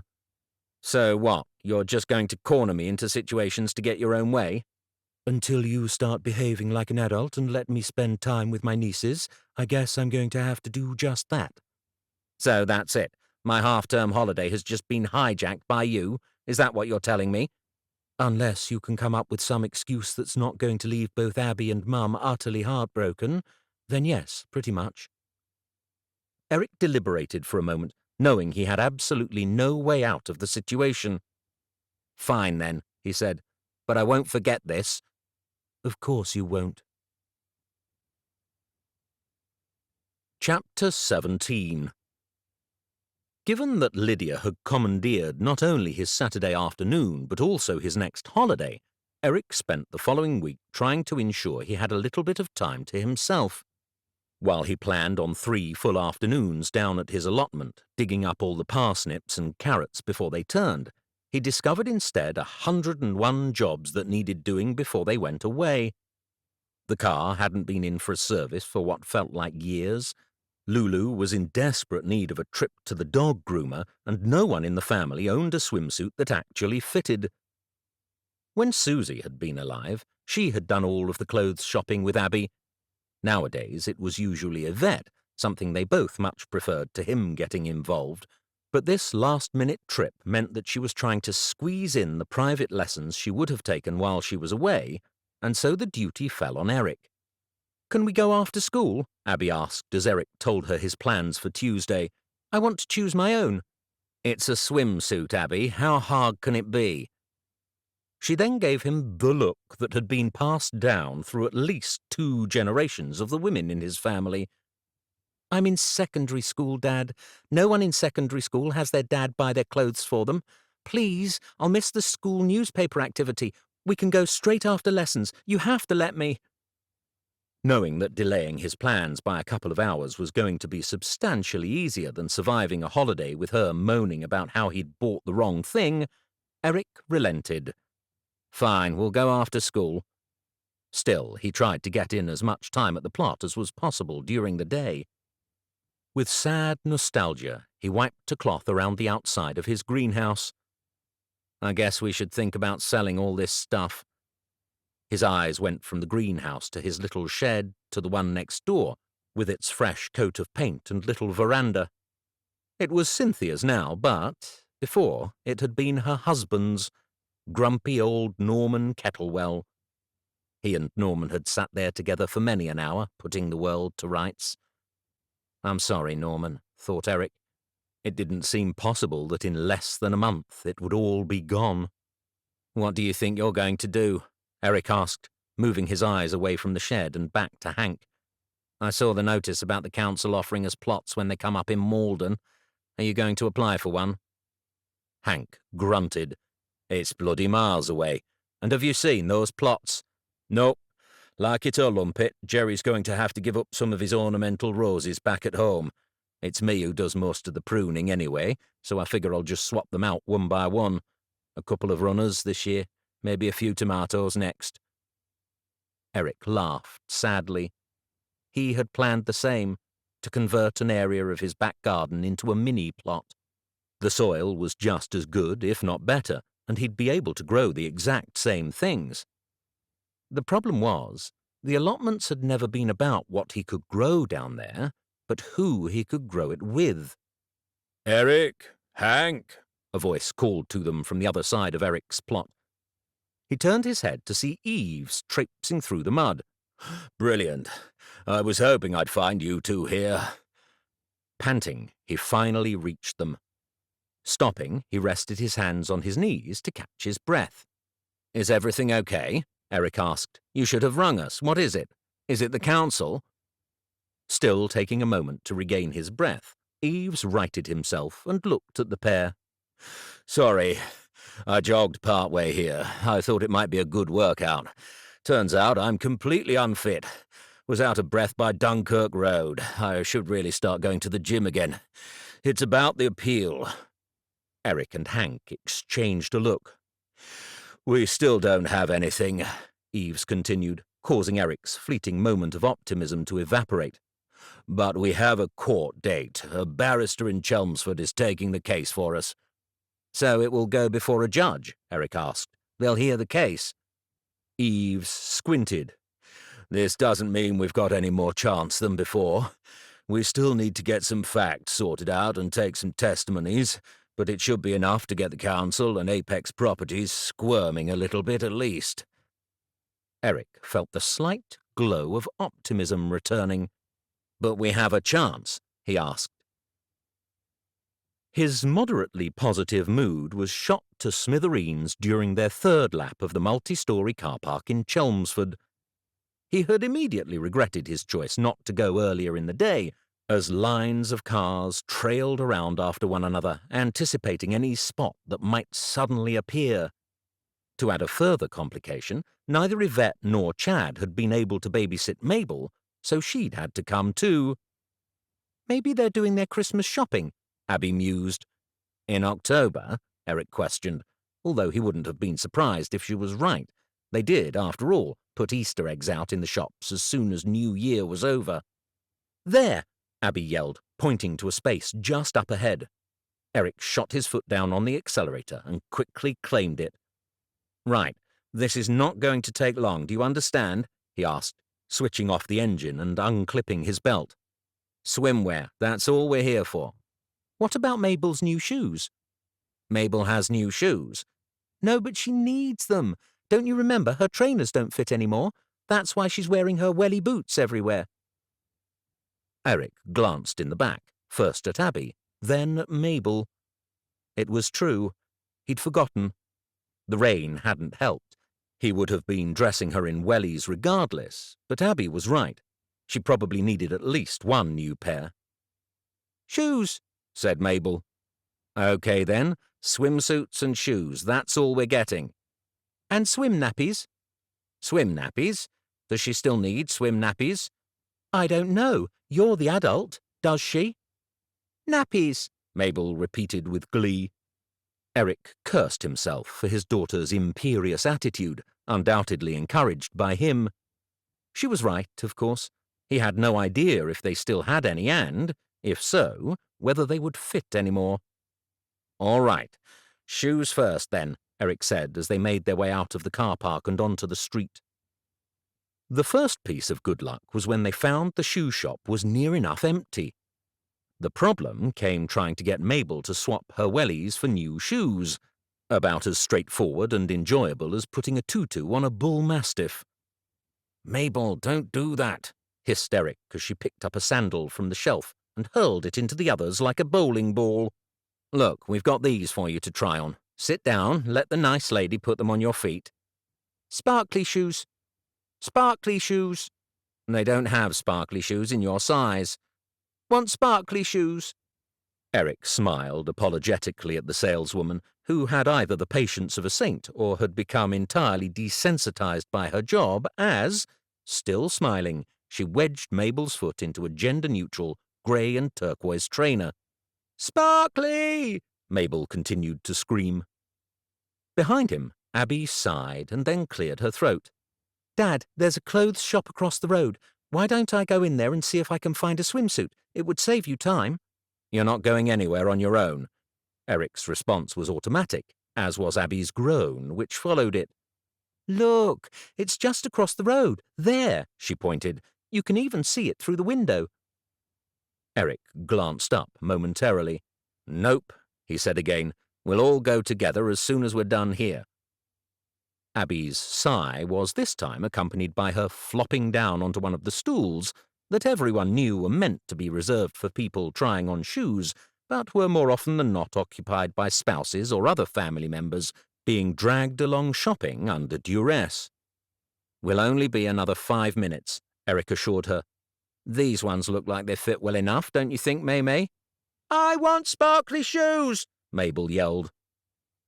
10 minutes later, and with his wallet substantially lighter, Eric had splurged on 2 pairs of shoes. One neutral and practical, the other pair not so much. "Sparkly shoes!" Mabel gurgled in glee, clutching the box. At the price they cost, Eric was going to make her sleep in them. "Right then," he said, satisfied that Mabel's good mood would now last long enough to get through the remainder of the trip. "Where's this shop with the swimsuits?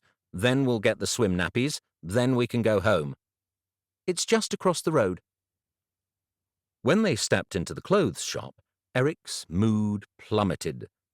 At a rough estimate, 3/4 of Chelmsford's entire population had gathered in this exact store. "Abs, this is crazy. There must be somewhere else we can get one." "This is where everyone does their shopping," she said, her whiny voice already in full flow. "And you said I got to choose." "I know. Only take a look at this. By the time we get through this queue, all the other shops will be closed. We've still got to get Mabel's nappies, remember?" A slight smile played on Abby's lips. "Look, maybe I can see if Auntie Lydia could pick something up instead." Her look said it all. "How about you go and get Mabel's nappies, and I stay here and get the costume?" "Abby, I've told you I'm not having you wandering about on your own." "But I won't be. I'll be right here, and I won't move from this shop, I promise. I'll find a costume and get in the queue, and if I finish before you get back, I'll wait by the door. I won't leave. I can get one for Mabel, too. I know her size. I promise." The look that followed was a carefully contrived blend of puppy dog eyes and considered maturity. "And you won't step foot out of this shop?" he asked, conceding that it was perhaps a decent compromise, not to mention the only way they were going to manage to get everything done. "Scout's honor," Abby crossed her chest. "You've never been a scout," Eric reminded her. "Fine, but you keep your phone on loud, and if you don't answer when I call—" "I've got it here," Abby said. pulling her decidedly non-smartphone out of her pocket and waving it at him. "Thank you. I won't let you down, I promise." 2 seconds later, his daughter had stripped his wallet of his very last note and disappeared into the crowd. "I guess we need to head to the cash point first then, Maymay." 15 minutes later, and true to her word, Abby was standing in the doorway of the shop, bag in hand. "2 swimming costumes, perfectly purchased," she announced. "So, do I get to go on the bus now, too?" "Nice try. Now let's go home." His chest ached with a mixture of sadness and pride. They really did grow up so fast. Chapter 18. It was never going to be easy. Eric had only done lengthy journeys with Mabel a couple of times before when they had headed to the coast for a few days in the summer holiday. Each time he had left well before the crack of dawn, meaning that she had slept part of the way. But he had approached those trips with an entirely different mindset. It was him and his girls off on a holiday of his choosing for a length of time determined by him and no one else. Now he was getting his entire week's half-term holiday monopolized by Lydia. As such, when he woke up on Saturday morning, his stomach was already in a knot. Behind his temples he could feel the pulse of an impending migraine, this time entirely kosher and not alcohol-induced. "Chad and I don't mind taking the girls with us if you want to go to the protest," Yvette had offered the night before. "There's plenty of room in the Beetle for them, and we'll cover for you with lids." "That's all right. We'll be fine. It'll be some good family time." What he actually meant was, if the girls weren't there, in the car, forcing him to keep going, he'd probably get a third of the way and turn around and leave Lydia and Yvette to tend to them for a week, while he and Lulu enjoyed 7 days of blissful peace and quiet back home. His intrinsically grumpy mood was only made worse by the text he received a little after 8. "Just checking you got everything on the shopping list I emailed you," it read. Eric quickly opened his emails. "Have you seen this?" He'd gone straight upstairs and hammered on the door of Yvette's flat. As was usual in this situation, Chad answered in only his boxer shorts. To start with, Eric had wondered if it was an attempt by Yvette to shame him into getting his diet and exercise regime in order.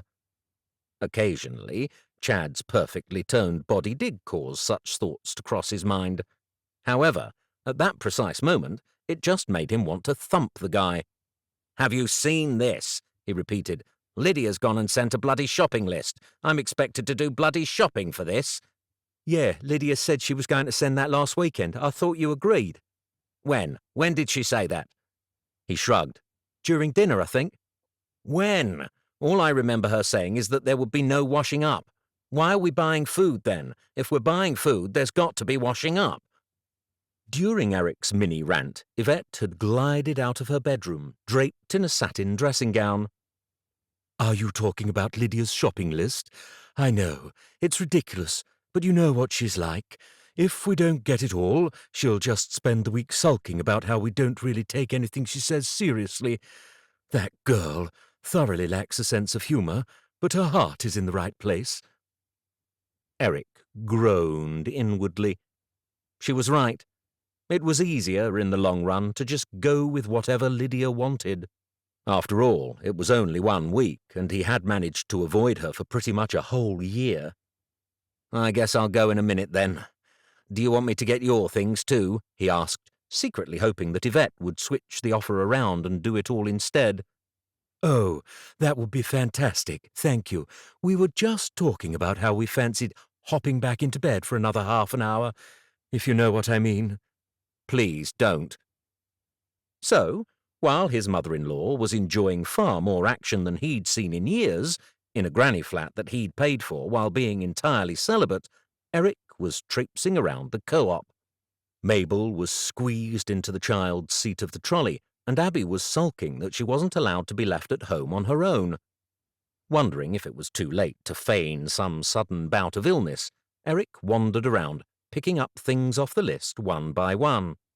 She said baker's chips. Abby said as Eric picked an own-brand multi-pack of crisps off the shelf. These are exactly the same. But she said baker's chips. Then she can head back out to the shops and get them herself, Eric suggested, or give me money to do the shopping. Didn't she pay for the whole holiday? Silently, Eric placed the cheap crisps back on the shelf and picked up gourmet ones. 2 more aisles, including kitchen towels and washing liquid, later, Abby dropped the phone into Eric's hand. "We're done," she said. "We should go and pay." "I just need to visit one more aisle," he replied. 3 bottles of gin promptly found their way into the trolley. "Do you really need that much to drink?" Abby asked, in a manner that was amazingly condescending for an 11-year-old. "Auntie Lydia didn't put gin on the list at all." "That's because Auntie Lydia is a—" He caught himself in time. It was hard to shake the image of Lydia as a straight-laced and too-good-to-get-drunk, unless it was on some homemade elderflower wine during some hippie gathering for the summer solstice, know-it-all. Yet, if what she said was true, she had once been a little too fond of a tipple. Eric looked back at his gin with a flicker of guilt. Then again, he wouldn't put it past Lydia to lie in order to hide something from him. She'd done it before, and he could always drink it on his own. Chances are he was going to need to. "I'll just take 2 then," he said, putting one back on the shelf before heading over to the checkout. Outside the shop, he was struck by a sudden pang of sadness. Across the road, Hank and Penelope Hamilton were waiting by the clock tower, getting ready for the protest. He had tried to suggest they'd arrive later to Lydia. After all, there were only 3 weekends left before their court date, but she wasn't having any of it. As always, Abby read him like a book. "We don't have time," she said. "You know Auntie Lydia said she'd be really mad if we weren't all there on time. She's got something special planned. Besides, Uncle Hank and Auntie Cynthia said it was fine." Wishing she wasn't right, Eric lifted a hand and offered a sad, single wave to the others. While Penelope offered her subdued middle-class smile, Hank nodded knowingly and gave him a thumbs up. "I guess all we need to do now is go and get Lulu," Eric said, "then get through the rest of the week." "There's no need to be like that," Abby came back. "You might actually have fun." After an hour and a half on the road, they stopped to stretch their legs and grab a service station snack. "How much longer do we have to go?" Abby asked as they walked through the double doors, having tied Lulu up to one of the posts outside, which wasn't ideal, but better than leaving her shut in the car.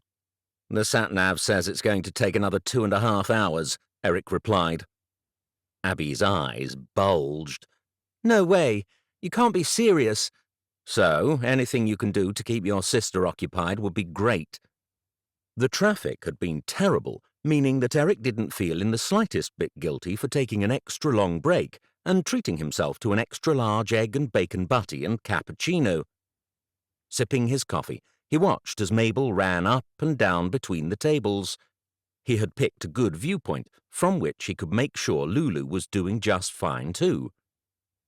"What do you think this surprise is that Auntie Lydia's arranged?" Abby asked, plonking down on one of the chairs next to him. "Apparently there's a climbing wall and everything, and rapids. The whole place is under a dome. Maybe she's booked the bowling alley. I bet I don't even need the side things up to bowl anymore. Or maybe it's pizza. There's a restaurant where you can make your own, and Hugo was saying that one of the cafes has over 200 flavors of milkshake, but I don't believe that, do you? I mean, how can there be 200 flavors of milkshake?" Abby's voice faded out as someone paused by Lulu as if she were about to bend down and stroke her. Plenty of people had seen Lulu's beating tail and gone in for a quick pat, but something about this woman caught his attention. Something about her was familiar, even from behind. The dark curls, tightly twisted and weaving down her back. His stomach lurched.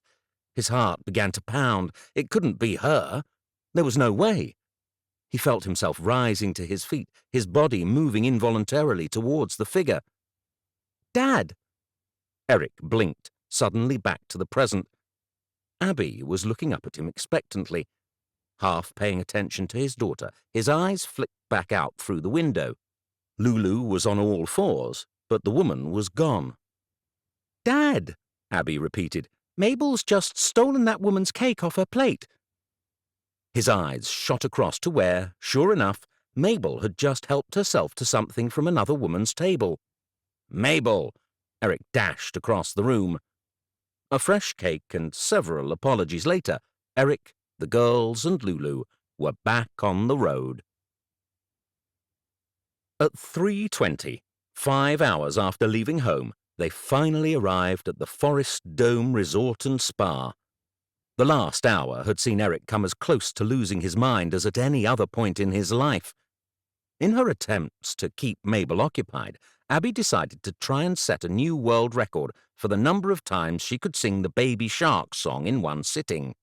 After what must have been 400 run-throughs, complete with actions, the girls abandoned it in favor of listening to other horrific viral animal hits on a CD, including one about a frog and another about a fox or a dog or something. Then there was the Pong. With 2 children and a dog, he had given up trying to decide who was responsible for which aroma, and just came to the conclusion that his sense of smell would never be the same again. They got there just in time. Lulu had started to do her seat shuffle the way she always did when she needed the toilet, and, the moment Eric had parked and let her out, she raced to the bushes. Having not relieved himself since the service station, he wondered if it would be bad form to follow her example. "Let's find our cabin," Abby said, unclipping Mabel. "Auntie Lydia said she'd text you the number. Has she texted you the number?" "She has," said Eric, wondering exactly how Abby managed to recall things he could swear on his life that he had never been told. "Apparently we are in B28. Abby scoured the map that had been handed to them at the entrance to the park. "Bees are this way," she said, and then proceeded to leap out of her door and point to a sign on a cobblestone pathway. "Let's go." "Hold on a minute. I need to unload the car and get your sister sorted. And can you put Lulu on her lead, please?" "But, Dad, we're late. They'll be waiting." "Then they'll just have to wait a bit longer, won't they?"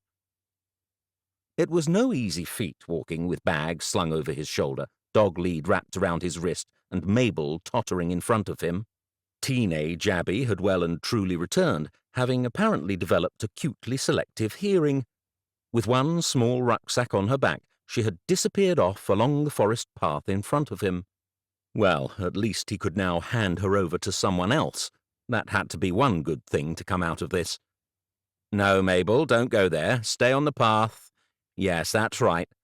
No, don't touch that. Leave that there. Leave it. Abigail Sibley, will you come back here and give me a hand? Now!" By the time they caught up with her, Eric and Mabel, now holding Lulu's lead, had reached Bungalow B28. "Thanks for all your help," he said. "I was finding where the room was." "So you could come back and help?" Eric asked. He dropped her large bag down at her feet. "You can at least carry your own bag in. What on earth did you pack in it? It weighs a ton." "Only the essentials," Abby insisted. However, after she tried and failed to hoist the bag onto her shoulders and having to drag it up the steps to the door, Eric couldn't help but smile to himself. "Here, give me that." A casually dressed Tom stepped out of the cabin and took Abby's bag, ending her struggle far earlier than Eric would have liked. "Tom," Eric gave his brother-in-law a brief hug. "Sorry that it took us so long." "No worries. I heard the traffic your way was terrible. Go have a seat. They've got one of those fancy coffee machines if you want one. Although don't let Lydia see you. She's already got a bee in her bonnet about the plastic waste." "A glass of water would be great," Eric said, deciding that even he wasn't stupid enough to risk Lydia's wrath this early. "I'll get that, Tom. Why don't you show Eric to his room while I fetch him his drink?" Lydia instructed. "And get Lulu some water too. You did bring her bowls, I assume, Eric. I didn't message, but I assumed you would remember that yourself." "All stocked up," Eric said, amazed that she had trusted him that far. "Come on. You're at this end of the house, away from the children. We'll put Abby's things in here," Tom added, as Eric moved to take the bag from him. "All the kids are sleeping in the snug, unless you want them with you." "Nope," replied Eric, thinking that a good night's sleep might be at least something to get from this. And what exactly is a snug? A snug, he soon discovered, was a room filled with sofa beds and beanbags and a large TV. This is nice, he said. I know. In fact, the whole place was nice. While the outside had been designed in the form of a traditional log cabin to blend into the scenery, the inside was entirely different. The open-plan kitchen had a large dining table and a sleek White Island unit, currently covered in dozens of different pamphlets, and each of the bedrooms had its own ensuite. "This is you," Tom said, leading Eric into a room at the back of the chalet. "We told them to put up a camp bed in here just for Mabel, just in case she doesn't want to stay with the others. I'd say you should settle in and get your stuff unpacked, but Lids has organised a bit of a surprise that's meant to start in half an hour. You know she doesn't like to be late for things like that." Eric could do little to hold back the disdain from his face. Smiling knowingly, Tom rested his hand on Eric's shoulder. "Look, I know this isn't what you wanted for your half-term, but try to think of it as a holiday. You've got me and Lids here, and Chad and Yvette.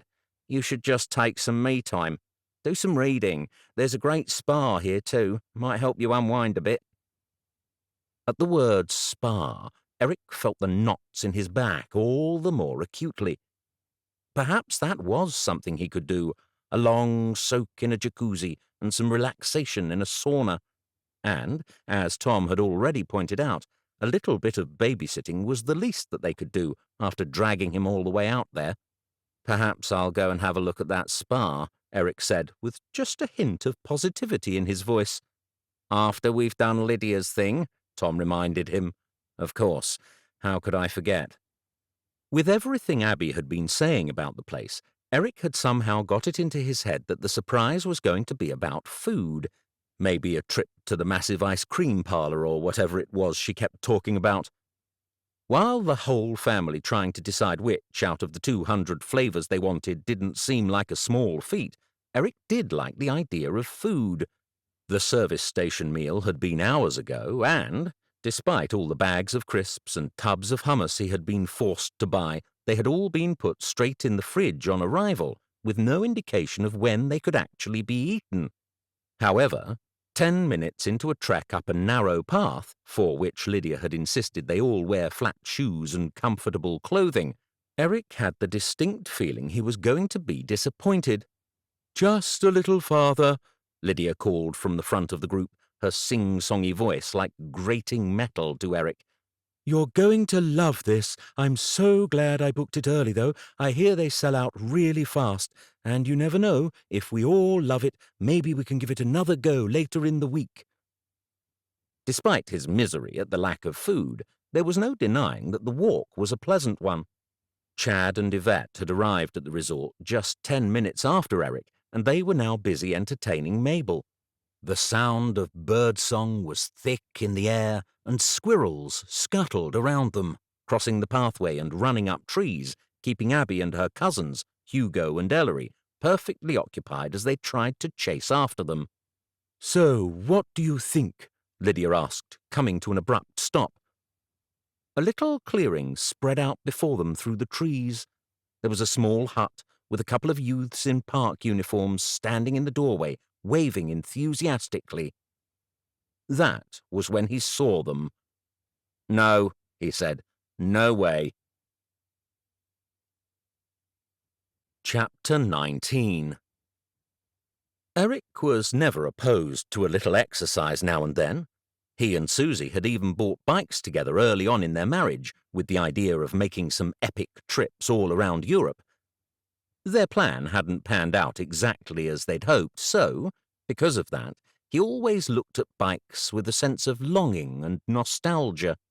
Even though they had never made it as far as Europe, they'd had some great rides together, even around Berlin when they first moved there.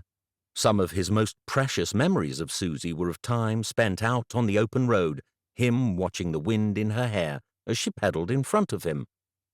On her separate bike, one bike per person, the way it was meant to be.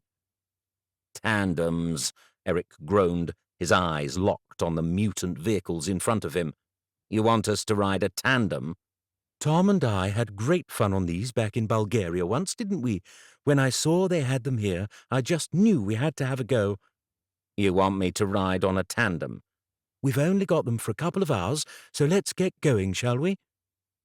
Seemingly unperturbed by the monstrous absurdity of what was being asked of them, Chad turned to Yvette and stretched out his hand towards the machines. "My lady, your carriage awaits." Curtsying in a way that only a dance teacher can, Yvette took Chad's hand and skipped over to a bike. "Come on, Dad, let's go. We're on this one with the baby seat. Should I go up front?" Eric loved his daughter. Both of his daughters. He always would. He and Abby had an unshakable bond, one that had been forged through time and only strengthened by the losses they had suffered together. There was nothing he wouldn't do for her, apart from ever getting on a tandem bicycle with her. "Dad, you're too close to the road." Abby leaned to the left, causing the bike to careen off to one side and Mabel in the front to wobble precariously. "I told you." His jaw was locked to the point of pain. "I'm the one who steers here." "Then stop steering us into the road." "I'm not. And what did I tell you about pedaling? I'm the one in charge of that. You're doing it again, aren't you?" "So I'm supposed to just sit here and do nothing?" Yes, that's exactly what you're meant to do." "Fine." "Good." They'd barely got another 50 meters before Eric felt her feet back on the pedals behind him, throwing the whole thing out of sync. "The others went that way," Abby said. "I saw them go that way." "We're not going that way. It's all uphill." "But the others went that way." "They didn't. They can't have. It's far too steep for bikes like this." "But I saw them." "This way's flat, and it's the same way as we came. You'll see, this will bring us back around to where we started." It did not bring them back to the same point at all. If anything, it led them towards the farthest outskirts of the complex. With his thighs burning and temper pushed almost to its limit, Eric was sure they had met every other holidaymaker in the whole bloody place. Of course, every time they saw someone, Abby would start to wave enthusiastically, throwing them off balance and forcing him to make sudden lurching movements to stop them from completely toppling over.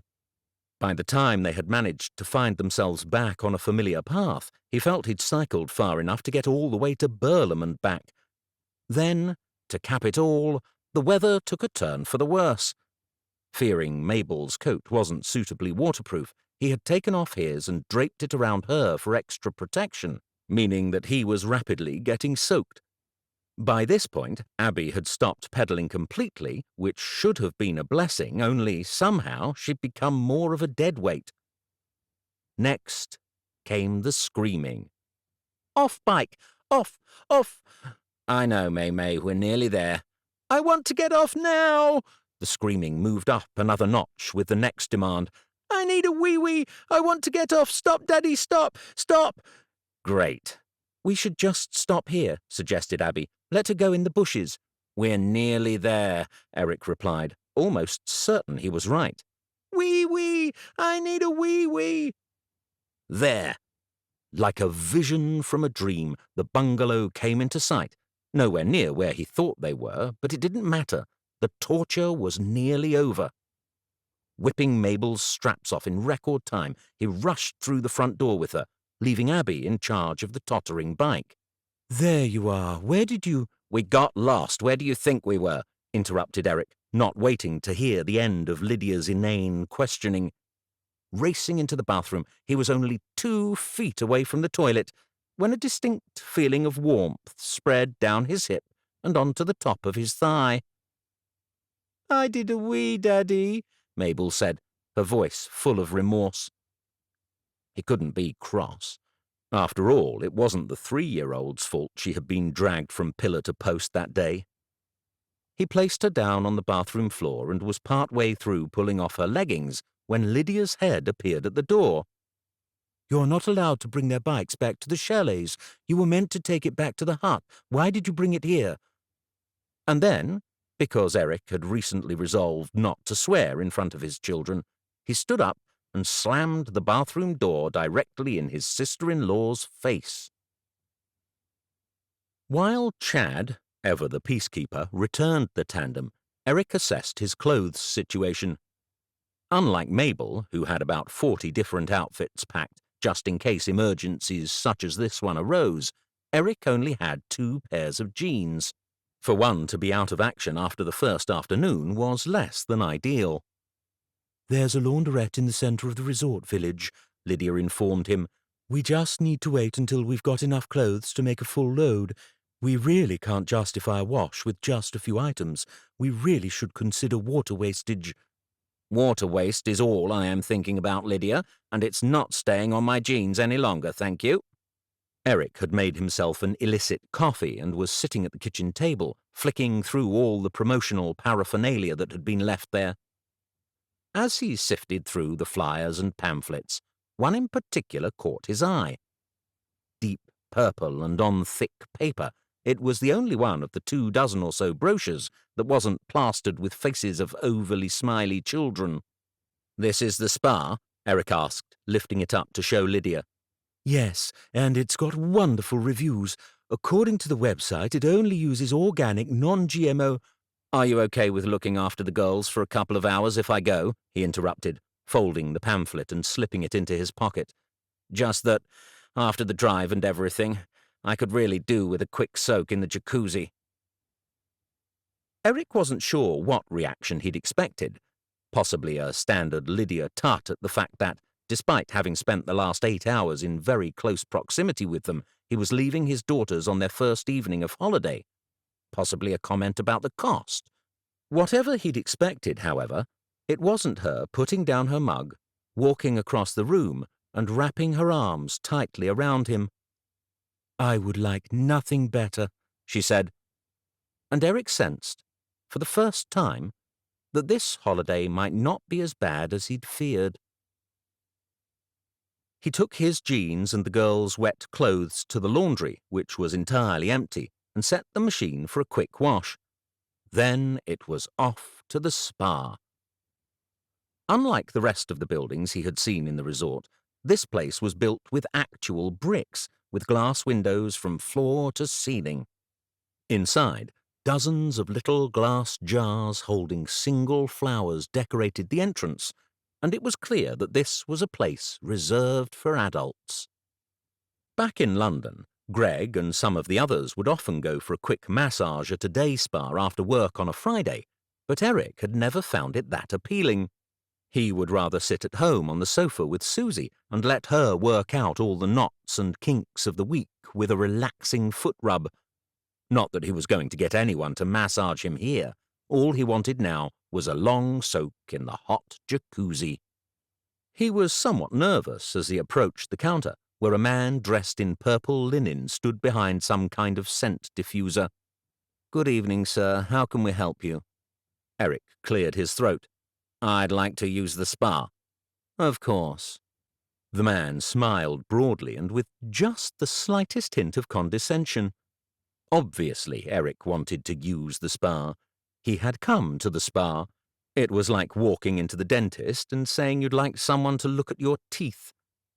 "How long are you staying for, sir? Did you arrive today?" Yes, and I'm staying for the week." "Fantastic." Somehow his smile stretched even further. "Well, here are some of our packages. You can get a full week's membership, which will give you access to all our normal saunas and steam rooms, as well as the saline flotation pods with 3 sessions of hot stone massage, lymphatic drainage, and hydrotherapy. Our 3-day total relaxation package also includes a raw macrobiotic lunch, or, if you're here with someone special, you could have—" "I was hoping I could just jump in a hot tub, really," he said hopefully. The spa attendant's smile fixed a little tighter. "Well, we do have an hourly pass," he said stiffly, "but it doesn't give you access to the flotation tanks or the—" "Does it give me access to the hot tubs?" Eric interrupted. "It does. Then that's what I'll take." Steam from the hot water rose up in clouds around his head, while the scent of citrus and lemongrass filled the air. A choice of sauna and steam rooms surrounding a Moroccan-style tiled floor greeted him as he left the changing area, but, as he'd planned, he headed straight for the jacuzzi. A large man with unfeasibly hairy shoulders sat to Eric's left, while, opposite him, was another smaller man who seemed to have no hair at all. Man soup was the expression that sprang to mind. Still, there was more than enough room and space for several others too. Man soup or not, the warm water was incredible. All the stress of the drive and the ride melted into the aromatic water. Ah! A long sigh drifted out of his lips.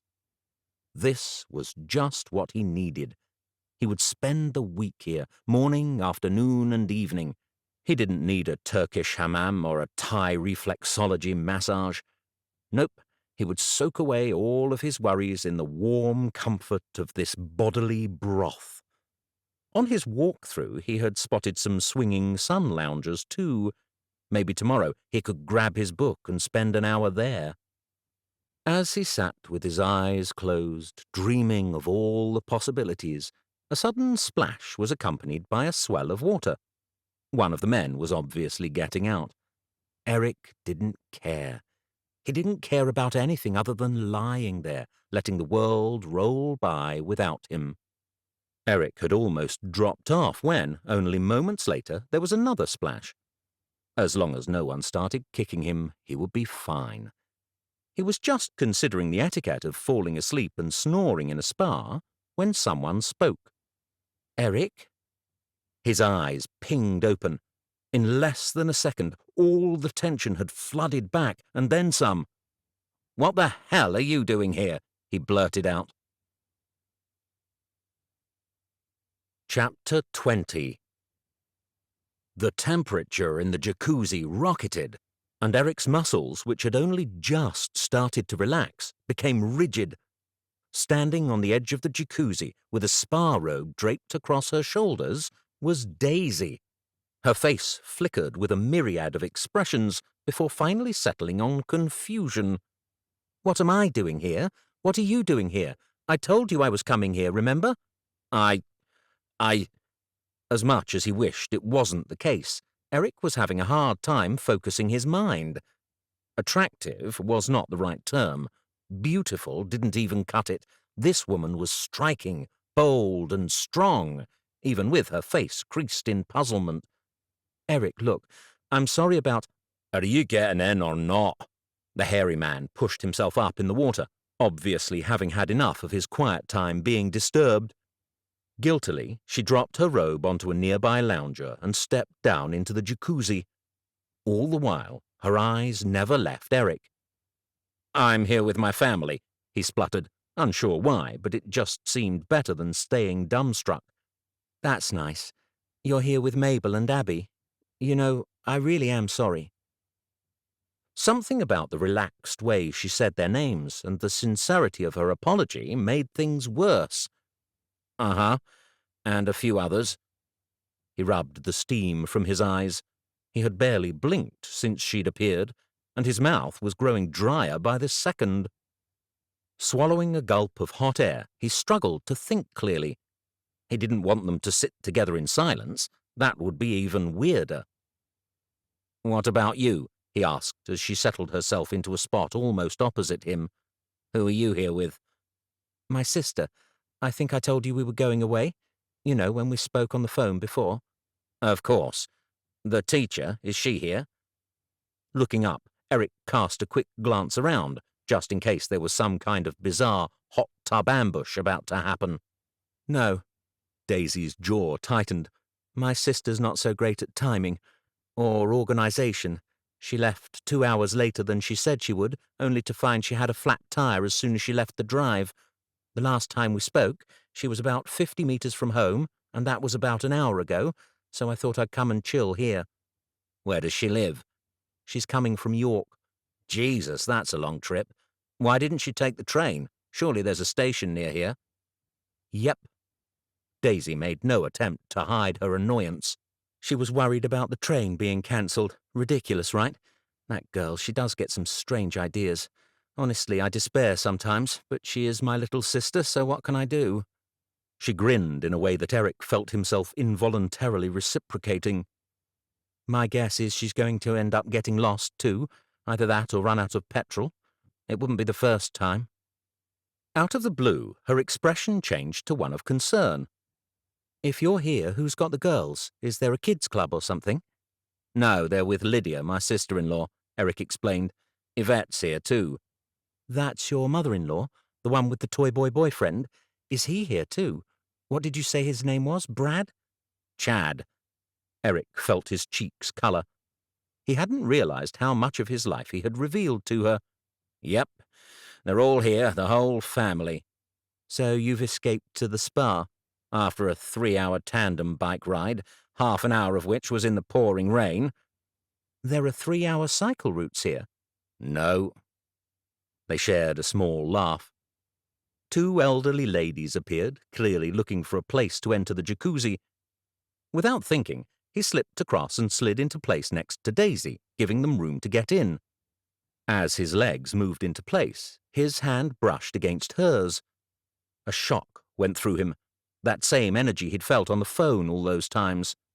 In an instant, the events of the last week evaporated, and all Eric could see was the girl with the crazy games that had made him laugh every day, the one whose phone calls he had waited for, with the voice that had become synonymous with butterflies in his stomach. I should get out, he said, pushing himself up to standing position and causing a mini tidal wave that splashed up around the old women just as they'd sat down. Already? You can't stay a bit longer? I need to get back to Mabel. You can't stay for just 5 minutes? His bottom lip disappeared under his top teeth as he dithered. I shouldn't. The disappointment in her eyes was palpable. Hastening to avoid any more embarrassment, he scrambled out. Maybe we could meet up at some point while we're here? She asked as he donned his towel. If you're going to get any more free time, that is. I'm probably going to be pretty busy, he replied. Maybe one evening? I should really be with the family. Yeah, of course. I understand. And I really am sorry. For all of it. She nodded, the glimmer in her eyes extinguished. Maybe I'll see you around then, Eric. Maybe. There were several things to be annoyed about. That he had paid for a full hour at the spa but had only spent 20 minutes in the jacuzzi was one point. The fact that Daisy was now back in his head, in a serious way, was another. Eric, it's your go. You need to roll the dice. Sorry, what? It's your turn, Dad. Hurry up. And I want to trade with you. I need some wheat. My wheat? Oh, yes, sorry. His mind returned to the room and he looked down at the cards in his hand. My go? Right, of course. What do I do? Roll the dice! 3 people yelled in unison. He tried to stay focused on the game after that, but it was difficult. He didn't really know what was going on. Long after it had finished and Mabel was tucked in on the camp bed in his room, he was still distracted by the thought. Where was she? It was a big place, the resort. He had looked at the map after getting back from the spa to check exactly how big. With a bit of luck, she could be half a mile away in one of the little log cabins over by the lake. Equally, she could be right next door. He might bump into her at any time. But was that what he actually wanted? He just couldn't decide. By some unspoken rule that he wasn't party to, it was decided that Abby should be allowed to stay up as late as her cousins each night. Her cousins who had no set bedtime. Eric wasn't averse to late nights. Pizza and film nights at home saw her heading to bed around 9 o'clock. But that was quiet time sitting in front of a television. This was not. No, you need to shoot him. Shoot! Move left! Left! No, not that far! What are they playing on? Eric asked. Is that a Game Boy? It's a Nintendo Switch, Tom told him. We got them for the boys last Christmas. It's a blessing, trust me. The car ride over, headphones on. Bliss. And there's no chance they could put them on now? Apparently, the answer was no. While Abby and the boys continued to scream, Lulu took to clambering over them, barking at whatever image flashed up on the screens. And how long do these games go on for? Eric asked. They were already 40 minutes in, and none of the children had moved a muscle other than in their fingers. Some of them last days, if not weeks, Tom replied. Yes, and if I'd known that, I probably wouldn't have let you buy them, Lydia muttered. If you'd have listened to me, you'd have known that before I bought them, wouldn't you? Tom replied. Guys, why don't you take that into your room? The three children moved as one as they wordlessly disappeared into the snug. An awkward silence hung in the air. Eric sensed that Tom's patience with Lydia's more militant eco-lifestyle was waning, and maybe even a little subversion was creeping in. He smiled. Good for you, Tom, he thought. Is that the time already? Yvette said, feigning a yawn that did nothing to ease the situation. Stretching out, she wrapped her arm around Chad. We should be getting to bed, shouldn't we, dear? You young ones have fun. We should? Asked Chad. I mean, yes, we should. You're right. Tired. Yes, very tired. Night, everyone. They disappeared off into their bedroom, leaving Eric in the company of his brother and sister-in-law, still locked in silence. I think there are still some things in our bedroom I need to sort out, Tom announced, standing up. Lydia stiffened. What things? Just stuff, Tom replied. I won't be long. Eric and Lydia were left alone. He glanced around the room for some way out of the situation. He hadn't played a computer game in years, and he doubted he'd enjoy it now, but if it was a choice between the company of a scowling Lydia or screaming children, he knew which he was going to pick. As he readied himself to move, Lydia spoke, trapping him. What do you think about them? Sorry? She has to know it won't work, doesn't she? Eric shook his head, still confused as to what their conversation was about. Mum and Chad, I mean. I know he's here and everything, but she doesn't actually consider this a proper relationship, surely. Well, it has been over a year, and they practically live together. Of course, you'd know better than I. But really, what's he hoping to get out of this?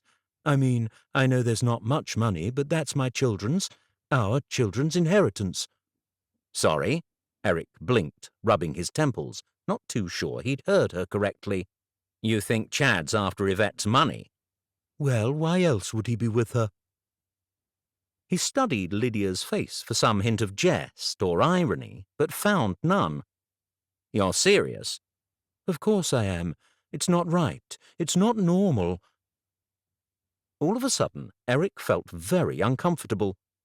Lydia may be his sister-in-law, Susie's flesh and blood, but Yvette was his mother-in-law, and when it came to his in-laws, there was only one place his loyalty lay. I think you should mind your own business. Your mum is a grown woman, a damn fine one. Perhaps it's time you started treating her with the respect she deserves. He stood up and pulled a damp coat from the back of the chair. Where are you going? She asked. For a drink. He had barely taken 2 steps before Tom was on his heels, the job in the bedroom apparently forgotten. Hold on a sec, I'll come with you. Chapter 21.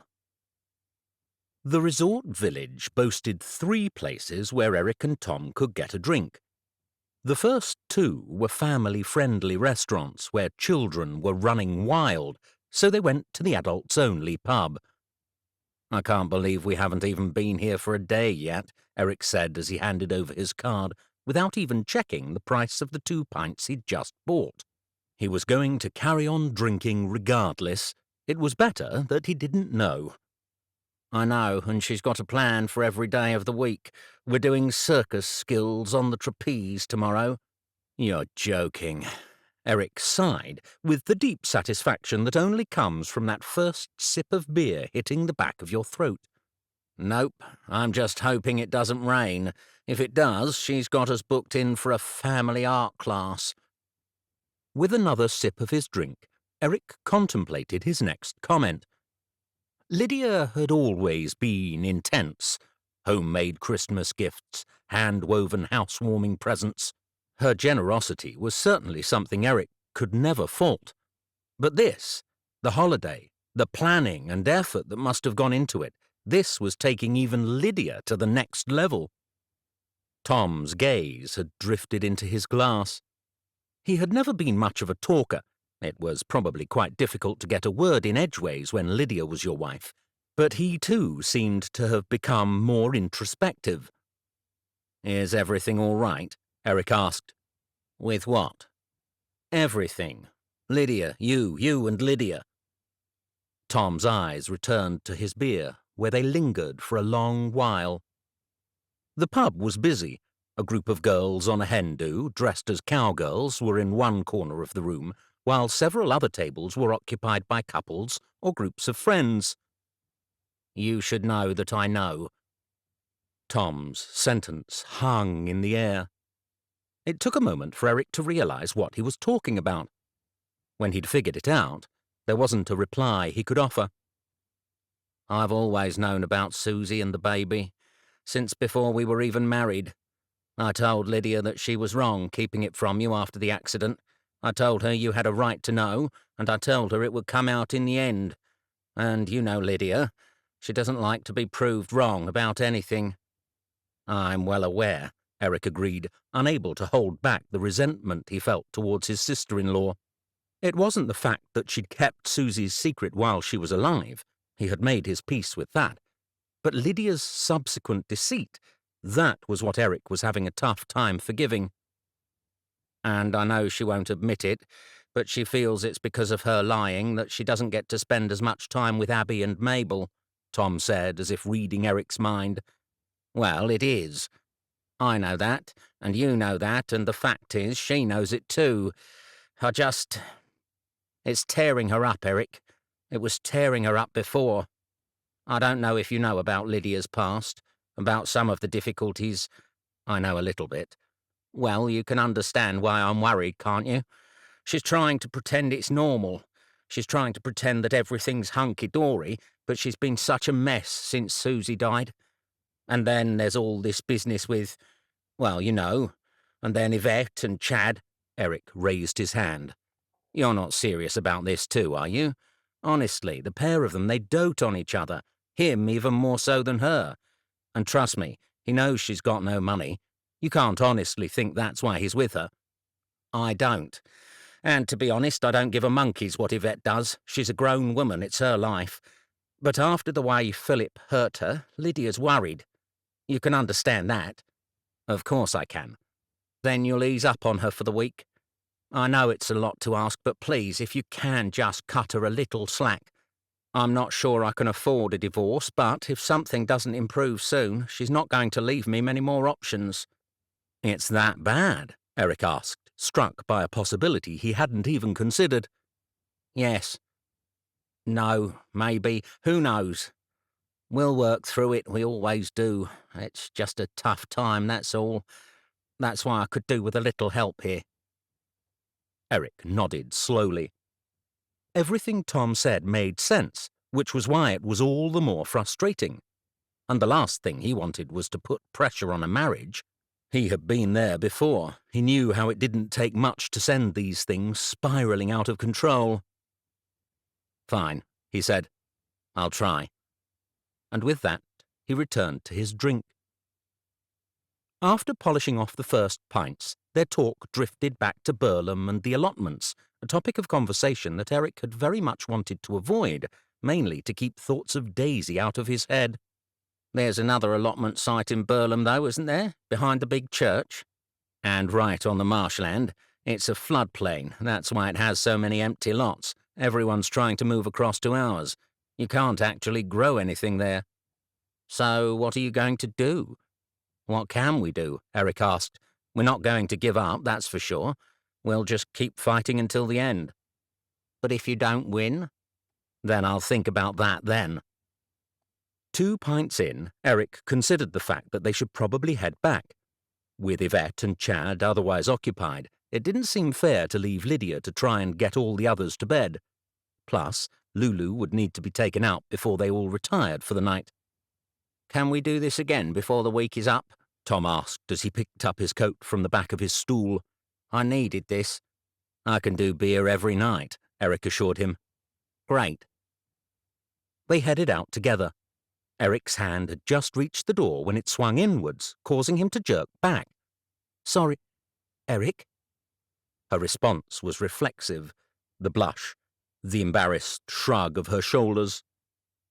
Now dressed in more than a swimsuit, Daisy stopped mid-movement, blocking the doorway and causing a cold draught to waft in from outside. A moment passed, just like the one at the jacuzzi. There was something about this woman, something about just looking at her, that seemed to cause the normal progress of time to shift. "Do you want to come in?" Eric asked, stepping back so that there was more room. He coloured, heat rising to his cheeks. In his peripheral vision, he could sense Tom watching, probably wondering what the hell was going on, as he held the door open for Daisy and her sister, it was obvious they were related, to step through. "You're going?" she asked, her eyes still locked on Eric. "The girls," he explained. "I don't want to leave them." "Of course. Maybe I'll see you around again?" "Maybe," he replied. A second later he squeezed out of the door and raced into the cold. It was a good few moments before Tom managed to catch up with him. "What was that all about?" he asked. "Trust me, you don't want to know." The next morning, Eric discovered that rather than a session of trapezing, Lydia had booked them all onto a highline rope course. It was the type of thing he had been forced to participate in on various team-building activities when he worked at Nelson and Hartley. More than once, he had invented a vitally important call that he had to take at the exact moment they all started putting on the harnesses. Then, when everyone else had already done the first 5 stations, 30 feet above the ground, he would reappear.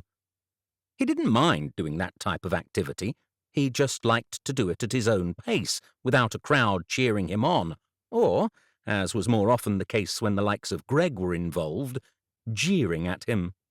This time there was no escape or chance of privacy, and it wasn't like he hadn't tried to get out of it. "I need to stay down here with Mabel and Lulu," he had insisted when he first saw the place. "Don't be silly, you don't want to miss out," Lydia had replied. "The doctor says I've got to stay away from any type of strenuous activity anyway. My sciatica has been playing up, you see." "It wasn't playing up yesterday on the bikes," he came back. Lydia's eyes glinted. "Well, I guess you could stay and keep me company. You want to do that?" She'd played a perfect hand, a choice of spending an hour alone with Lydia or scaling trees and hurtling into the unknown, with only a harness and a couple of climbing carabiners to keep him from plunging into the abyss. It was an easy choice, until he reached the top. Every obstacle was worse than the one that preceded it, climbing over cargo nets, plummeting down firemen's poles. Twice he was sent careening down a zip line, backwards, with no idea where he was heading. He was only grateful that he'd had just a small breakfast. As they managed the final jump onto a trampoline at the end, Lydia was waiting. "Great," Eric muttered, certain he was about to have his plan for a lunchtime pint ruined. Sure enough, he was proved right. "You were fantastic guys, all of you, and I've got some wonderful photos." "What are we doing now?" Abby asked, jumping up and down. Lydia smiled, while Eric made a note to have a word with his daughter later. There was a time for positivity and keenness, but not when it encouraged her aunt. Still grinning, Lydia continued, "I hope you guys are ready for some serious fun because now we all need to get home, get our swimmers on, and get ready for the rapids. It's time to head to the pool." Shrieks of joy went up from the 3 eldest children, followed by Mabel, who always copied the others, regardless of whether she had the foggiest what was going on or not. "I guess that means we're all going swimming then," Eric said. "Yes, it does," Lydia replied. "And no, you can't get out of this one either, I'm afraid." It was quite possibly the quickest Eric had ever managed to get Mabel dressed in her swimming costume. "Pretty, pretty," she said, twirling around so that the little frill rose into the air. He had to give it to Abby. She'd picked perfectly when it came to her sister's costume. "You're always pretty. Now put your dress on so we can go outside." "No dress. Swimming." "Yes, we're going swimming. but you need to put your dress on first. No dress. Swimming. Swimming, swimming, swimming. From extensive experience, Eric had learned that there were several things he could try in a situation such as this. Firstly, he could attempt to reason with his 3-year-old. A generous estimate would be that this option worked about 1 in every 60 times. The next option would be to try and force her to put on the dress over her swimsuit. While this strategy normally worked, it would also come at the cost of a screaming child, a fraught Eric, and the possibility of abandoning said plan altogether. And so, that left option 3. He poked his head around the bedroom door. Abby, he yelled, can you come here a sec? Show your sister that she needs to put a dress on before we can leave the house. Abby's head appeared at the other end of the corridor. What do you want? Can you come and tell your sister she has to put clothes on? She wants to go out in just her swimwear. Give me 1 second, she replied, ducking back into her room, before reappearing a moment later. Hey, May, she said, picking up her sister and dropping her back onto the bed. You want to go swimming? Yes, swimming, swimming. Great, then you need to put on your dress first. Mabel's face twisted in fury, and she glared at Eric. No dress. Swimming. I want to go swimming. You put your dress on first. Look, just like Abby. Then, to prove her point, she stripped off her t-shirt to show Mabel the swimsuit beneath. Eric's jaw dropped. What the hell is that? He choked. Chapter 22. The costume Abby was showing Mabel would have made a contestant on Love Island blush. The straps were thinner than dental floss. How they hadn't broken just putting it on was a miracle. What the hell is that? Eric demanded again, red-faced. What do you mean? You know exactly what I mean. What are you wearing? My swimsuit. What are you on about? I said you could go and buy a swimming costume. That is not a swimming costume. Seriously, Dad, calm down. It's a bikini, that's all. Everyone my age wears bikinis. That is not a bikini. I know what a bikini looks like. I'm a man. I've seen plenty of bikinis. That is... He couldn't even find the right word. Take it off. Take it off right now. You are not going swimming in that. Abby's face quickly rose in colour to match her dad's. No, I'm not taking it off. Then you're not going swimming. You can't stop me. Yes, I can. I am your father, and I am not letting you go out in that. You're so controlling. Controlling? Is that what you call it when you try to stop your daughter going out looking like some kind of... Of what, Dad? A lot of words now sprang to mind, none of which he felt he should use in front of his daughter. Although, at that moment, he really wasn't that bothered about what he should and shouldn't do. You look like a... What is going on in here? Auntie Lydia! Abby stormed past Eric and threw her hands up in the air. Tell Dad he's being ridiculous. Tell him that everyone my age wears swimsuits like this. That's your swimsuit. Her eyebrows disappeared into her hairline. With his heart still pounding, Eric waited for what would come next. Some big compliment, probably. Some remark on how Eric was overreacting and how he was stifling her creativity or her woman's rights. Instead, what she said was, "You can't be serious, Abby." Having obviously expected an entirely different response, Abby's face hardened. What's wrong with it? We're going in the water rapids, Abby. We're not lying on the beach in Saint-Tropez. It wasn't the exact answer Eric had wanted her to give, but as long as she was on his side, he was happy to go with it. Abby, you need to wear something sensible. This is sensible. No, it's not. It's very pretty. You look very grown up in it, but it is not practical. It is not something to wear at this resort. Abby's cheeks had gone from pink to flaming magenta. You can't stop me, she said. You're not my mother. It was a response that would have had Eric crumbling to the floor and, given Lydia's current state, he expected it to have the same effect on her. As was often the case, he'd underestimated her.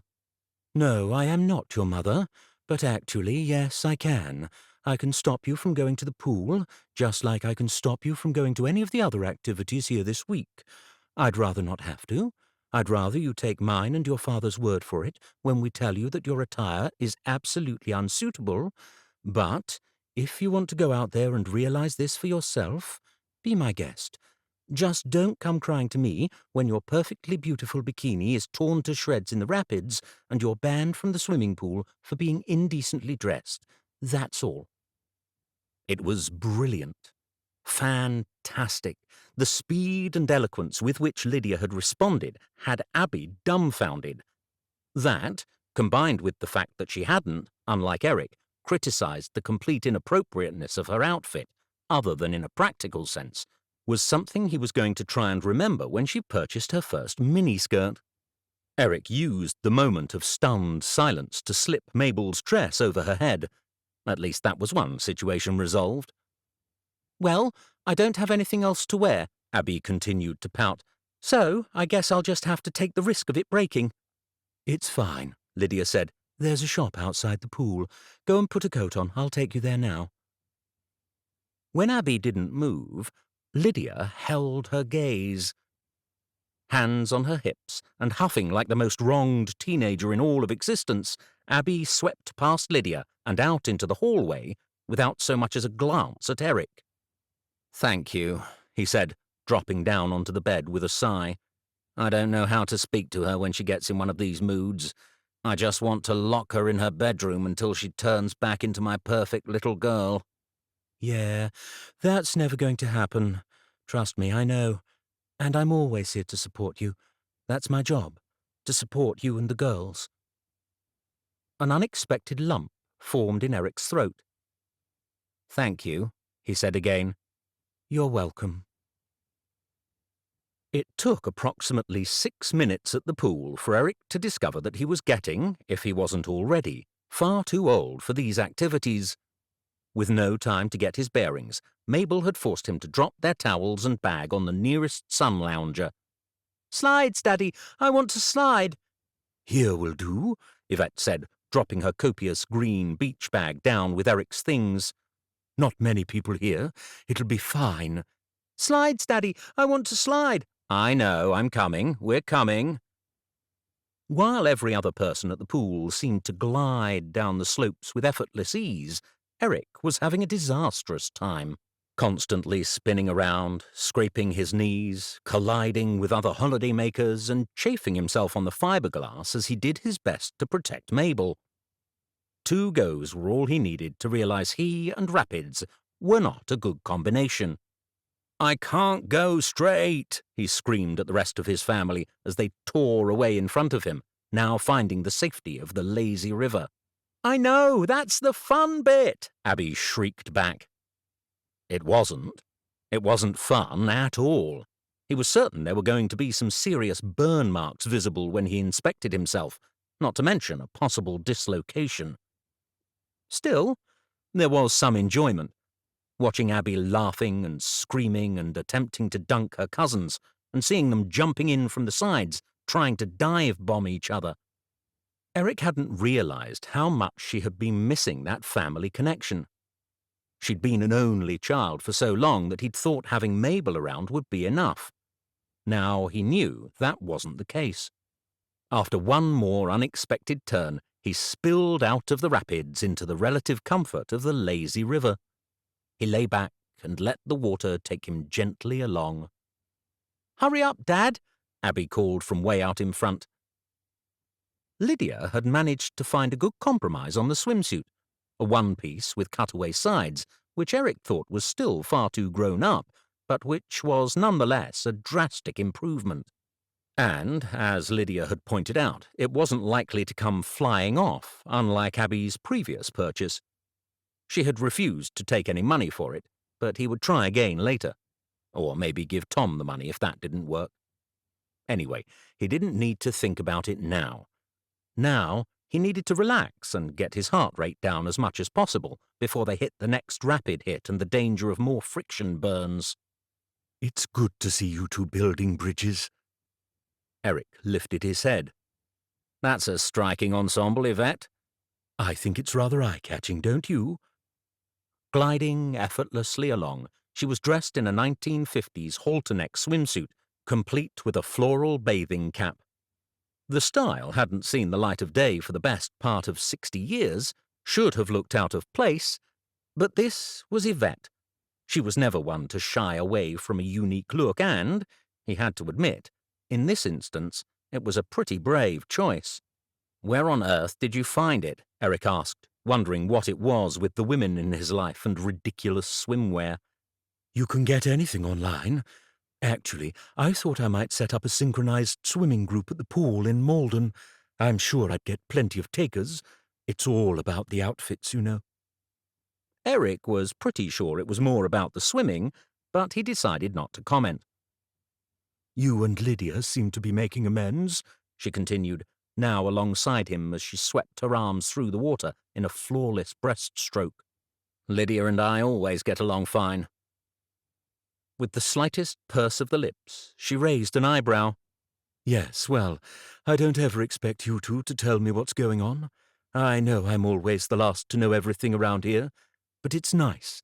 That's all I'm saying. Nice to have all of my family around me, because that's what really matters, isn't it? Family. Family, and a boyfriend with rock-hard abs. Reaching across in the water, Eric took one of her hands. "You really are 1 in a million, Yvette." 1 in 7 billion, actually, but who's counting? Eric was forced to endure 2 more circuits of the rapids before Abby and the others were content to let him take a break. As Mabel was happily splashing around with Tom and Chad, he decided to have a lie down on his sun lounger and take a rest. However, finding the sun lounger proved substantially more difficult than he had anticipated. In a little over half an hour, the poolside had completely filled.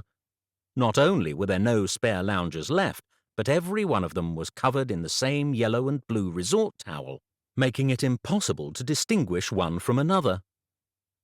"Sorry, excuse me. Sorry, oh, ow, sorry," Eric muttered as he weaved in and out, trying to find his spot. Back and forth, from one area to another, he tried to make sense of it all, but the place was a damn maze. Just as he was about to give up and rejoin the others, he caught a glimpse of lime green resting by one of the seats. "Thank you, Yvette," he said to himself. Despite the time lost locating his things, Eric was certain he still had enough left for at least a 10-minute snooze as he straightened his towel and lay down on the lounger next to the garish green bag and closed his eyes. There was no way this was as relaxing as the jacuzzi, not with all the screaming children running about, but there was something about the warmth and the sound of running water that helped him drift off into another world, away from thoughts of marking and coursework and endless deadlines, away from Burlum and the plot and reality. "I'm really sorry, but you're lying on my towel." Eric's eyes pinged open. "Sorry, I—" The air caught in his lungs as he did a double take at the woman in front of him. He stopped himself as he realized his mistake. "That's my bag," she said, pointing to the green beach bag Eric had been sure was Yvette's. "It is? Oh, crap, sorry. Here you go." Eric stood up, only to see that the towel he had thought was his was now soaked.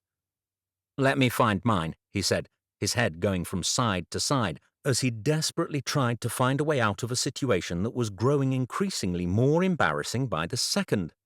"Jess, is everything—" "Eric?" His life was unraveling.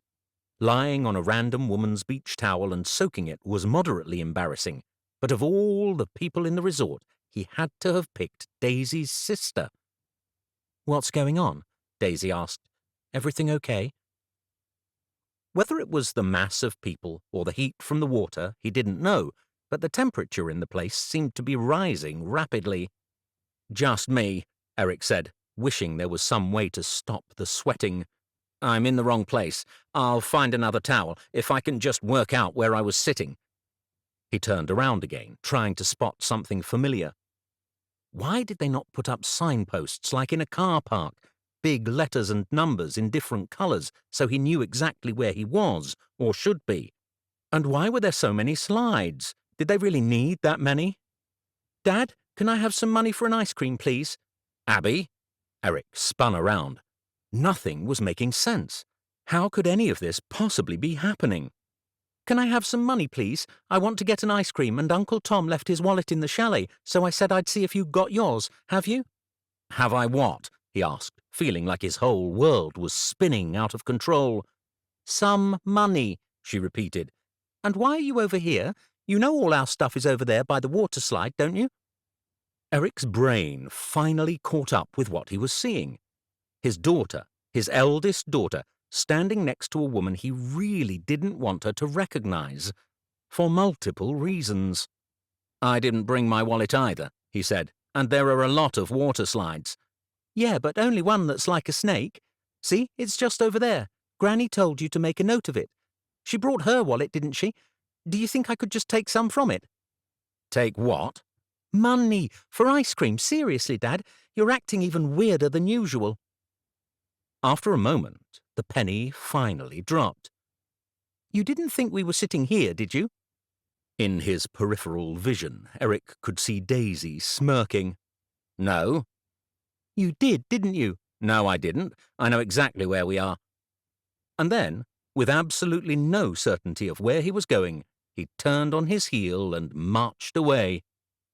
"Men," he heard Abby mutter behind him. Chapter 23. The week had continued to be entirely dictated by Lydia.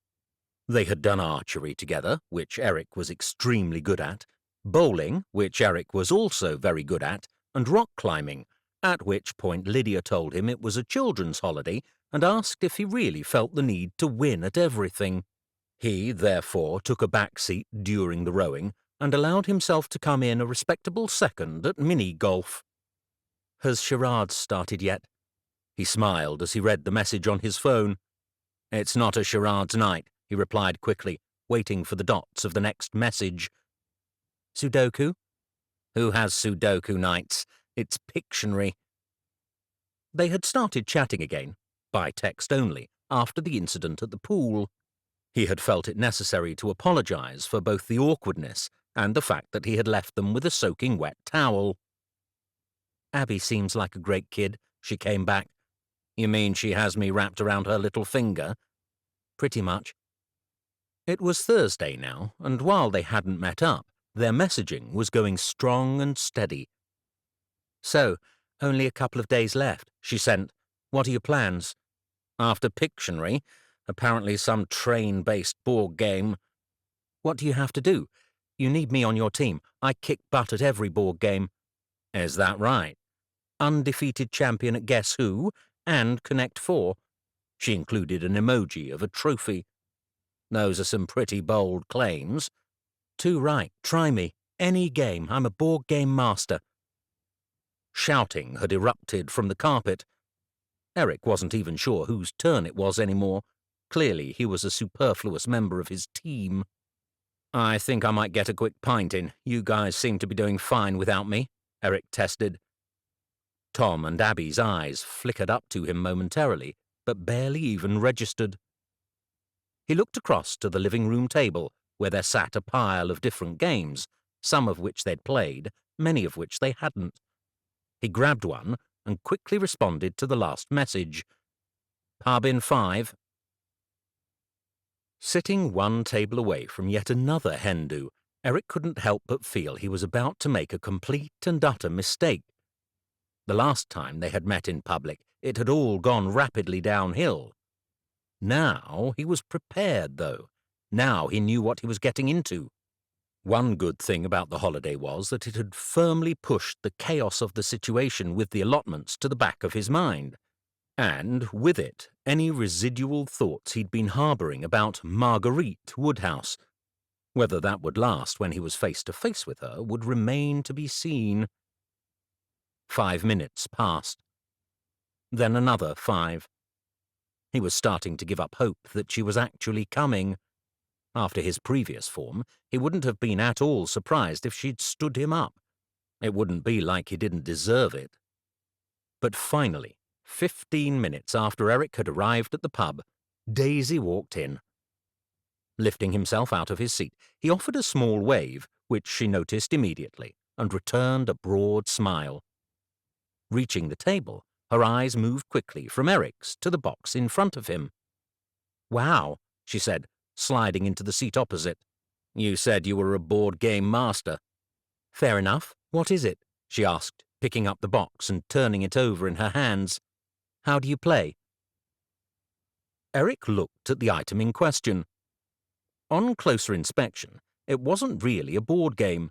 It was more a board game card game hybrid with dozens of counters and at least 4 dice. "I have no idea." "Seriously?" Eric shrugged. "I just picked the top one off the pile. The others seemed to enjoy it." With a shake of her head, Daisy's eyes went back to the box. "You get the drinks while I work out what we have to do." 45 minutes later, and the pub table was covered in cards, board pieces, and an extremely well-thumbed instruction booklet. Eric had taken his turn in trying to decipher the rules, but the whole thing was written in what appeared to be a secret gaming language.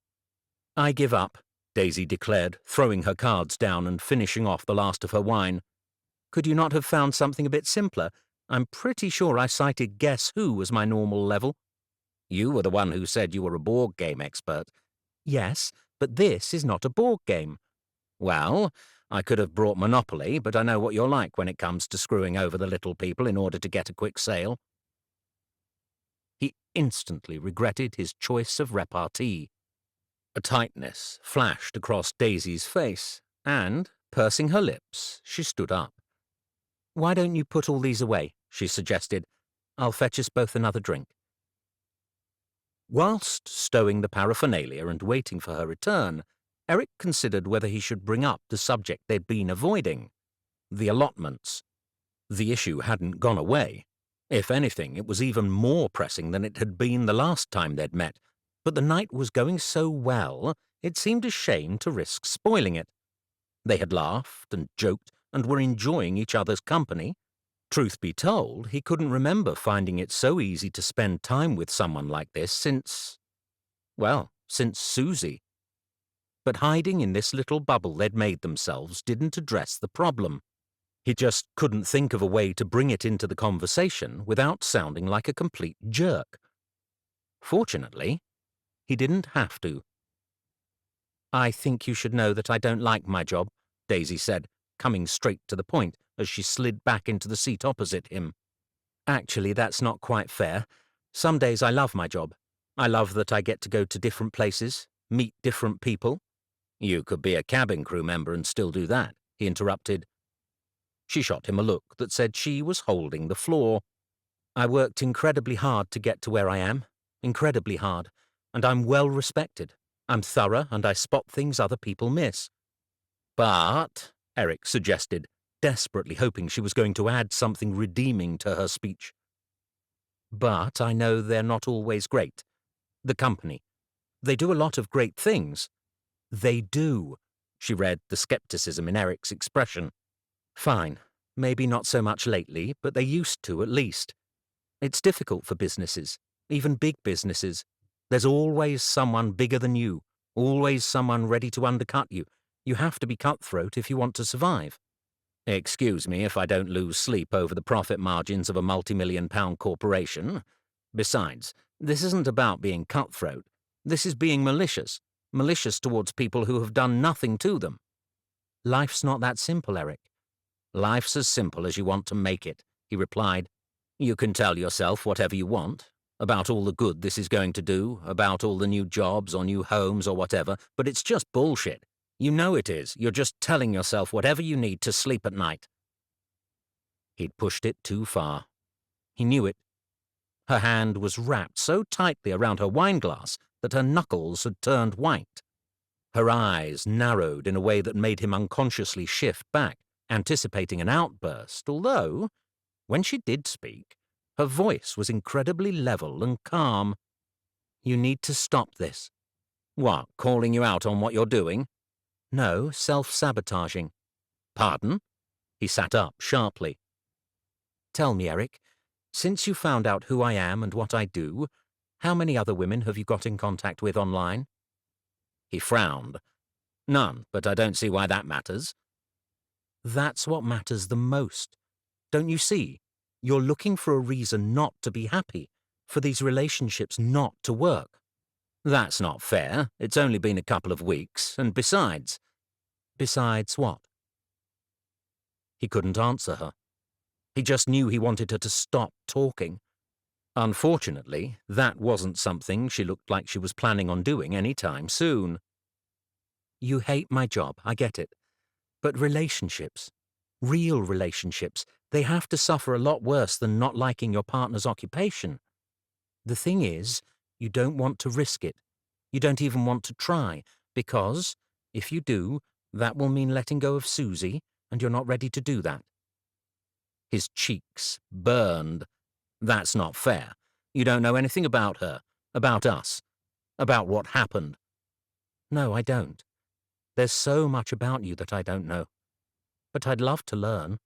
I'd love to learn about Abby and Mabel and Susie, too. I'd love to learn about your whole crazy family. Eric, I've been doing this single dating thing for a long time now. A very long time.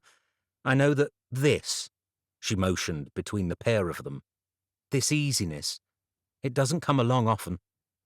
Or ever, in my case. This spark is rare. Someone who makes me feel comfortable, shares the same ridiculous ideas. And I know we both come with complications, but I'm not willing to simply give up on us. Eric snorted. What? I see this working, really working, but you have got to have the courage to look past the other stuff. You've got to let yourself take a risk now and then. You want me to take risks? My life has been full of them. I am perfectly adept at risk-taking. Really? It doesn't look like it from where I'm sitting. A new heat was flooding through him, one that came from anger and euphoria at the very same time. A desire to prove her wrong, a desire to take control of the situation. And then, because at that precise moment it felt like there was only one risk worth taking, he leaned across the table and planted a kiss firmly on her lips. Chapter 24. When they broke apart, Eric found his cheeks were aching with a smile. "You know, this doesn't change anything," he said. "Of course it doesn't." "For some reason, I wish I was staying here longer." "We've still got tomorrow. Think you can get a bit of time to yourself?" "I think I can try." And so, the next day, after spending the morning on one final tortuous session with the children on the rapids, he headed to the spa. His heart fluttered with anticipation as he approached the glass doors. Daisy was already inside at the reception desk. "Hey," she said, leaning in. Eric was unsure whether he should be going for a kiss on the cheek or the lips and, as such, ended up connecting somewhere in the region of her jaw. "I hope it's okay. I took the liberty of booking us a mud bath," Daisy said, moving back before any more embarrassment could ensue. "You did?" Visions of hippopotamuses flashed through his mind.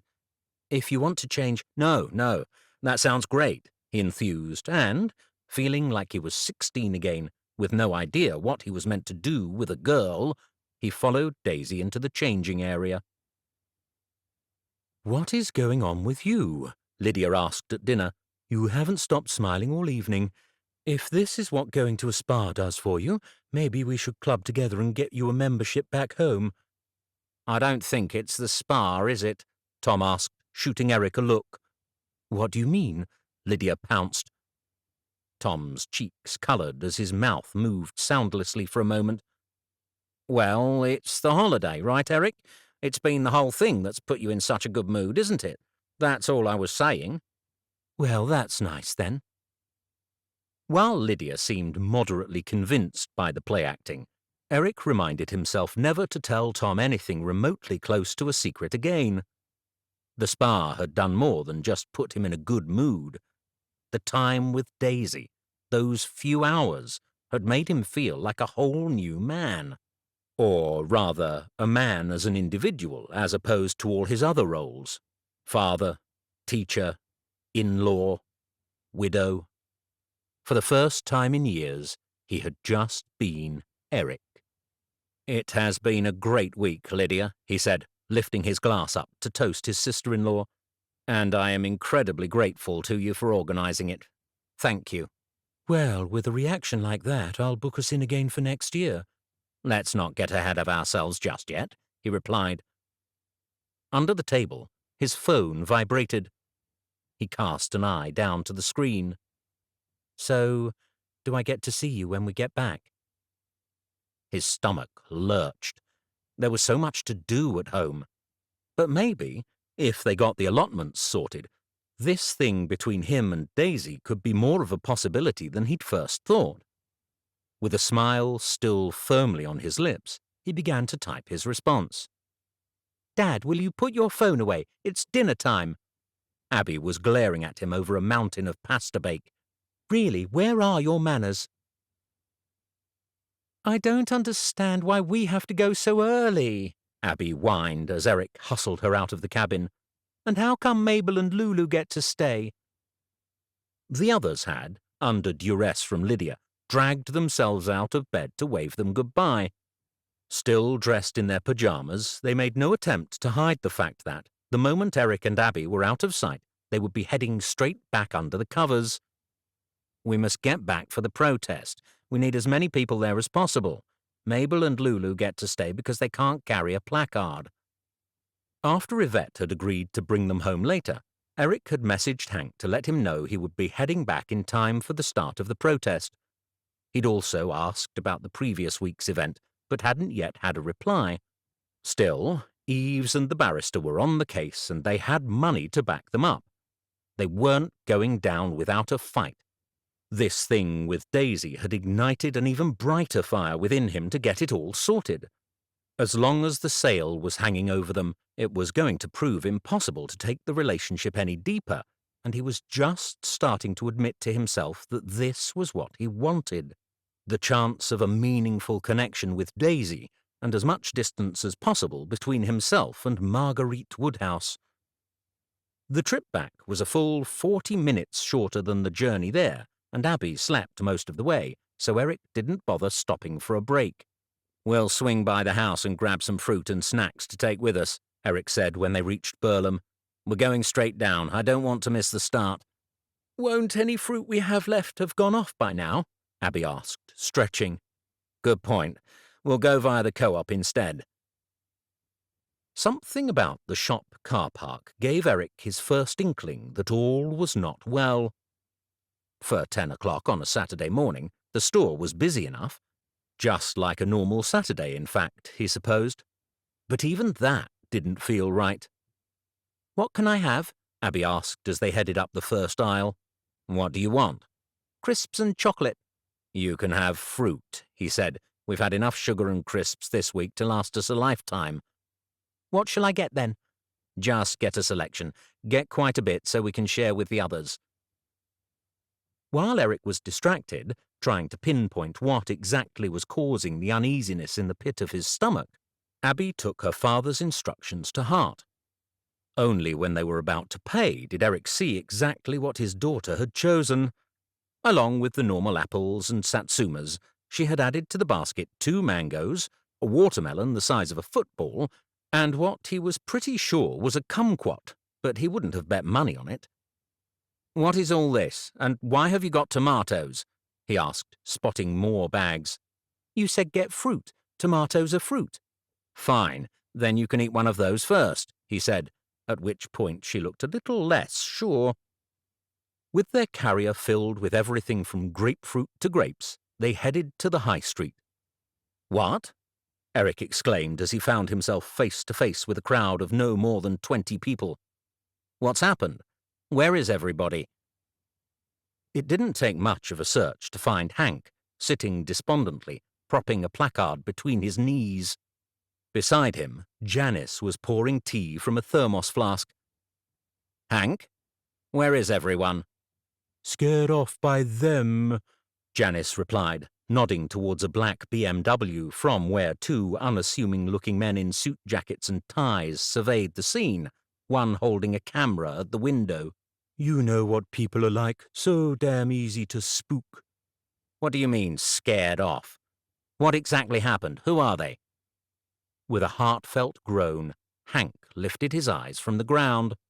They're from Apex Properties. Came to the protest last week and started handing out letters. Said they were going to start taking legal action against anyone protesting the sale. They can't do that. We're a legal protest. We're registered with the police and everything. We know that, said Janice, and we tried to reassure the others. People don't want things to come back on them, Hank said, with far more empathy than Eric felt. What about the vlog? Abby asked. We can still protest like that, can't we? I don't know, Hank replied. I guess we'll have to ask Eves. What are you on about? Eric's hands went up in the air. No, we don't have to ask Eves anything. We are allowed to protest. We are allowed our vlog. We are allowed to be here. Grabbing Hank's placard from the ground, he marched into the middle of the road and stood in front of the BMW. Say no to the build, he shouted, waving the sign from side to side. He hadn't even bothered to check what it said. It didn't matter. Say no to the build. Save our allotments. Don't let the corporate bullies win. Across the road, some young lad took out his phone and began to video. Good, Eric thought. Hopefully he'd send it to the news stations. Show Apex Properties that they weren't going to be bullied into anything. He was just about to start yet another chant when a sickening thought struck. Quickly lowering the placard, he dashed back to the others. You said they sent people from Apex Properties? Which people? Marguerite Woodhouse? No. Hank shook his head. It was just those guys over there, all suits and briefcases. But they are from Apex Properties. Definitely. All the letters had their logo on them. The chill in the air was replaced by a surge of heat that almost overwhelmed him. Dad, are you okay? She knew. She always knew. Pulling his phone from his pocket, he stabbed his finger at the screen. His call was answered in 2 rings. Eric? You knew, didn't you? Eric? You knew. All that time when we were talking. All that time when we were messaging. At the spa when we... He doubled over, fighting back the nausea. You knew. They threatened people. They threatened my friends. You threatened my friends. Eric, please, you used me. No, I didn't. Of course I didn't. Then tell me, did you know this had happened? Just tell me, did you? The silence at the end of the line came through louder than words. I thought you realized. What? Why would I have? How? When I apologized in the spa that first day, I thought you knew then. His hand nearly crushing his phone, Eric struggled to recollect. She was right. She had tried to apologize several times. He'd naively thought it was for intruding on his holiday, among other things. Eric, this doesn't need to change anything between us. A vicious laugh burst from his lungs. Of course it changes everything, he spat, before promptly changing his mind. Actually, do you know what? No, it doesn't. It doesn't change an iota. I knew the first time I met you that you were a manipulative liar, and all this has done is confirm it. Eric, please. Goodbye, Daisy. He hung up. Ah! The anger that flooded through him now was incomparable to anything he had ever felt. At least when his dad had swindled him with his will, it hadn't come as a surprise. Deep down, he had known he would go and pull something like that. But somehow he had let his defenses down with Daisy. The day before, at the spa, he had genuinely believed there could be a future for them. He was never going to make that mistake again. His single scream had done little to vent his anger. What he needed was to punch something, or kick something, or at the very least throw something. Abby, give me one of those tomatoes. Why? Just give it here. The minute the fruit touched his hand, he drew back his arm and launched it towards the BMW. It fell short. The man with the camera smiled, but the electric window whirred up. Dad, what are you doing? Making myself feel better. Pass me another. Eric hurled a second tomato. This one hit one of the headlights and exploded. Abby let out a gasp. The men in the car remained motionless. "Now, Eric." Hank was on his feet. "Hold on a minute there. What else have you got in the bag, Abs?"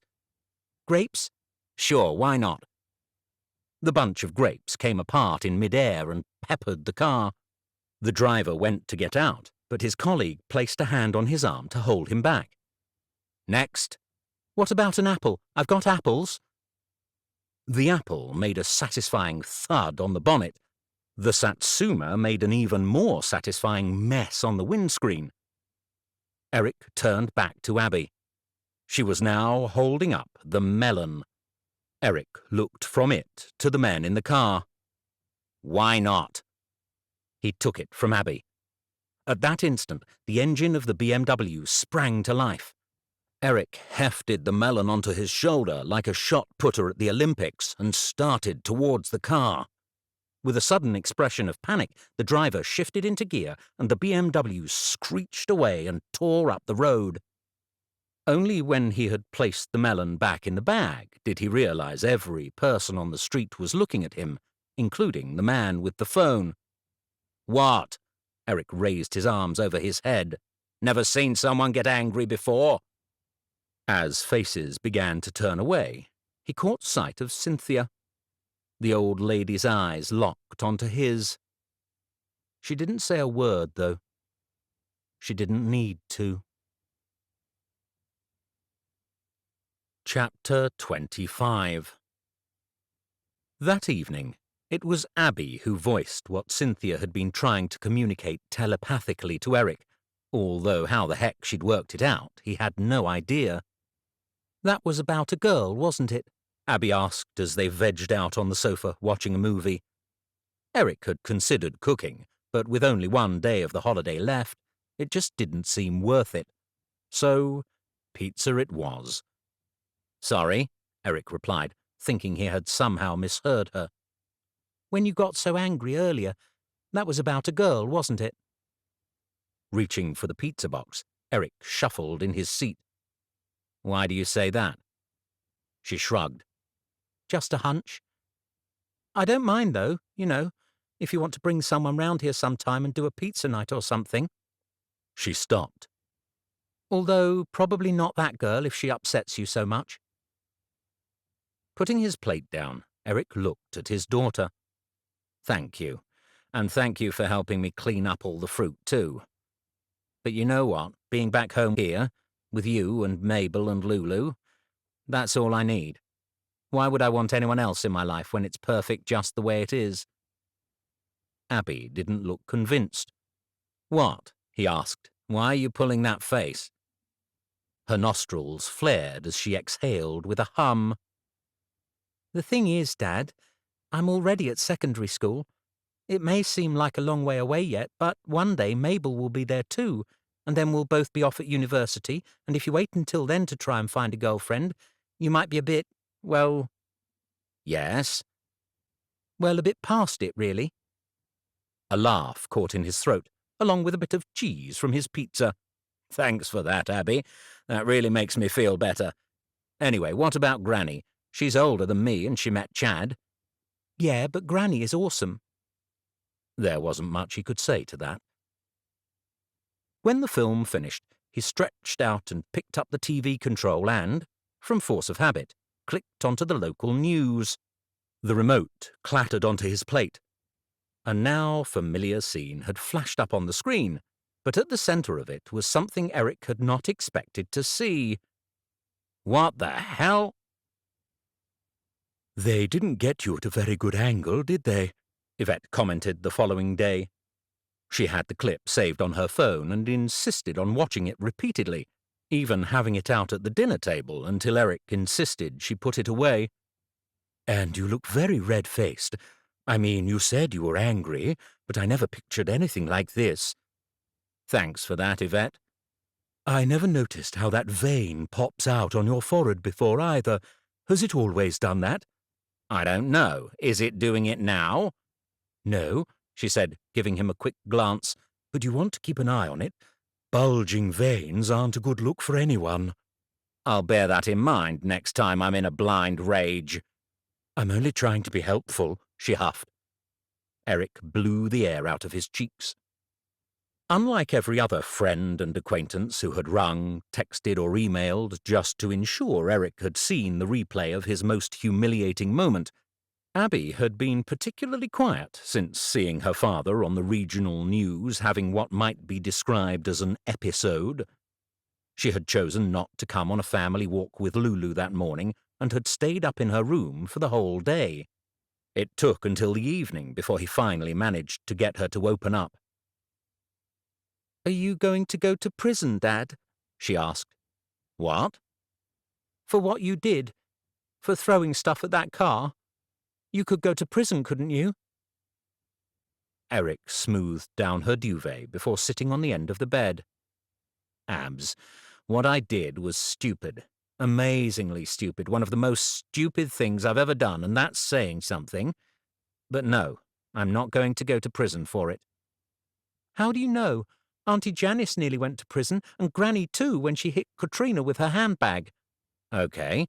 Firstly, neither of them went to prison. They were arrested.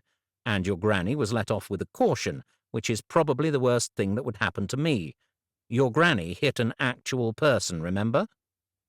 Abby still didn't look convinced. "Abs, I promise. I cleared everything up. No one is coming to arrest me. Everything is going to be fine. Would it make you feel better if I rang Maggie now and got her to speak to you on the phone?" She nodded silently. 10 minutes later, she was tucked up in bed, although the conversation with Maggie had done little to improve her mood. "Is there anything else, Abs? What is it? You know you can tell me." Her eyes were red and blotchy. If she hadn't had at least one bout of tears during the day, he'd be surprised. "Would you do a vlog for me?" she asked. "What?" The question caught Eric off guard. "I don't understand." "If you did a vlog, people would see what you're really like. They wouldn't just see you as the crazy man who throws fruit at people." "Who sees me like that?" he asked, though even as the words left his lips, he realized. "Kids at school. Have they been sending you messages? Let me see." Abby shook her head in a way that made Eric think now was not the time to push it. "I don't mind, Dad, I don't. I've got friends. It's fine. It's just that I hate people thinking you're, crazy." Brushing a strand of hair behind his daughter's ear, Eric sighed. "Oh, Abs, I'm sorry. I'm so sorry. I didn't think. I didn't. But I don't mind if people think I'm crazy. I really don't. Maybe a few years ago I would have, but now all that matters to me is you guys. My family. My girls. If the world thinks I'm crazy, then that's fine. I'm not changing my life or doing things to please anyone other than you or Mabel. Do you understand?" "So, will you do one or not?" Abby asked, clearly not having understood at all. "I'll think about it," he replied. After leaving her to fall asleep, Eric redialed the last number on his phone.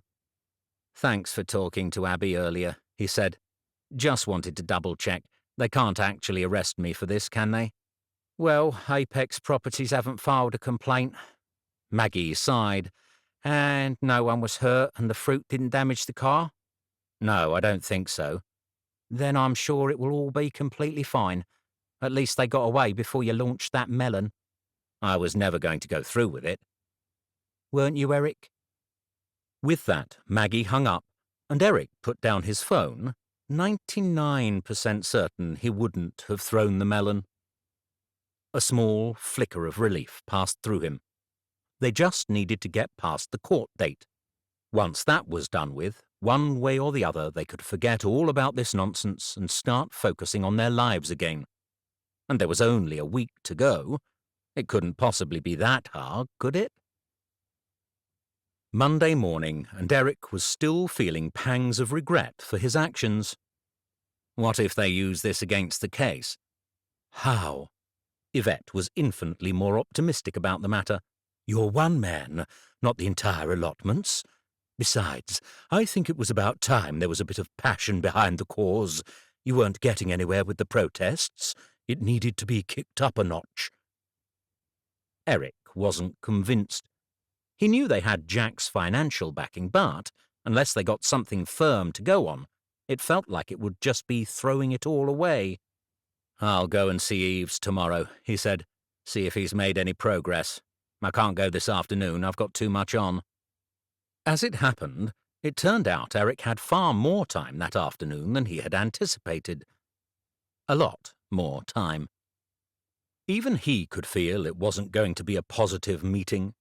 The summons was immediate, and it came in the form of a telephone call to the ENC office.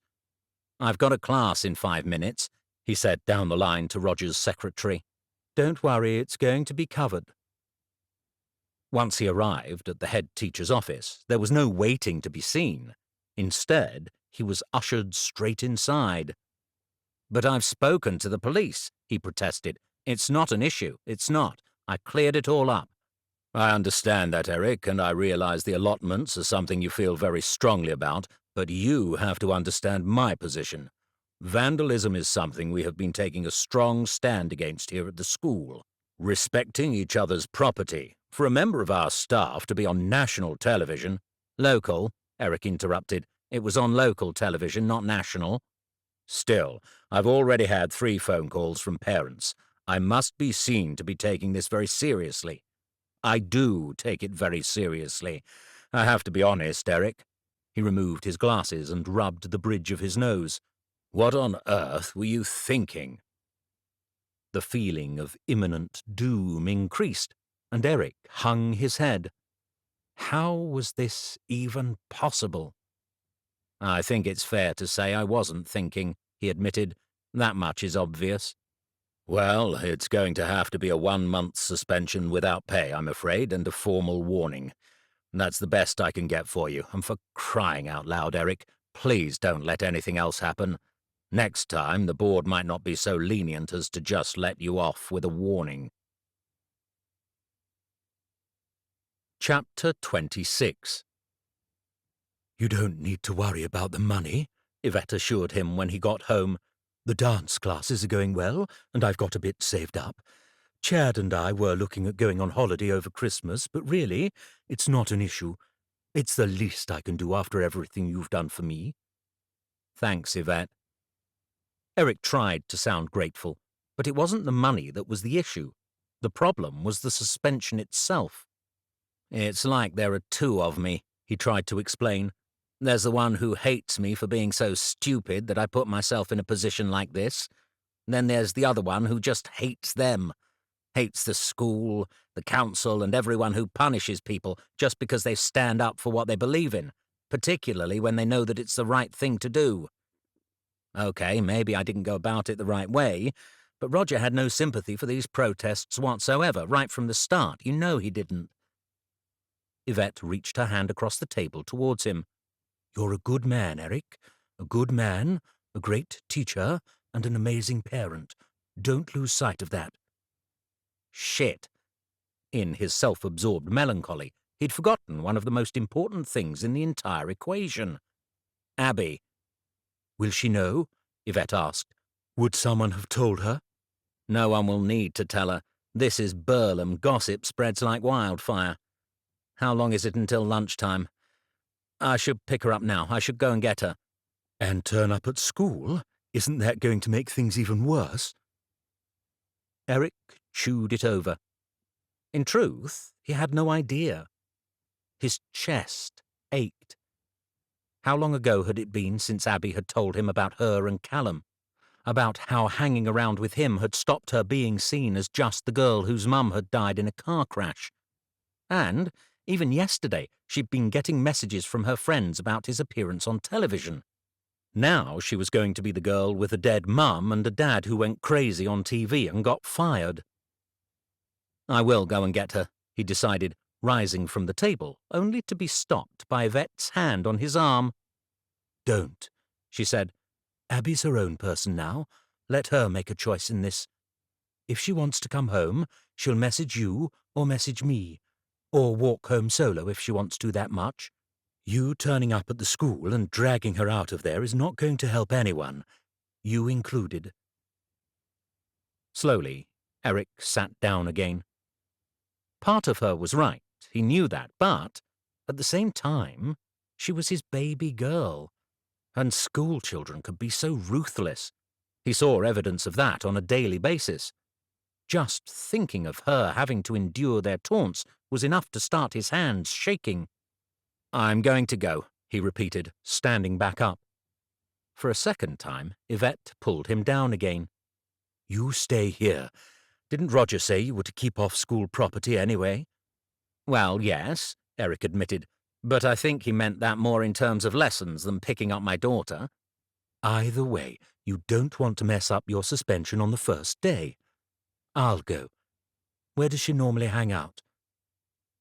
Normally, Abby would be wherever Eric wasn't, but he could probably narrow it down a little more than that. "There's a covered place by the sports field at the back of the canteen. She's most likely to be there. You'd be able to spot her from the road if she is, and she's usually with Jennifer Cotton." The girl with the unkempt hair? "That's the one." Okay. Yvette picked up her car keys. I'll be 10 minutes at most. Stop worrying. She's a good kid. She'll be fine.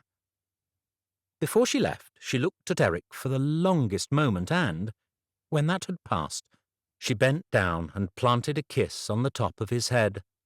He was suddenly incredibly grateful for the single most annoying but wonderful mother-in-law in the whole world.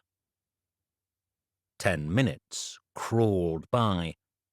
Mabel was at daycare, and Eric decided to pick her up as a way of killing time, only to change his mind when he was halfway to the car.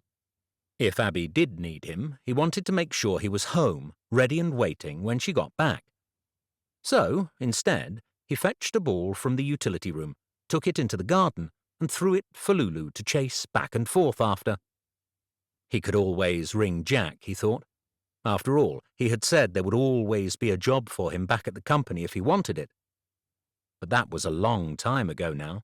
He'd been out of the loop for so long. His mind wandered to other possibilities. Maybe he could get a few hours tutoring instead. That brought in good money. Of course, it would have to be out of school hours, meaning the girls would also be home. No, that wouldn't work. But he'd read recently about teaching English online to children over in Asia.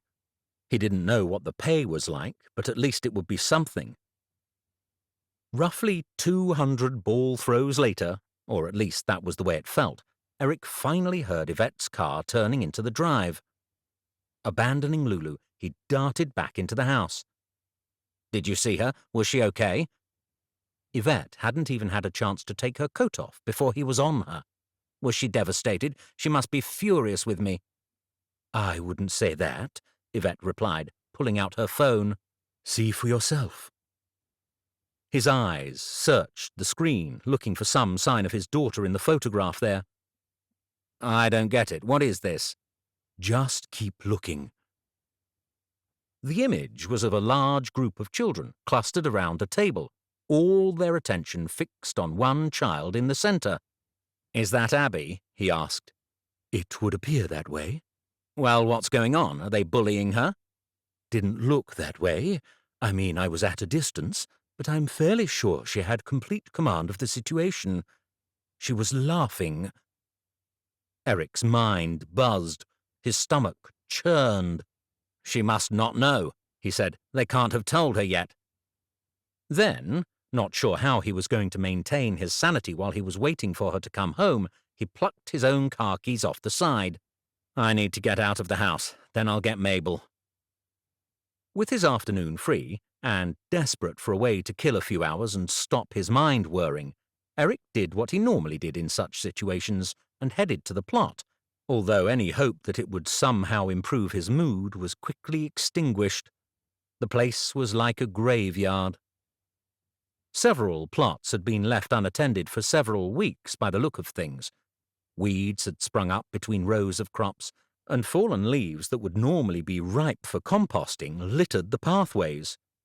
One plot, which had been renowned for its selection of gnomes, was now entirely devoid of the grumpy monstrosities bar one. Dressed in dungarees and bearing its backside, it had been left perched on the fence.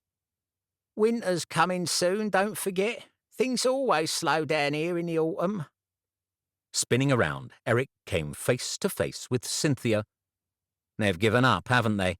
They think we're going to lose. Can you blame them? What have they got to go on, a couple of protests? But the court case, they could have held out a little bit of hope until it's gone to court. Maybe. Or maybe it's better for them this way. How? How can this be better? How can giving up everything be better than fighting? A sad smile played on Cynthia's lips. A knowing smile. Dare he even think it? A wise smile? Giving up is always easier than fighting, Eric, you know that. Giving up lets you avoid disappointment. Giving up means you're prepared for the loss on your own terms. It means you can put your energy into starting over again. Because fighting takes a lot of energy, as you well know. And losing a fight hurts so much more than giving up. You can't blame them for that. Well, I do, he said. I do. After raking a good pile of the leaves onto his compost heap, Eric collected Mabel and headed back to the house to wallow in the comfort of his own home. Dad? Abby raced through the front door. Is it true? Rushing into the kitchen, she found Eric doing his best to make some homemade pastry. He'd never tried it before, or any other type of dessert for that matter, but, on the way back from the plot, he decided he might as well put his excess time to good use. The girls did love their desserts. Besides, if he discovered he had a knack for it, then he could always go on one of those baking programs as a contestant and try and earn back the money he'd lost from being suspended. Dad? Abby dropped her bag in the middle of the doorway. Is it true you got suspended? He winced. Brushing the flour from his hands, he turned around and faced his daughter. Abs, I can't imagine how disappointed and embarrassed you must be by me right now. So is it true? Abs, I had no... Dad! She rushed around the table and wrapped her arms around him in the biggest bear hug possible. At first, he assumed it was to smother her tears, which were undoubtedly coming in buckets now, but when she broke away from him, her face was bone dry. In fact, she was grinning from ear to ear. You're not upset? He asked. Upset? Why would I be upset? You're an activist, Dad, a proper activist. Well, I think that you're like a local Greta Thunberg, only not a girl, and not a kid, but you know what I mean. This is amazing. It is? Of course it is. My dad, the next Greta Thunberg, Abby repeated, warming to the idea, to which there really was no reply. Given that he didn't normally work Tuesdays, he wouldn't technically start his suspension until Wednesday. However, that didn't stop the gut-wrenching feeling that was present from the moment he woke up. Knowing it was going to be a very long month if he didn't keep himself active, he focused his attention on the one thing that needed him the most: the allotments. Eves's small waiting area was empty. It was always empty, Eric decided. In the last few years, any time that he'd visited him, there had never been anyone else around. Obviously, he must charge enough per hour to turn a good profit. Maybe if they don't let me back into teaching, I should consider retraining as a lawyer, he mused. He opened the office door and poked his head inside. Fancy a working breakfast? He asked, knowing full well what the answer would be. Eves could never say no to one of Griff's fry-ups. I heard what happened over the weekend, Eves said as Griff walked away with their order. Something must have really got your goat. Or someone, Eric thought to himself. Just tell me you've found something we can use. There's got to be some way we can stop this sale. Eves hesitated. The thing is, I've turned over every stone I can think of, but the more I don't find anything, the more I still have this feeling that there must be something they're covering up. And the more certain I am that we're not going to find it. Oh. A half-formed memory lurked in the back of Eric's mind. On television that time, Marguerite mentioned something about having a document stating the allotments had only been given temporary status back in the 1950s. But does that necessarily mean it stayed that way forever? For goodness sake, that was 70-odd years ago. Surely things could have changed somewhere along the line. Eves nodded. That's what we've been looking into. Please believe me when I say I've been on the phone with the barrister for hours. The problem is, any change of status would probably have happened before records were digitized, meaning it's feasible the paperwork, changing the allotments from temporary to permanent, could have been misplaced. Surely a piece of paper that important would have been copied into the system? Eric questioned.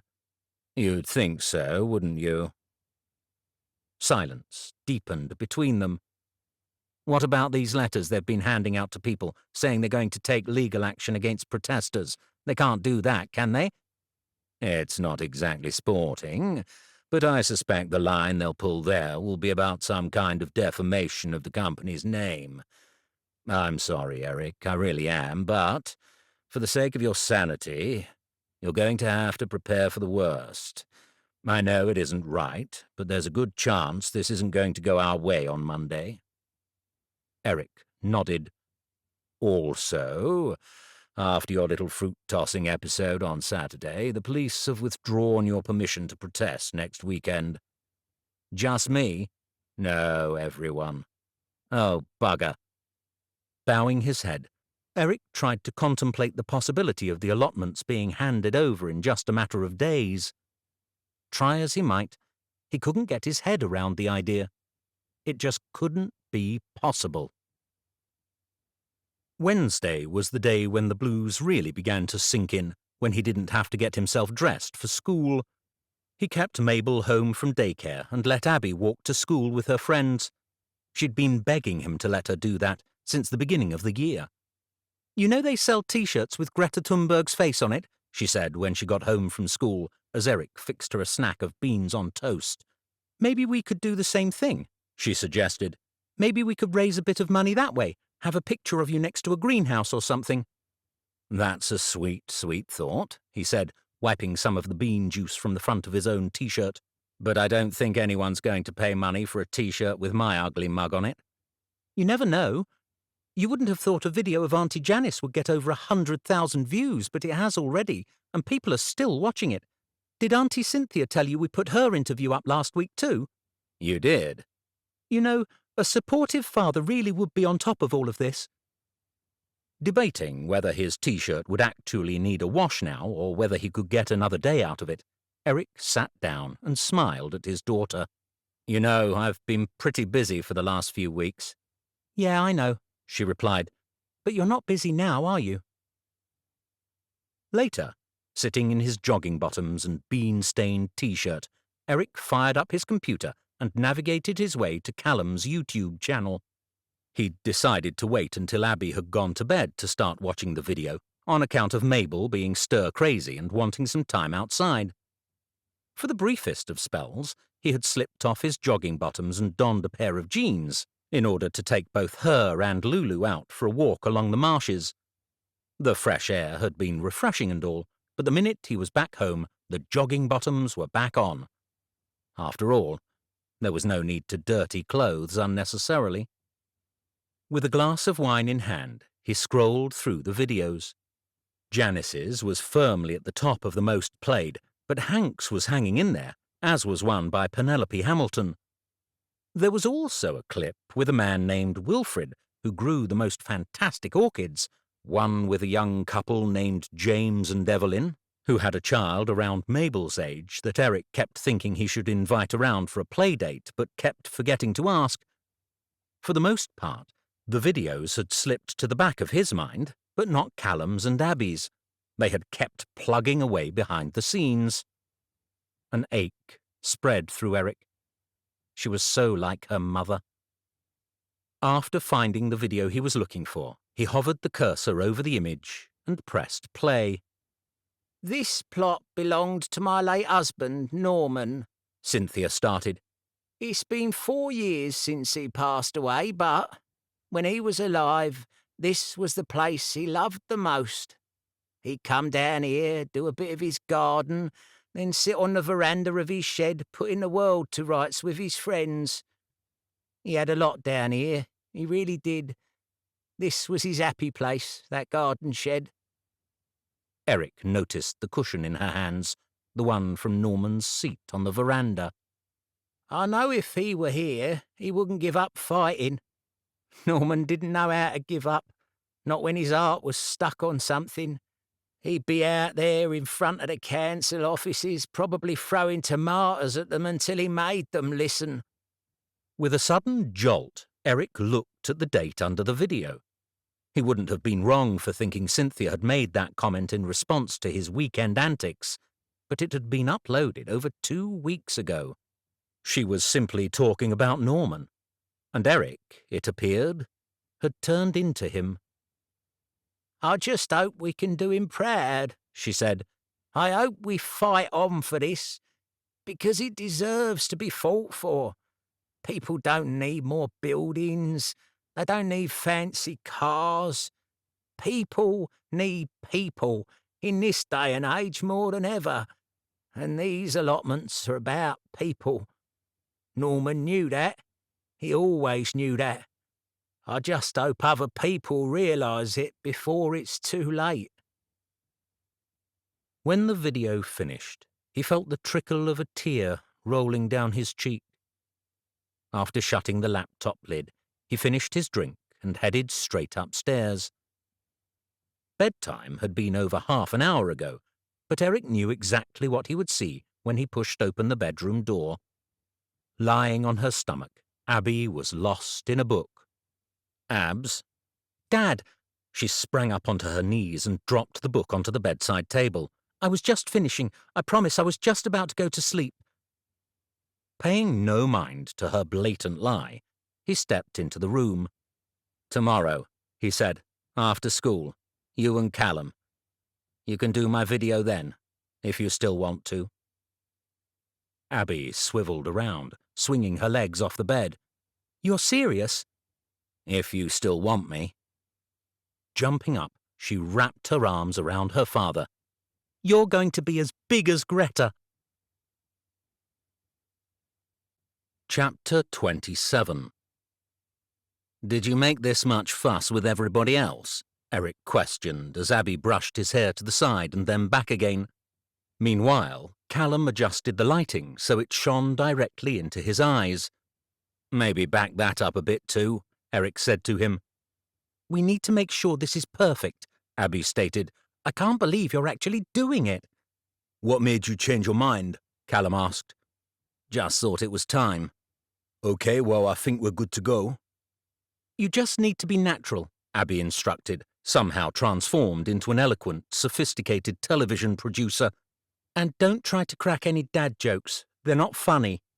Some of my jokes are funny. Not if they're the same as your teacher ones, Callum chimed in. Fine, no jokes. Somewhat perturbed by the fact that anyone would even consider his jokes dad jokes, Eric thought about what he was going to say. He hadn't planned on using any witticisms. In fact, he wasn't sure how he was going to play this. All he knew was that if he didn't get a chance to voice his opinion and tell the world how much the allotments meant to him, he would end up regretting it for a very long time. Okay, just look at the camera, Dad, and don't worry about messing up any of the words. If you do, just pause and then carry on and repeat what you were trying to say. There's no need to start over. Cal can edit all of that out. Right, are you ready? Listen to Abs, Callum reiterated. Moving behind the stand, he went to switch the phone into record, then stopped. What is it? Eric asked. Is my hair wrong again? With narrowed eyes, Callum remained silent as he chewed on his bottom lip. Sorry, sir. Would you mind if I had a quick word with Abs outside in private? I guess not. We'll just be a second, he said, motioning with his head to Abby. A second moment later, Eric was on his own. Was it wrong to feel quite so nervous about them going outside so he couldn't hear their conversation? No, he decided, it was the exact feeling he should have. What on earth could they be talking about that they didn't want him in on? Leaving his seat, he pressed his ear against the door. "You think?" Abby's voice came through the wood. "Don't you? This will have so much more impact." "But what if he messes it up?" "He won't." "Are you sure?" "I'm sure, trust me." "Okay, then." A moment later, the door handle turned, giving Eric just enough time to jump back into his seat before the children reappeared. "Everything okay?" he inquired. "Absolutely fine," Callum and Abby spoke in unison. "Now, if you're ready, Abby will start the interview." "So," Abby spoke directly to the camera, "I'm here with my dad, Eric Sibley, who is a teacher at the Riverside Academy in Burlham, but who has recently been suspended due to his role in environmental activism trying to protect the village allotments. Dad, as I'm sure you know, the first question we ask all the guests to our channel is, why do the allotments mean so much to you?" Hoping he would come up with something that sounded moderately coherent, he took a deep breath. "Well," he started, "there are a lot of reasons." "To the camera, please, Dad. You need to look at the camera." "Oh." Eric coughed, clearing his throat, before moving his eyes over to the phone. "Do you want me to start again?" No. Abby hurried him along. "Just carry on where you were. You were saying there are lots of reasons why the allotments mean so much to you. Could you tell me what these are?"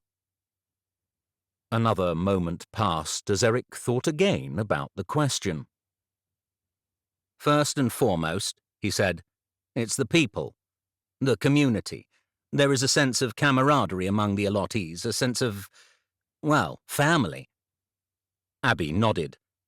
"And would it be hard to lose that family, especially after you lost your wife? My mum." Her voice faltered just a fraction as she spoke, but Eric had to hand it to his daughter. She would put a lot of adults to shame with her interview technique. "Yes, a few years ago now, you and I lost your mother, and it was a tough time. For all of us. The allotments helped get me through." "The people there, you mean?" "Yes and no. Friends there had a lot to do with it. I wouldn't have coped without them. But it was the actual allotments, too, the place." "Why is that?" Abby asked. Eric could feel a lump building in his throat. Speaking about Susie was never something he was comfortable with, but a long time had passed. He could usually manage more than this without losing it. Maybe it was because Abby was keeping so calm when it had to be so difficult for her, too. People find a purpose in life, a way of getting through it in many different ways. Mine is growing things, having my hands in the dirt. It's helped me reconnect with nature, back to what really matters. We shouldn't be shut away all the time. We're meant to get outside into the fresh air. As a society, we're doing less and less of that now, and it's something that soon, if we're not careful, we won't be able to do. People don't realize what they're in danger of losing. These places, once they're gone, they're gone. There are no second chances. The allotments brought that home to me." Behind the phone, Callum gave him a thumbs up. "Okay, now, you haven't always lived in Burlham, have you? Can you remember the first time you saw the allotments?" This question caused him a deep-throated chuckle.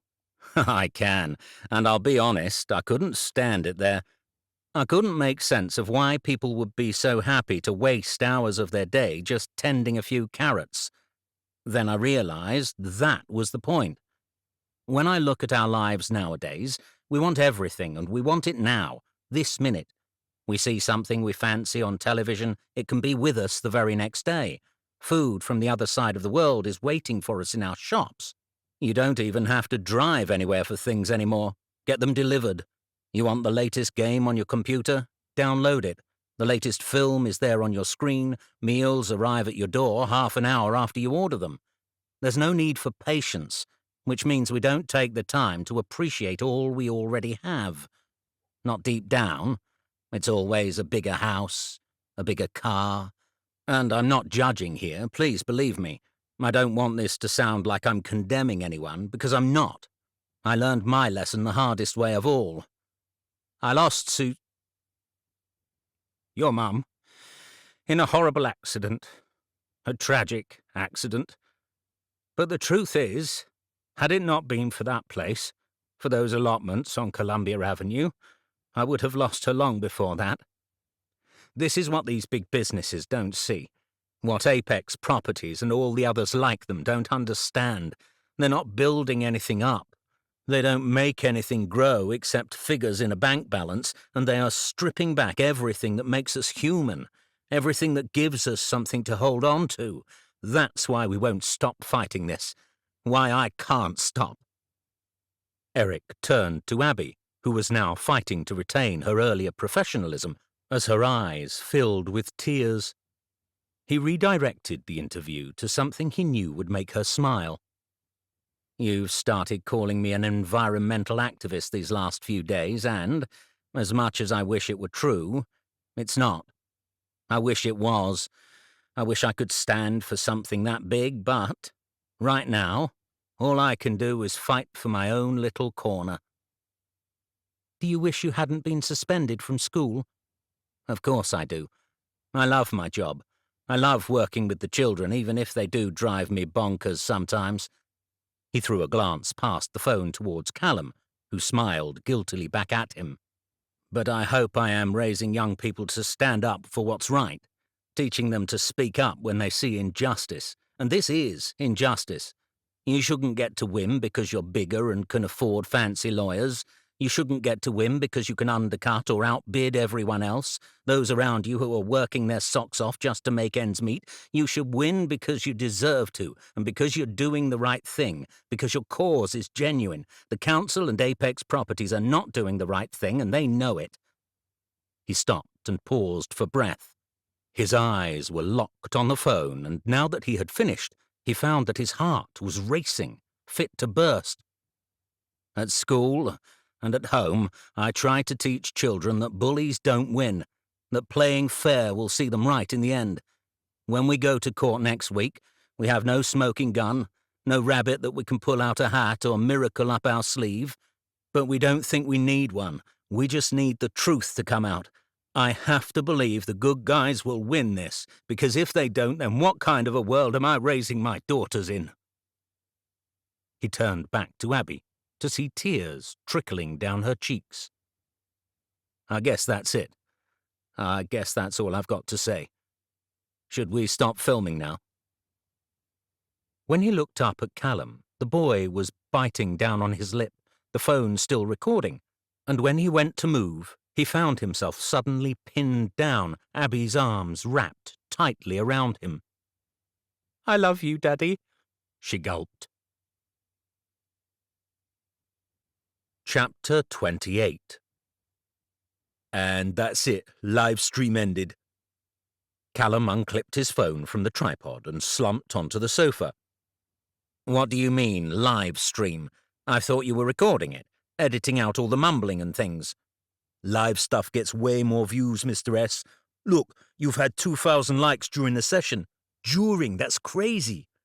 But all the muttering and stuttering. It was perfect, Dad. It let them see the real you. I'm not sure the school is going to like it. So what? Abby replied. If they don't like it, you should just quit. You could earn money as a motivational speaker, or travel the world on a boat like I think you're getting a little ahead of yourself there, sweetheart. A minute later, Yvette burst in through the door. What were you thinking? She exclaimed. Was it that bad? The knots in his belly tightened. It was wonderful. You should have done it weeks ago. Oh, Eric, you made me so very... Unable to finish the sentence, she stopped and rested her hand on her heart. Susie would be so proud of you. So very, very proud. Maybe, although it's probably too little too late. As much as I wish it were otherwise, we do need a miracle. I don't see how we can win this otherwise. In the 24 hours that followed his live broadcast, Eric was inundated with messages of support. To each one, Eric had the same response. He just hoped it made a difference. Personally, He also hoped it didn't reach Roger, or, if it did, that the head would not decide to extend his suspension still further. Friday morning, he headed back to Eve's. The solicitor's face said it all. "We've still got nothing, then?" Eric inquired.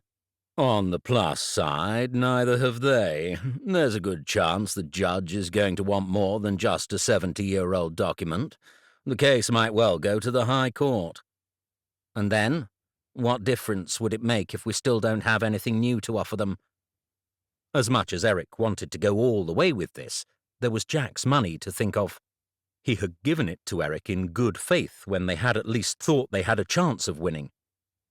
"I guess we'll just have to wait and see." "That's all we can do." Eric's fellow allottees didn't seem too disappointed about not protesting anymore. Most of them had no interest in flogging a dead horse. As such, the weekend was something of a non-event, punctuated by mini-disasters. Saturday's family film night was marred by the pizza driver bringing the wrong order. Then Chad got called out to an emergency plumbing situation. They watched the film to the end, but Eric had spent so much time jumping up and down that it barely made any sense. On Sunday, none of them could bear the thought of heading to the plot, so, instead, Eric let Abby go round to one of her friends for the afternoon, while he and Mabel made short work of several of her 16-piece jigsaw puzzles, only spoiled by finding that most had at least 2 or 3 pieces missing. Whether they'd been eaten by Lulu or Mabel herself was anyone's guess. Later that evening, he was just sitting on the sofa, eating a slice of cold leftover chicken tikka pizza from the night before, when his phone buzzed with a message from an unknown number. "Be outside the church hall in 10 minutes, it read. "I've got something that might interest you." Eric stared at it. While it was true that there was a church hall in the village, it seemed like the text had very much been sent to the wrong person. Someone whose Sunday nights were filled with more clandestine adventures than downing a couple of nightcaps and indulging in an episode of his guilty pleasure, Grey's Anatomy. Turning his attention back to the television, he picked up another slice of droopy pizza. 3 minutes later, the phone buzzed again. "Eric, this is important." The sight of his name caused him to do a mental double-take. Of course. Kids. One of the children had probably got hold of his number through Abby or someone. There was only one way to respond. "I do not recognize this number, and I will not be leaving my house. If this harassment continues, I will be passing your details on to the police." Feeling satisfied with this, he hit send. Halfway through the second episode of his show, the doorbell rang. Concerned with who could be turning up at this hour, but also not wanting to miss the emotional love scene that was unfolding on the screen, he paused the television before whistling Lulu into the hallway. Unexpected late-night visitors were not something Eric was a fan of. Not since the time one had turned out to be a baseball bat-wielding psychopath with a serious vendetta. Slipping back the bolt, he cracked the door open a couple of inches. "Not you!" He immediately moved to close the door. "Eric, please." Daisy shoved her foot in the way. "It was you," he demanded. "You were the one messaging me." "I didn't think you'd reply if it came from my normal number." "Too right. Is this the one you reserve for screwing people over?" Another thought struck. "Hang on a second. How did you know where to find me? I never told you where I lived." A slight smile played on her lips. "I went into one of the pubs. The Sail something?" "The Sailboat Inn." "That's the one. I just mentioned that someone I used to go to school with lived around here, that I fancied dropping in and saying hello." "You mean you lied?" Her smile faded. A light drizzle was sticking in beads to her hair and coat, and he briefly considered whether maybe he should invite her in. He didn't. "What are you doing here, Daisy?" For the first time, her confidence wavered and she moved back a step as she dug her hands deep into her pockets. "I saw the video. I didn't know you were going to do that." "Why would you?" "You're right." She nodded slowly. It made me think. What you said? You're right. I think I lost sight of a lot of things. A lot of things. Like what I actually want in life. And who I want it with. She paused, as if she were expecting Eric to reply. When he didn't, she reached inside her coat and pulled out a brown A4 envelope. Take it. Eric stared at what was obviously some kind of olive branch, some sloppily worded letter which was meant to make him feel bad about something.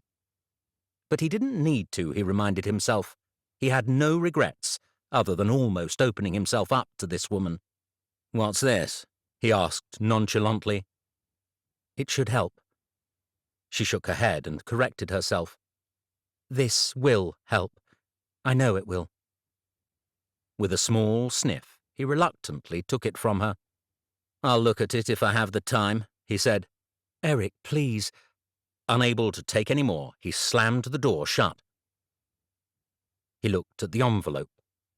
The words, "Do what you must," were written on the front. Ah! A moment later, he marched into the kitchen and threw it straight into the bin. At best, he'd managed 5 hours' sleep, and that was an optimistic estimate. For once, he couldn't blame Mabel or Abby or Lulu or anyone except himself for a mind that had refused to switch off. What was it with that damn woman, and why was she doing this now? He hadn't read her letter. That was what she wanted him to do. It remained in the kitchen bin, away from all temptation. Of course she had done this now. No doubt she thought she could throw him off guard before the hearing. In actual fact, he wasn't going to play any part in it. Only Hank and Eves would be in the courtroom. He was just going to wait outside for moral support. A cold shower had failed to invigorate him or brighten his mood. Breakfast was a silent affair. Fortunately, Yvette was there making food, while Chad was playing a game of Snap with Mabel in the front room. "You'll ring us as soon as you know what's happening, won't you?" Abby asked. "Of course I will." "Do you think you'll know by lunchtime?" "I have no idea." Eric turned to Yvette. "You're okay to have them after school if I'm not back in time?" "One of us will pick them up," she replied. "Abby can come to the dance studio, and I'm sure Chad will find something to do with Mabel." "Thank you." She'd made him his favourite omelette, and he was eating it out of politeness, but every mouthful tasted like sawdust. With his stomach twisting and turning, his eyes kept going to his phone.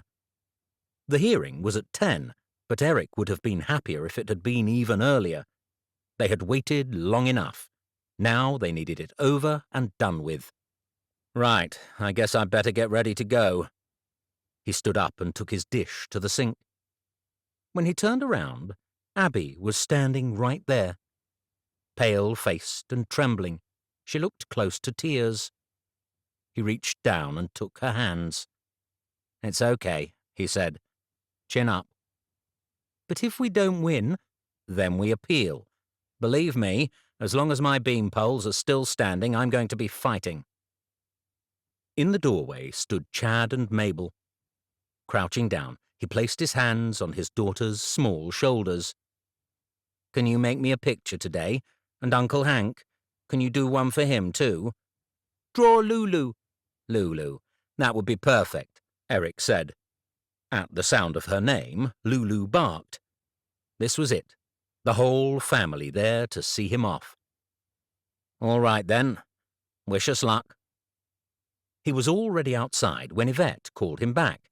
"Eric, I forgot to say I found this in the bin. It's still sealed. It looks important."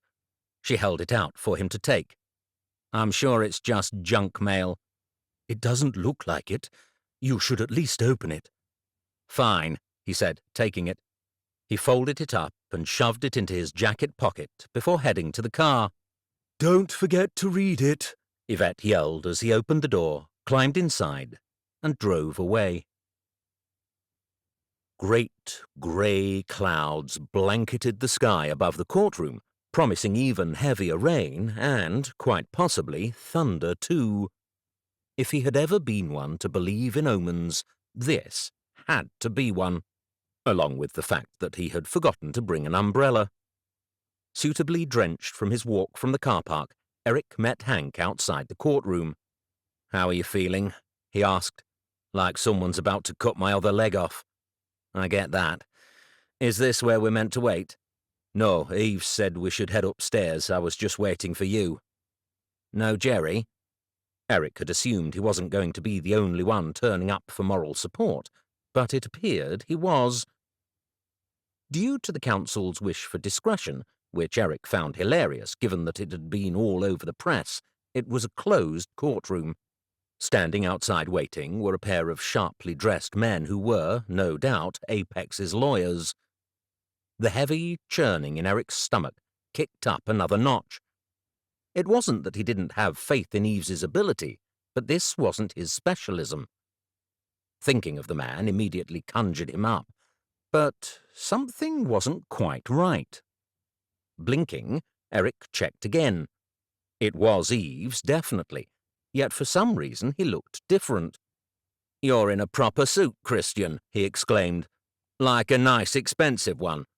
"I pull it out now and again," he replied with a slight smile before turning his attention to Hank. "Time for us to go in." The solicitor looked back to Eric. "Just so you know, whatever happens, we'll give it all I've got." "I've never doubted that for a second." In the quiet of the courthouse, the two men shook hands in a final gesture of solidarity. There were several benches outside in the waiting area. After checking that there was no sign or person waiting to tell him that they were, for some reason, reserved, Eric took the seat closest to the door that Hank and Eves had just disappeared through. He had barely sat down when his foot started tapping nervously. The sound reverberated, and a guard across the hallway glared at him. He reined it in, but it wasn't long before his knees started bouncing instead. He should have brought water, he thought, smacking his lips together repeatedly. His throat was incredibly dry. He should definitely have brought something to drink. Apparently, the lip-smacking was as irritating as the foot-tapping, and it took Eric only a couple of moments to notice that yet another glower was coming his way. Trying to avoid any more unwanted and unintentionally annoying body movements, he stuck his hands in his coat pockets. Paper crumpled against his fingers. He retrieved the offending envelope and unfolded it, so he could once more study the words she'd written on the front. Even here she was haunting him. But, with nothing else to distract him now, he slipped a finger beneath one corner and ripped open the seal. Upon pulling out a series of papers, he frowned. He'd been expecting a single sheet, but there were several, and not handwritten, but printed. His initial thought was that she had somehow given him the wrong envelope. The first document appeared to be an email, or rather a series of emails, addressed to Marguerite Woodhouse. After noticing her name, it was the title of the message that next caught his eye: Columbia Avenue Allotments. Fighting back the adrenaline surge that was sending his pulse rate through the ceiling, Eric scanned the pages, various lines jumping out at him. Way around these things. Plenty of grey areas. I'm sure we can make that disappear. And a final line. Everyone's got their price. His hand was trembling as he turned to the final page. The breath caught in his throat. There it was in his hand, the official document, signed in 1987, declaring that the Columbia Avenue allotment's status had been upgraded from temporary to permanent. Columbia Avenue was a permanent allotment site. They couldn't do it. The council couldn't sell. Apex Properties couldn't have the land. No one could. Eves! It was like a scene out of a film, only somehow better than a film, and 1,000 times worse at the exact same time, because it was Eric, crashing through the doors, interrupting the court proceedings and earning himself a glare from the judge.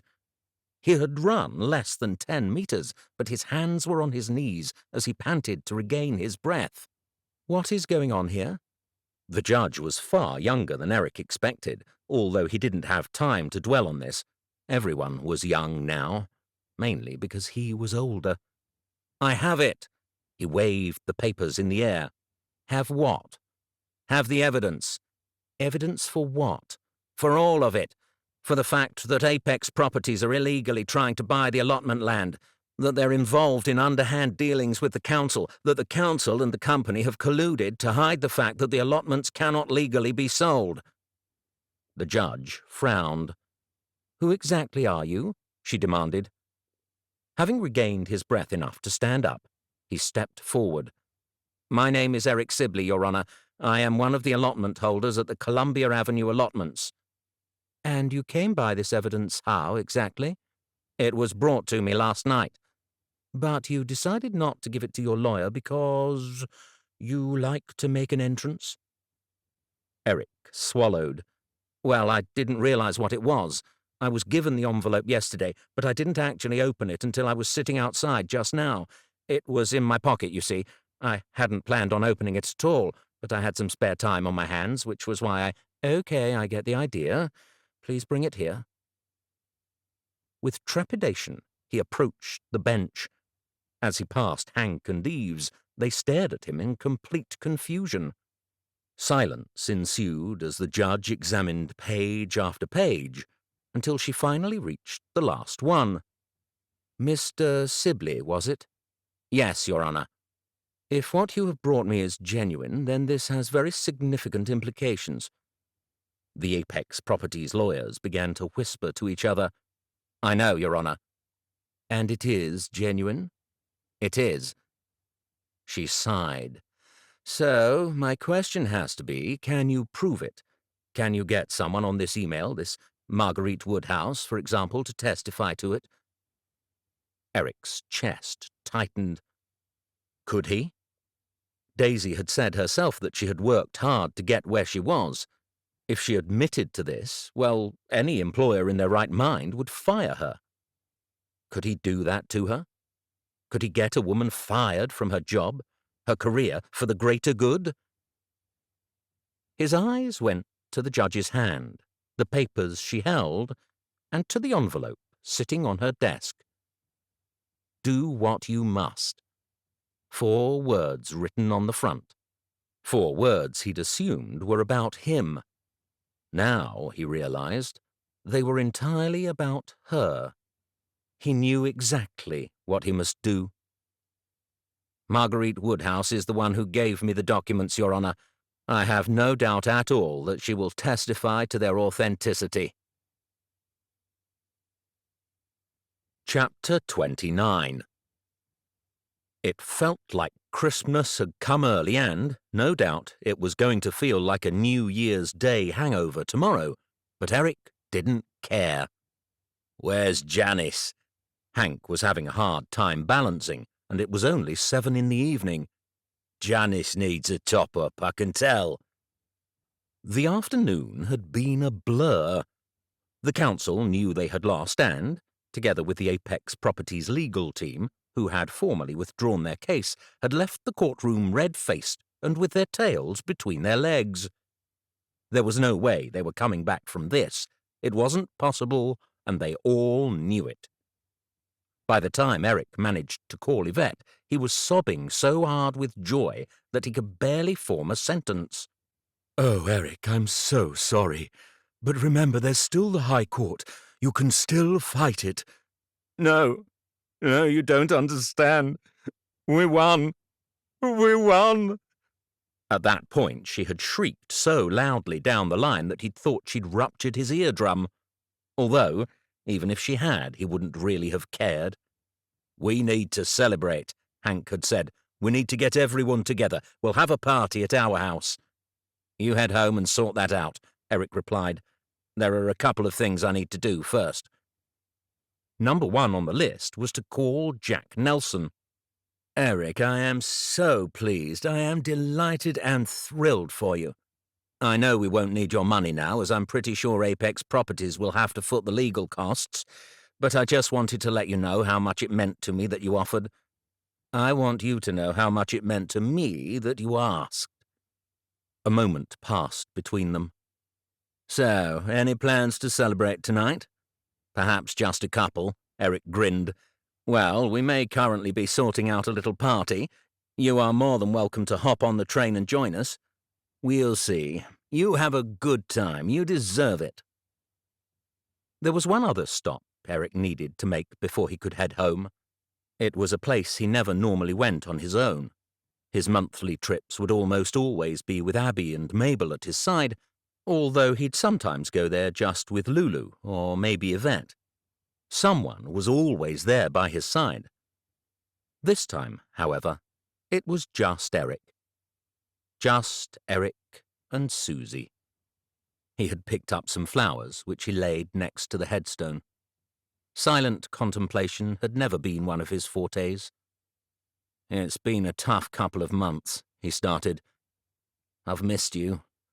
God, I've missed you so much. But I guess you've been watching, right? I know you're always watching." One of the flowers fell to one side. He straightened it up, letting out a heavy sigh as he knelt on the damp grass. "I need to tell you something. And it's weird that I need to tell you this, because it doesn't affect you in any way, and it shouldn't affect me either, because you're not here. You're gone, but you're not. You are still here in me. You'll always be in me. That's why I can't do this without you knowing. I need you to know." Vainly attempting to stifle the tears that were already falling freely, Eric sniffed. "I never thought I'd be here. You understand that, right? It was you and me forever. You were all I ever wanted. When you went, I never thought I'd be happy again. I thought I wasn't allowed to be. I know I never deserved you. No one could ever deserve you. And I let you down. God, Susie, I let you down so badly, and if I could go back and change things, you know that I would. I would in a heartbeat. And I think that's what I've been waiting for all this time. I've been waiting for some way to go back and change things, some way to try and make up for everything I did.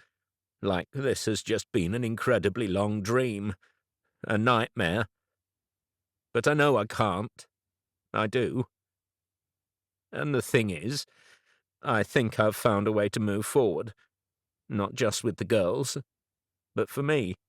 I think I've found a person I could take that step with. She makes me laugh, Suze. Really laugh, like you and I used to. And I haven't felt that way since I lost you. I haven't. I need you to know that. I need you to know it doesn't mean I love you any less. I could never love you any less.